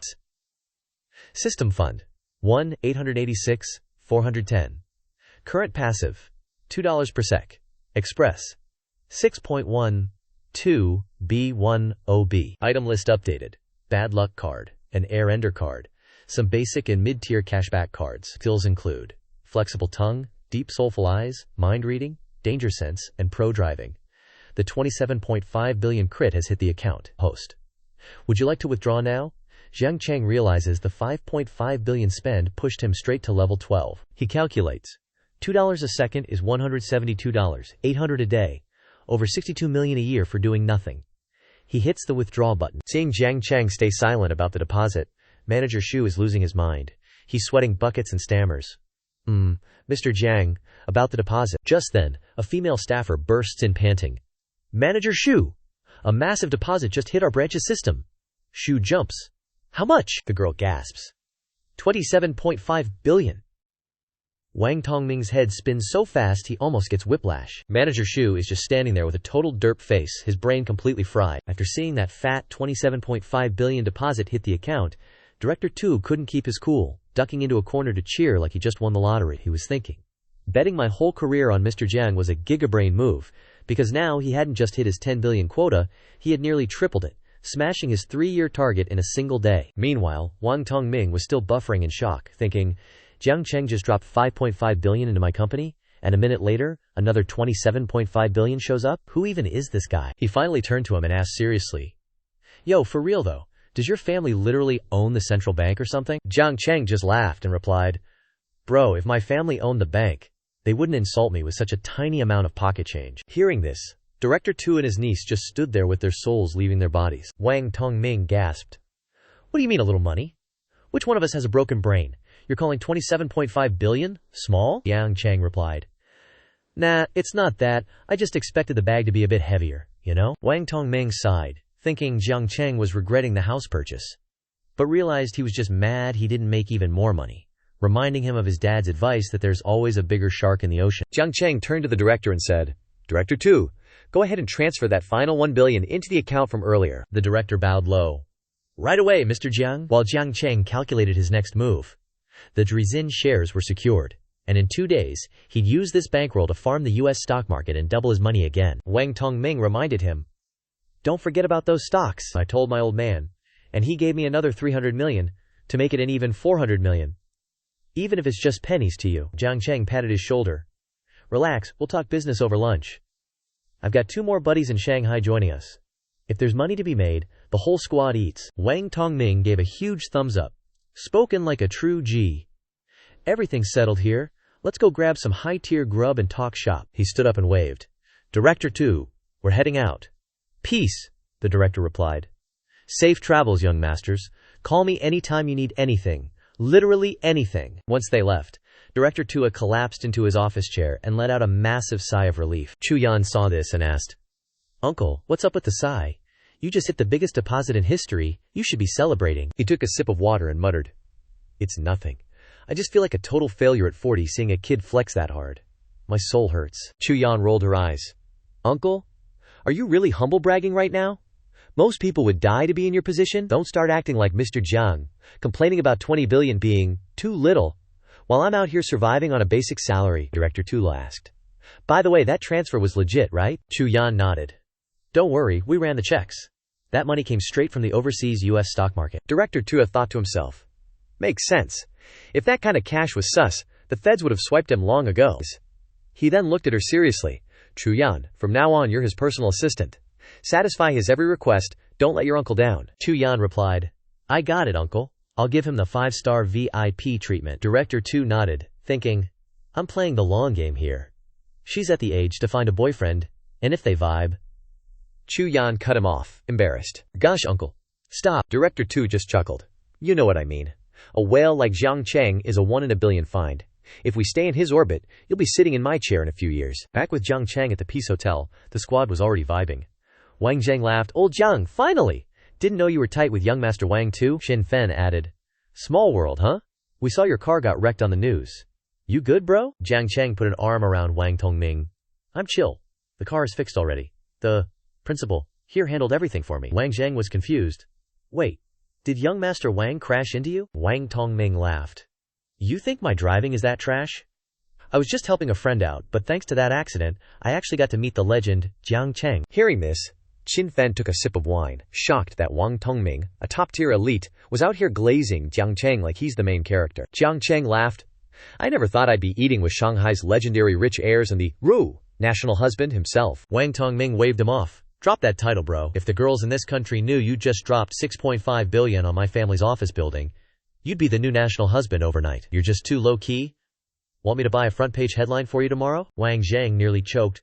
Wait, what? You bought a skyscraper for 6.5 billion? Xin Fen was equally stunned, asking, Old Jiang, you're playing on a different level. Is this some massive investment play or what? Wang Tongming was surprised. You guys didn't know? We literally just came from the bank after he paid the full amount in cash. Xin Fen immediately turned to Jiang Cheng. Yo, Jiang Cheng, if there's a juicy project next time, let the homies in on it. I don't have as much cash, but I'm happy to pick up the crumbs behind you. Wang Zheng raised his hand. Me too. Sign me up for the crumb collecting squad. Jiang Cheng finally leaned in. Actually, I've got a short-term play. Got some insider info on a U.S. stock with insane returns. If you guys want to hop on the boat and make some easy pocket money, you're welcome to join. Wang Zheng's eyes widened. U.S. stock insider info? Old Jiang, who's your source? Is it legit? Jiang Cheng raised his glass, sounding like a boss. Can't reveal the source, but the offer is on the table. If you're in, get on the ship tonight. If you're scared, no biggie. It's just for fun. Let's not let money mess up the friendship. He thought to himself, I can't tell them about the Drizin funding secrets. They could be rivals later. But a one-time stock pump? Everyone can eat. I don't need their clout anymore. But good vibes are better when shared. Qin Fen turned to Wang Tongming. Old Wang, you look like you already knew about this. How much are you dropping? Wang Tongming was blunt. Found out last night. My dad gave me an extra 300 million to follow Jiang Cheng's lead, saying 100 million was too embarrassing. Jiang Cheng was surprised. Even the billionaire Wang Sr. was paying attention. Wang Zhang was sweating. The Wang family is the richest in the country, yet they're being this humble and following Jiang Cheng's lead? Qin Fen realized that if the billionaire Wang approved, the risk was basically zero. Jiang Cheng patted Wang Tongming's shoulder. Bet. We'll hit that small goal of 100 million profit, no problem. Wang Zhang gasped. Small goal? Is the ROI really that cracked? Jiang Cheng nodded. Standard play. 25% profit minimum. Qin Fen stood up immediately and pulled out his phone. Hold up, I gotta call my old man and tell him to wire me the bag right now. Wang Zhang jumped up too. I don't have hundreds of millions, but if I hit up my sister, we can definitely reach that. Small goal. Together. Seeing them panic, Jiang Cheng laughed. Chill out, guys. Go home tonight, think it over, and then decide. Qin Fen snapped back. Think about what? You two are already on the boat. I'm not waiting. I'm calling him now. Wang Zhang followed him out. Exactly. Old Jiang, if you say it, I believe it 100%. I'm all in, no thoughts, just vibes. Suddenly, a tiny figure appeared, peeking out from behind Jiang Cheng. It was none other than An Qi, An Jing's daughter. Recognizing him, she ran over excitedly shouting, Brother Jiang Cheng. Jiang Cheng was stunned. Huh? An Qi? What are you doing here? Jiang Cheng asks, An Ni, where's your mom? The kid starts stuttering, looking nervous as she replies, Mom? She's eating in a private room. Our boy Jiang Cheng spots the cap immediately. He's thinking, that shifty-eyed look is the universal sign of a kid caught red-handed after causing absolute chaos. He ruffles her hair and asks, All right, which room? Lead the way and let's go find her. An Ni panics. I think. Wait, brother Jiang Cheng, I totally forgot. I was just so hyped to see you that my brain lagged. Jiang Cheng frowns, pulling the angry dad face. An Ni, did you sneak out again without your mom knowing? An Ni panics. No, brother Jiang Cheng, don't be mad. I heard my mom was here for a blind date, so I came to scope it out. She grins proudly. Don't worry, I've got a GPS tracker on me. Mom will find me in 5G speed. Plus, the staff here know I'm a VIP regular. Jiang Cheng nods. All right, looks like your mom actually has some high-level precautions in place. He gives a wry smile, thinking it's a good thing the security here isn't NPC tier, and the environment is actually safe. Suddenly, An Ni grabs Jiang Cheng's hand and starts dragging him. Brother Jiang Cheng, hurry! We have to go save my mom right now. Jiang Cheng is confused. Save her from what? Isn't she just on a date? With tears in her eyes, she sulks. I don't want mom to have a boyfriend, unless that boyfriend is you, brother Jiang Cheng. Jiang Cheng thinks. Respect the hustle, kid. She's got elite taste. I treated her like a little brat, but she's out here trying to recruit me to be her new dad. Seeing this, Wang Tongming laughs. Whose kid is this? She's hilarious. Jiang Cheng sighs helplessly. She's the daughter of Sister An Xin, a top-tier watch collector. Wang Tongming's eyes go wide.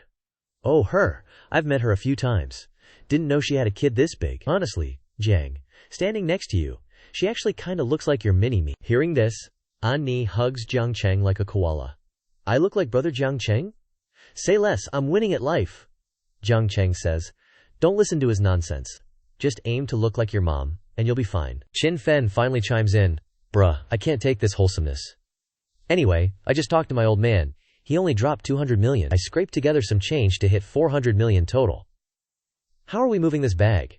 Wang Zhang adds. I'm not that cracked yet. I only managed to scrape up 3 million. Wang Tongming laughs. You guys are goats. Sorting out millions of dollars in just a few minutes? Built different. Right then, the gorgeous An Jin appears, walking in with some middle-aged guy who looks like a standard corporate NPC. As soon as she sees her, An Ni sprints over. Mommy!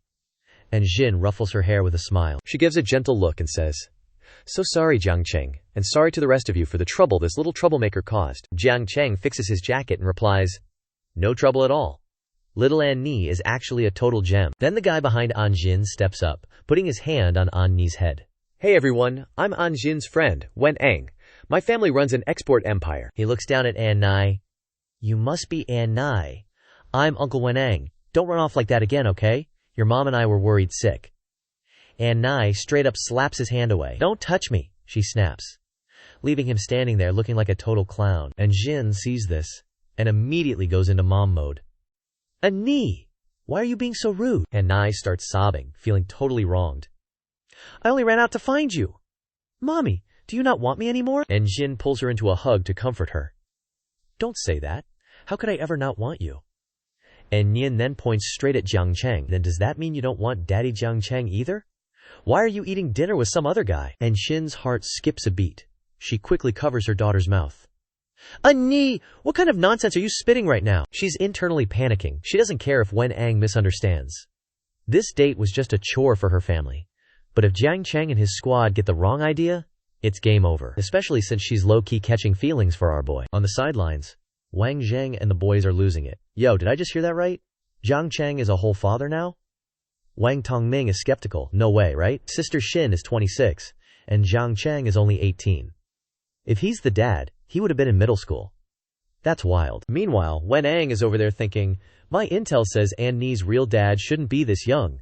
This guy has main character energy, and his friends are clearly loaded. I better not move until I check his stats. He glares at An Ni. This kid is straight up humiliating him. In their high society circles, having a kid out of wedlock isn't rare, but people usually hide them overseas. But An Xin keeps her around for everyone to see. His face twitches with hidden rage. He tells himself, if she wasn't a massive boost to my career, I wouldn't even be simping for her. Just wait until we're married. I'll make sure that brat disappears for good. Jiang Cheng looks Wen Ang up and down, thinking, this Wen guy looks like a standard elite NPC. If Sister Xin likes him, she'll explain herself. If not, she'll use me as a shield. Either way, I'm winning. And Nai grabs his hand again. Daddy Jiang, please make up with mommy so she doesn't go on dates with other guys. Jiang Cheng plays it cool. That's a question for your mom. The ball is in her court. And Xin thinks, is Jiang Cheng testing my loyalty right now? Is he checking my vibes? She remembers everything. An Ni is obsessed with Jiang Cheng. He didn't just save her life. He gave her the fatherly riz she's always craved. Even though she's grateful, she knows Jiang Cheng's background is way deeper than any background check could show. She never dared to cross that line before, but now? She's tempted to indulge in this little fantasy and see where it goes. Thinking this, An Xin sits down and strokes An Ni's hair. We've always been on great terms, haven't we? Jiang Cheng is internally celebrating. Sister Xin didn't deny it or correct the daddy title. That's basically her signing the more than friends contract. Let's go! And Ni adds, then can you and Daddy Jiang Cheng take me to the theme park?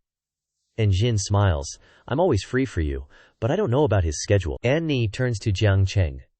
Daddy Jiang, when are you free to take us? Can we go together? Jiang Cheng laughs. And Ni, if you're a good girl and stop running off on solo missions, I'll take you wherever you want. And Jin turns to Wen Ang. Mr. Wen, I'm so sorry but I can't finish dinner with you. An Ni never eats properly when we're out, so I need to take her home now. Wen Ang keeps his cool. No worries, Xin. You take An Ni home. We'll grab dinner another time. Hearing him call her, that makes An Xin cringe. She thinks, why is this guy acting so familiar? If Jiang Cheng gets the wrong idea because of this fraud, I'm gonna lose it. She looks visibly annoyed. We'll see. I'm usually slammed with work and don't have much free time. When Ang gives a greasy smile, that's fine, I'll wait until you're free. I've got CEO things to handle anyway, so I won't kill the vibe here. He turns and leaves, fuming. This used-up woman with a kid is really trying to play hard to get with me? Just wait until I get my hands on you, let's see how arrogant you are then. An Ni tugs on En Shin's shirt. Mommy, I'm starving. Can't we just stay and eat with Brother Jiang Cheng? En Shin smiles. An Ni, he's busy with his friends. We can't be a nuisance. I'll talk to him later when he's free. Qin Fen jumps in. Sister Xin, it's all good. We're basically family here. Just stay and eat, no need to be formal. Wang Tongming adds, yeah, stay. You can teach us how to maintain these luxury watches while we eat. Wang Zheng joins the hype. Exactly. We've known each other forever but never had a meal. You guys look like a perfect family of 3 anyway. Let me call the waiter for more plates. Hearing them, An Ni is hyped. Mommy, let's stay. I'm literally famished. And Jin finally gives in. Well, if you're sure we're not intruding, then thank you. An Ni dashes to Jiang Cheng's side. Yes, I want to sit right next to Daddy Jiang Cheng. And just like that, the whole squad sits down. An Ni is in heaven, constantly bugging Jiang Cheng. Brother Jiang Cheng, can you grab that for me? Can you feed me some soup? Fast forward to later that night. Jiang Cheng heads back to his massive villa. He pushes the door open and says, I'm home! He walks over to the bed and wraps his arms around the girl lying there. Wait, who is this mystery waifu? When did she even show up? Alright, so after that smooth call to Xiaoxiao, you guys already know who this master shapeshifter is. Hehe. Hearing his voice, Xiaoxiao woke up startled and asked, Jiang Cheng, why are you suddenly here? Don't tell me you missed me. Our boy Jiang Cheng smirked and replied, Of course I missed you. Xiaoxiao pouted playfully, You're so bad, I literally just got out of the shower. Without a warning, Jiang Cheng scooped her up into a princess carry and asked, How about a little water battle? Blushing hard, Xiaoxiao squeaked, Then can I pick the starting location? Our boy grinned, No problem at all. He carried her straight into the bathtub. With glossy eyes, Xiaoxiao teased, Boss Jiang, pick any battlefield you want, you're bound to lose to me. Jiang Cheng softly replied, In a 1v1 against you, when have I ever not gotten wiped out? He then splashed water all over her. Look, I'm just narrating, you chat brothers know what happens next. Hee. Xiaoxiao gasped and squealed, You meanie! Fast forward to the next day at the headquarters of Jiang Cheng's investment firm. As soon as our boy arrived, manager Shuer strutted over and whined, I've been waiting forever, CEO Jiang. Look at my legs, they're swollen twice their size from standing. Jiang Cheng teased back, Looks like Manager Chen is furious with me. How about I personally give you a foot massage later as an apology? Shuer played hard to get. How could a nobody like me bother big CEO Jiang? My big boss, let's just head inside. Jiang Cheng chuckled. No trouble at all. Doing this is actually my favorite pastime. Hearing this, Shujier smirked. CEO Jiang, should I tell these girls you're the actual owner? If I spill the beans, I'm afraid they'll eat you alive. Jiang Cheng laughed. Nah, pass. Manager Chen, I'm here for serious business today, not girlfriend hunting. Let's head into your private office. Oh, and should I massage those legs while we're at it? Shu Per gave him a knowing look. CEO Jiang, serious business comes first. I wouldn't dare trouble you with a leg massage right this way. Just then, a stunning girl rushed over excitedly. CEO Jiang, you're finally here. Jiang Cheng immediately scanned her stats. Zhou Liner, age 24, height 165 centimeters, beauty 94, body 94, favorability 70, loyalty 120, absolute max loyalty. Our boy realized this was the star investor rewarded by the system. At just 19, she had top-tier stock market research feats and was fast-tracked from a top domestic uni to study abroad. Before being recruited by the system, she was a Wall Street prodigy. To think her favorability and loyalty are already this maxed out on their very first meeting. Turning to her, our boy asked, Liner, are you like Manager Chen, wishing I'd drop by every day? Liner smiled brightly. Of course. You're our big boss after all. This is my first time meeting you in person. And you're way younger and way handsomer than I imagined. Hearing her compliment, Zhou teased. Well done, Liner. Bold enough to flirt with the boss. Where are the documents I asked you to prepare? Liner replied. Already, manager. She handed the portfolio over to Jiang Cheng, CEO Jiang. These are the recent investment projects approved by the firm. Please take a look. Jiang Cheng took it and said, No rush on that. I came here today mainly to have you two execute a stock trade for me. Hitting right in her expertise, Liner beamed. Stocks? That's literally my specialty. Name the stock and you can leave it all to me. Jiang Cheng nodded calmly. I want to short Coca-Cola stock. Shu Care was taken aback. Boss, you mean Coca-Cola on the U.S. stock market? Jiang Cheng confirmed with a nod. That's right. Hearing this, Shu Care asked anxiously, CEO Jiang, I don't quite get why you'd make such a move. Liner was equally shocked, thinking, Coca-Cola is the world's biggest beverage giant with a 48% global market share. Not to mention, it's Warren Buffett's longest-held stock.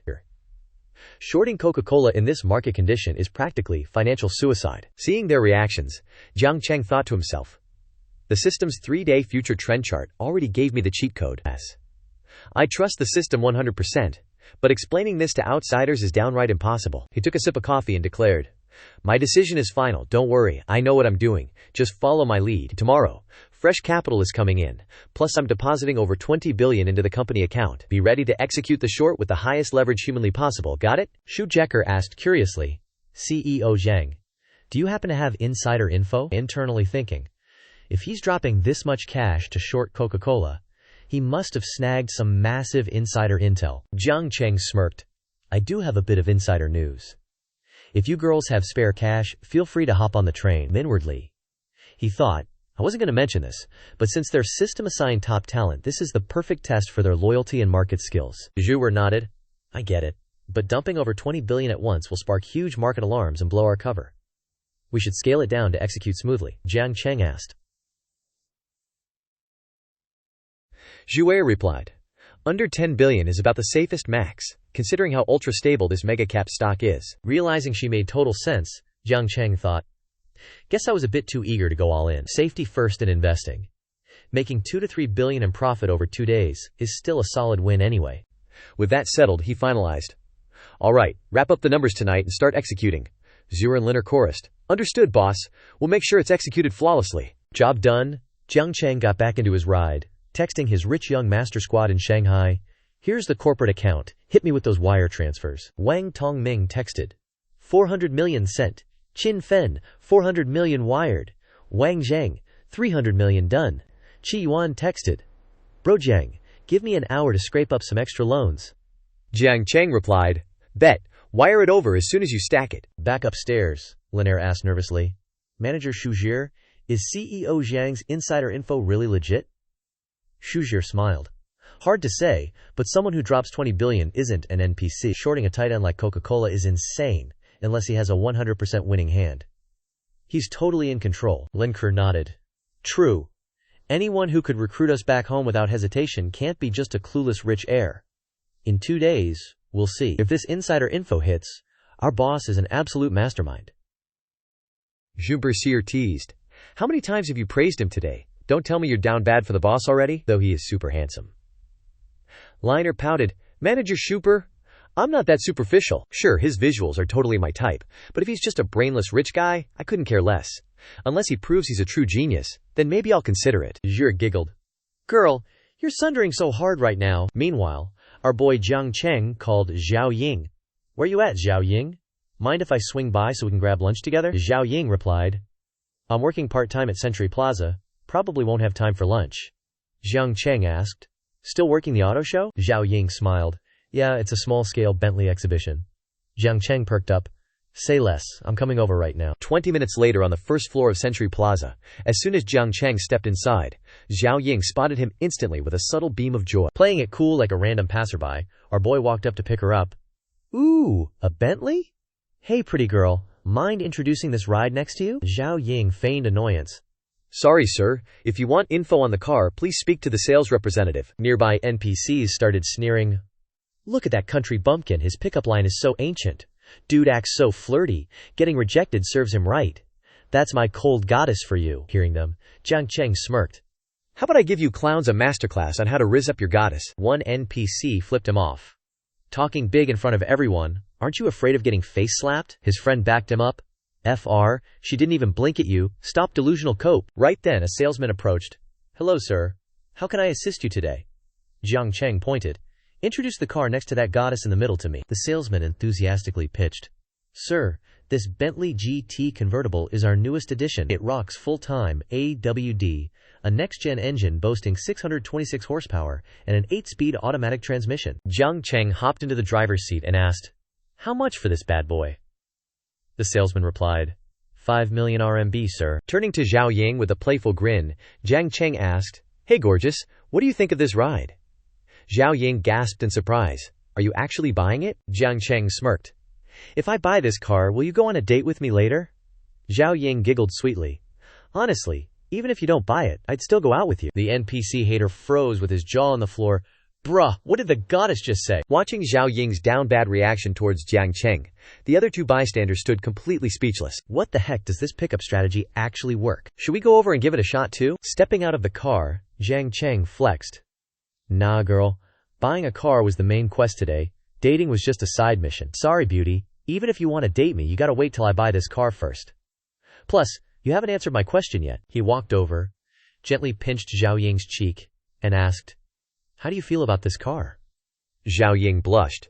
It's pretty great, super comfortable and looks stunning. Jiang Cheng calculated mentally. When I shared US stock leaks with Wang Tongming's squad, the system rewarded me 5 mid-tier cashback cards. Spending maxes out cashbacks at 2 million per card, on purchases over 2 million. Meaning, if I buy this 5 million supercar, if I trigger a 2x cashback card, I'll net back 4 million RMB instantly. Using it to buy this car is an absolute steal. Handing his black card to the salesman, he declared. Since my girl likes it, swipe it. If I buy this, can this cutie go on a date with me? The salesman took it frantically. If Ms. Zhao agrees, absolutely. Just gotta notify management. Jiang Cheng smiled. Great. The salesman hyped up. Mr. Jiang, please take a seat over here. I'll handle the paperwork. How would you like to pay? Jiang Cheng threw an arm around Zhao Ying's shoulder and dropped the ultimate flex. Full payment up front. But put it under her name, not mine. The salesman froze on the spot. Wait. Huh? The salesman's jaw literally hits the floor as he stutters. Wait, you mean our car model? Bro, you're not capping, right? Jiang Cheng just waves him off like it's nothing. Why would I play about this? She's a part-timer here, so you've got her info on file, right? Just put the car in her name. The salesman scratches his head, looking totally lost. Sir, are you 100% sure? I mean, you guys acted like total strangers a second ago. Jiang Cheng just smirks and plays it off. What are you even thinking? She's my girlfriend. I was just teasing her a bit earlier. Keep up. The salesman finally has his light bulb moment. Oh, I get it now, he thinks to himself. So these two were just role-playing in public to spice things up. I guess in this world, the top-tier waifus really do only belong to the high rollers. Ding! The payment clears and the system notification pops up. Congrats, host. You've successfully used the consumption cashback card. You've received a refund of $20 million. Jiang Cheng is low-key vibrating with joy. This means the car was basically free, and he just pocketed a casual $15 million profit. 20 minutes later, after finishing the paperwork with the salesman, Jiang Cheng walks back out with a huge grin. Hey, beautiful. Everything's settled. This whip officially belongs to you now. The salesman suddenly pops a confetti cannon and cheers. Chu Ying, congrats on becoming the proud owner of this luxury ride. He turns to the stunned Chu Ying to explain. Miss Chu Ying, Mr. Jiang just paid the full amount and registered everything under your name, so it's all yours to drive home right now. Chu Ying is frozen. Jiang Cheng, you. Right then, another model walks over to join the scene. She gasps with pure envy. OMG, Chu Ying, you're so lucky. Did you guys really just meet today? Her mouth is saying congrats, but her eyes are glued to Jiang Cheng, clearly trying to shoot her shot. Another girl slides in to catch the vibes. For real, I'm so jealous. That's a Bentley. I literally dream about having one of these. Looking at them, Chu Ying thinks to herself with annoyance, what is wrong with these two? I'm not even close with them, we literally just met today. Jiang Cheng catches her expression and realizes these two green tea snakes are totally killing Chu Ying's vibe. Without missing a beat, he slides his arm around her waist and pulls her close into his chest. He whispers playfully, what's with the blank stare? Don't tell me you're already moved to tears? This little gift is barely even an appetizer. Chu Ying tries to back off. Jiang Cheng, I don't deserve this. This car is too... Before she can finish, Jiang Cheng shuts her down with his max-level deep affection gaze. Just drive it, okay? To me, this is literally pocket change. Looking at how hard he's simping for her, Chu Ying starts overthinking. Jiang Cheng seems to really like me now, but who knows if he'll still feel this way when it's time for marriage. Plus, would a family like his ever accept a daughter-in-law who's just a pretty face with zero background? Feeling the pressure, she gently pushes him away. Jiang Cheng, can we talk about this later? Let me get my head straight first. Jiang Cheng acts like the ultimate gentleman. I get it. No worries, I just wanted to drop by and see you anyway. Get back to work, I'm heading to the office. Call me when you're done. He thinks to himself, since she sees me as a bye. Good guy. Right now, I'm not going to force the issue today. Cut to a bit later at Spirit Entertainment. As soon as Jiang Cheng walks in, Shu teases him. President Jiang, you've only been gone a few hours and you're already back? Did you fail to rizz up some girl at the car show? Jiang Cheng sits down and grabs a water. I'm here for business, alright? Besides, is there any girl in that building who could even compete with you? Zhou laughs it off. Haha, as if I'm worthy of President Jiang? You should stick to teasing those fresh college grads. Jiang Cheng doesn't want to play the flirt game right now and changes the subject. What's the word on the stocks? Shu gets serious. The operation is underway. Don't worry, Ling and I are monitoring everything personally. However, Coca-Cola is pumping right now. They just dropped a global ad with an A-list star, and the price jumped 30% in a single day. Ling adds with a worried tone, if we enter the market tonight when the US exchange opens and it keeps pumping, we could lose nearly $1 billion in just a few hours. Jiang Cheng takes a casual sip of water. Relax, just do exactly what I told you. He knows that if everything goes according to plan, the Coca-Cola scandal is going to explode by midnight. He needs to buy up every available share tonight. If they survive today, tomorrow they feast. Shu nods, feeling his confidence. If you're that sure, then I'm in. We'll pull an all-nighter at the office and watch the market open together. Jiang Cheng stands up. Sounds good? Get to work then, and he heads out. Who knows how much time passes? But Jiang Cheng eventually opens his eyes and yawns. Ugh, I seriously crashed out in the office. Suddenly, nature calls. He's half awake and stumbling around trying to find the restroom. The moment he pushes a door open, Zhu lets out a high-pitched scream. He quickly tries to hush her. Don't scream, you're scaring me. I just came in to use the bathroom, why are you in my room? Zhu stammers, President Jiang, I thought you went home. Why are you... Just then, Ling hears the noise from outside. Sister Shu is everything okay? Shu panics and bolts the door shut. Jiang Cheng whispers, Hey, I'm still in here. Zhou turns around and covers his mouth. At this distance, Jiang Cheng starts feeling the heat. He was already struggling to hold his bladder, but this tension with Zhou is about to make him explode. Outside, Ling presses her ear to the door, totally suspicious. Sister Zhou, what is actually going on? Zhou fakes a laugh. Nothing, just a huge bug. Gave me a jump scare. Ling offers, what kind of bug? You need help? I've been a bug slayer since I was a kid. Zhou quickly replies, No need. I already smashed it to bits. Ling eventually walks away. Oh, okay then. Don't take too long in the shower. I just finished buying all the tradable shares, so I'm gonna go back to monitoring. Zhou sighs.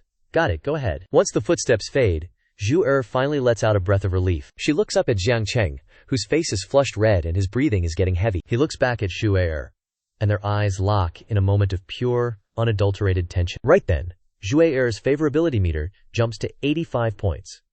She stammers, President Jiang, why are you looking at me like that? I didn't know you were here. I thought you left. Also, why didn't you turn on the lights? Before she can finish, Jiang Cheng's hand suddenly reaches out and grabs the goods. He says calmly, My bad, I just couldn't help myself. Without another word, he leans in and gives Zhou a kiss that would make a K-drama lead blush. She quickly pushes him back. President Jiang, don't! At that moment, her favorability meter starts tanking down to 70 points. Jiang Cheng is caught off guard. Did I totally misread her? I thought she was giving me the green light. I guess don't actually means don't this time. He thinks to himself, if I actually force this right now, someone with Zhou's personality will definitely turn into my worst enemy. Having a top-tier elite employee turn against me would be a nightmare. For the long game, I have to hold back. He makes the executive decision to let go of her and step back. Seeing him actually stop, Zhou is genuinely shocked. She didn't expect him to respect her boundaries like that, and her favorability meter instantly bounces back up to 85 points.